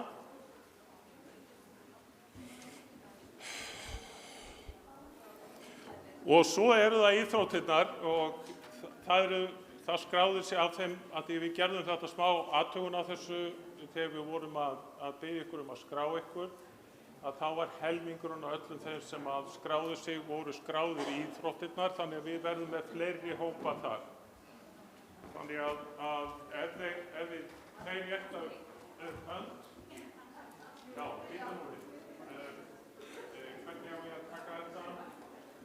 Það eru 2, 3, 4, 5, 6, 7, 8, 9, 10, 11, 12, 13, 14, 15, 16, 17, 18, 19, 20, 21. Það eru 3 hópar.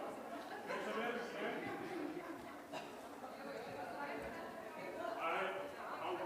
Teljum við fyrst, þú varst nummer 1.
Jæja, eigum við þá aðeins að anda. Þá það næsta skref og þá snýst það það að þið kynnið það sem þið hafið skrifað og það hugmyndir útfærslu fyrir hinum í hópnum. Það sem líka dýrmætt að ég nefni að ég kynni mig fyrir hópnum, að ég heyrði það sem við vorum að gera það, en nú erum við komið þannig, nú erum þið að fara að kynna ykkur fyrir hópnum og þá kynniði ykkar hugmynd það hvernig þið hugsanlega mynduð útfæra þetta og óskið eftir hugmyndum frá öðrum sem að gætu þá styrkt þá hugmynd, ekkur viðbót, það væri hugmynd sem byggði ofan á þá hugmynd sem hefur eitthvað sem gæti styrkt hana og dýpkað. Og þarna förum við að spjalla saman, 25 mínútur. Gengur þetta upp? Gengur þetta upp? Okay.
Jæja, gott fólk, getum við sett punkti núna fyrir þetta skref?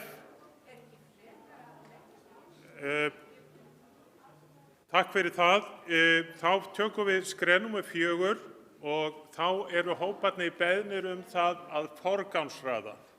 Það er að segja að hópurinn komi sér saman þau 3 verkefni, 3 tillögur sem hafa komið frá hópnum, komið sér saman 3 verkefni sem skiptir mestu máli. En við ætlum enga síður að halda utanum allar hinar tillögurnar.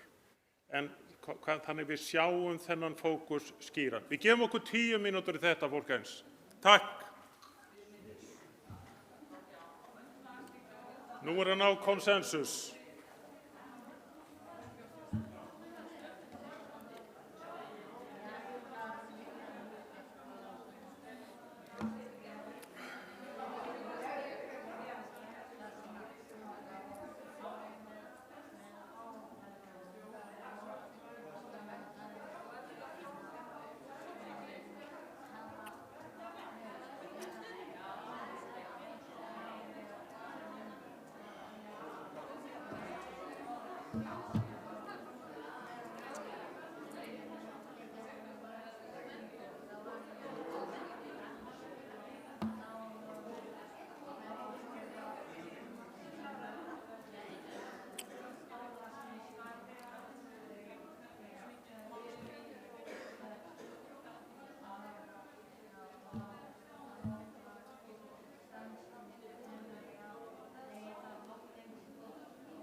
Jæja, gott fólk.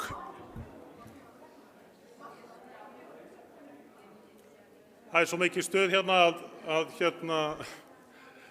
nú þurfum við að setja punktinn við þennan lið.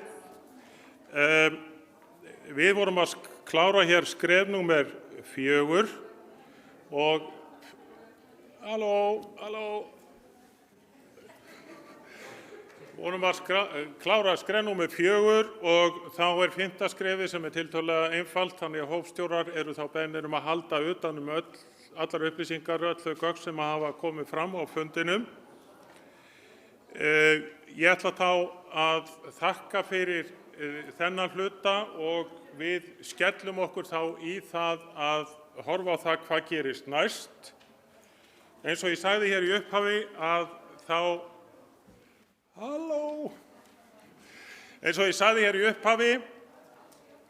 ætlum við að fara með þessi gögn lengra eins og sagt er.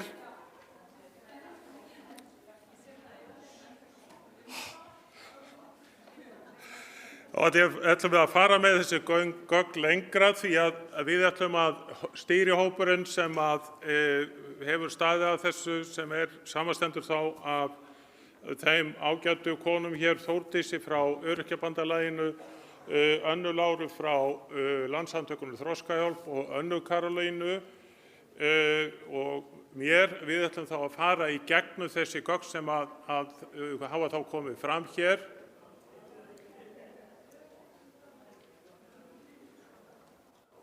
Eru allir klárið fyrir þögnina? Og við ætlum að ydda þau aðeins til, þannig að við viljum hitta ykkur aftur 19. maí, sem er 5. Þá erum við búin að taka frá þennan sal frá klukkan 8:30 til klukkan 12 og þá er verkefni þetta að því við erum að byggja brýr. Hér hefur félagsþjónustan, hér hefur menntakerfið, hér hefur íþróttahreyfingin unnið svona í sínum hópum. Nú ætlum við að fara þvert yfir, þannig að það sem hefur komið fram á fundum félagsþjónustunnar, það ætlar þá félagsþjónustan eða fulltrúar hennar að kynna fyrir hinum hópunum þann 19. maí. Er þetta ekki góð hugmynd? Já. Og þá er spurningin svo að við ætlum að reyna að koma þessum drögum til ykkar í tölvupósti fyrir fundinn og biðja ykkur þá að hafa tilbúnar svona rýnispurningar sem ganga þá út á það að gera hugsanlega félagsþjónustuna betri. Þá fæ ég rýni frá menntakerfinu, íþróttahreyfingunni og heilbrigðiskerfinu og menntakerfi betri, þá fæ ég rýni frá félagsþjónustunni, íþróttahreyfingunni og heilbrigðiskerfinu og svo framvegis. Þannig að úr þessu verði það sem við köllum leiðavísir farsælt samfélag fyrir alla, tækifæri barna og ungmenna í íþróttastarfi. Þetta er mikill metnaður í þessu verkefni hjá okkur. Þannig að hugmyndir sem gengur út á það að við drögum fram þessi lykilatriði, leggjum þau inn í leiðavísi og endilega fá hugmyndir það hvernig þessi leiðavísi gæti litið út. En þetta yrði þá aðgengilegt verkfæri fyrir okkur öll sem höfum verið hér í dag og vitaskuld alla aðra sem vilja taka þátt í þessu verkefni í þessu samfélagi.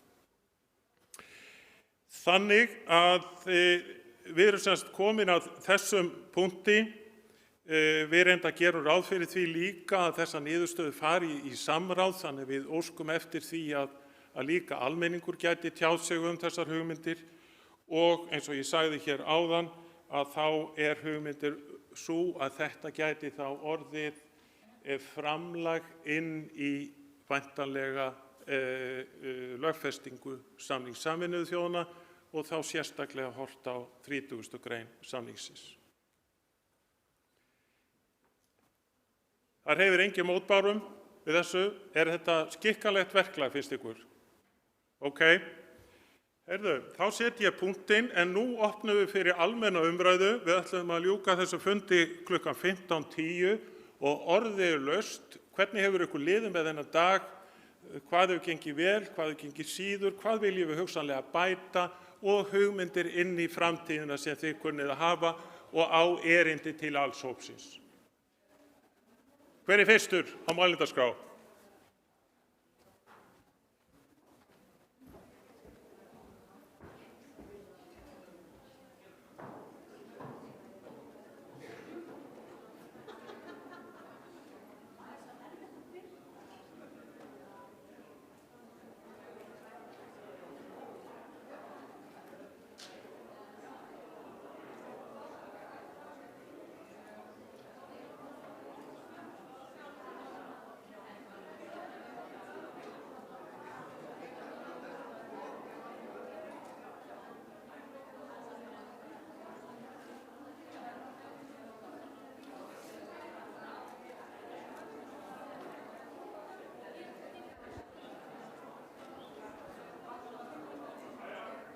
Þá erum við komið með hljóð á mikrofóninn, ekkur sem vil tjá sig, ekkurjum sem liggur mikið á hjarta eða þarf kannski ekki endilega að vera þannig.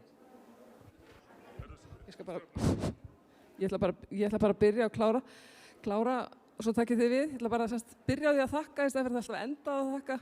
Bara þakka fyrir samverðin í dag og þakka fyrir öll innleggin. En þakka sérstaklega ykkur sem komuð og sérstaklega þeir sem komu ekki frá íþróttahreyfingunni. Það er ennþá meira fyrir okkur að fá fólk utan að koma til frá vegna þess að við sem vinnum á skrifstofu IF við erum búin að vera mjög einangruð mjög lengi finnst okkur. Við erum með frábært fólk í kringum okkur í íþróttahreyfingunni en við þurfum aðeins að stíga út fyrir og það er sumir sem hafa virkilega verið að standa með okkur, virkilega, en við þurfum fleiri. Og svo ætlum ég sérstaklega að þakka þeim sem kom frá íþróttahreyfingunni, af því það er alveg líka frábært fólk. Þannig við erum bara mjög bjartsýn og Þór keyrir þetta áfram með harðri hendi, þannig við þurfum ekki annað að bara hlýða og sé 5 mínútna dagskrá. Fannst ykkur ekki bara alveg ganga? Klapp. Svo held ég að Bára ætla að segja eitthvað.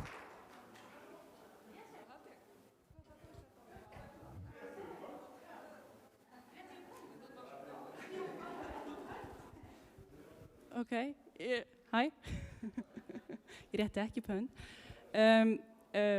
Já, hvað ætla ég að segja?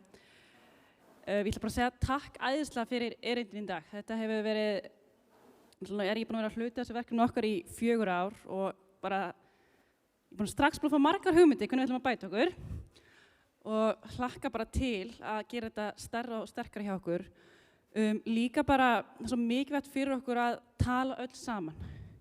Ég til dæmis, þegar ég er búin að þjálfa í 17 ár, ég hef oft fengið bara mjög fjölbreyttan hóp og það er svo mikið þegar maður er ungi þjálfari, 16-17 ára, ég held ég var 15 ára þegar ég byrjaði að þjálfa, við vitum ekki neitt. Við þurfum að fræða þjálfarinn okkar. Þarna þurfa íþróttafélögin að átta sig á vandanum og grípa inn í. Styðjum þjálfarana, komum þekkingunum til þeirra. Eitthvað svona blaðurinn hjá mér.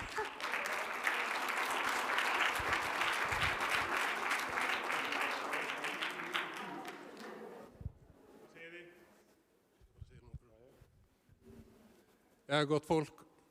Og ég vil fá að segja nokkur orð sem formaður Íþróttasambands fatlaðra og þakka ykkur, númer 1, fyrir að koma og vera með okkur hérna í dag. Við vorum svona fyrirfram svolítið, óttaslegin eða vorum ekki viss hvert og hvernig mæting myndi verða og við erum rosalega ánægð með það hversu góð hún var.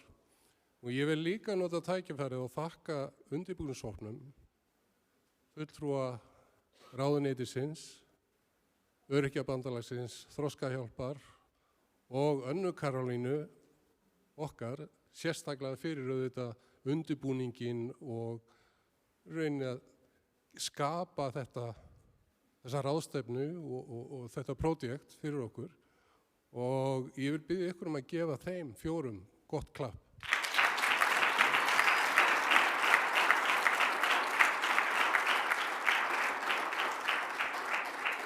Nú eins og Þór sagði hérna áðan, þá er þetta fyrsta vers, við eigum eftir að halda áfram, hittast aftur og vonandi þá fáum við afurð sem verður lögð fyrir Alþingi sem að verður þá vonandi að það er allavega ekki afurðin okkar, heldur að það er sáttmálinn sem að við þurfum að fá samþykktan og vinna síðan í kjölfarið að því að innleiða hann og gera allt sem þarf að gera, sem við erum akkurat að undirbúa hér. Og fyrir það vil ég þakka ráðuneytisfólki að vinna í þessu, auðvitað bara bæði fyrrverandi ráðherra sem að nú er orðinn íþróttamálaráðherra, sem að var mjög ötull í það að koma þessu og vinna þessu farveg. Nú svo auðvitað eins heyrðu við Guðmund segja okkur það að hann hefði mikinn vilja og ætlaði sér að keyra þetta í gegn í hérna að fá þetta samþykkt á þinginu. Og að svo sögðu þá bara afhendi ég mækin yfir til þín, Þór, og takk fyrir. Takk fyrir kærlega. Það hafa ekki fleiri kveðið sér hljóðs, en ég vek líka athygli á því að það voru fjölmargir í streymi, þannig að allt er tekið, þá hafa líklega eitthvað yfir 200 manns tekið þátt í þessu með okkur með beinum og óbeinum hætti, og það ber að þakka. Og enn og aftur, takk fyrir samverun í dag. Þetta var ofboðslega skemmtilegt, gaman að heyra allar þessar frábæru kynningar hér. Og þetta voru við að gera smá tilraun og mér fannst hún heppnast mjög vel, og við bara höldum áfram vegna þess að við erum í nýsköpun, við erum í þróun, við viljum halda áfram. Framtíðin er okkar. Takk fyrir.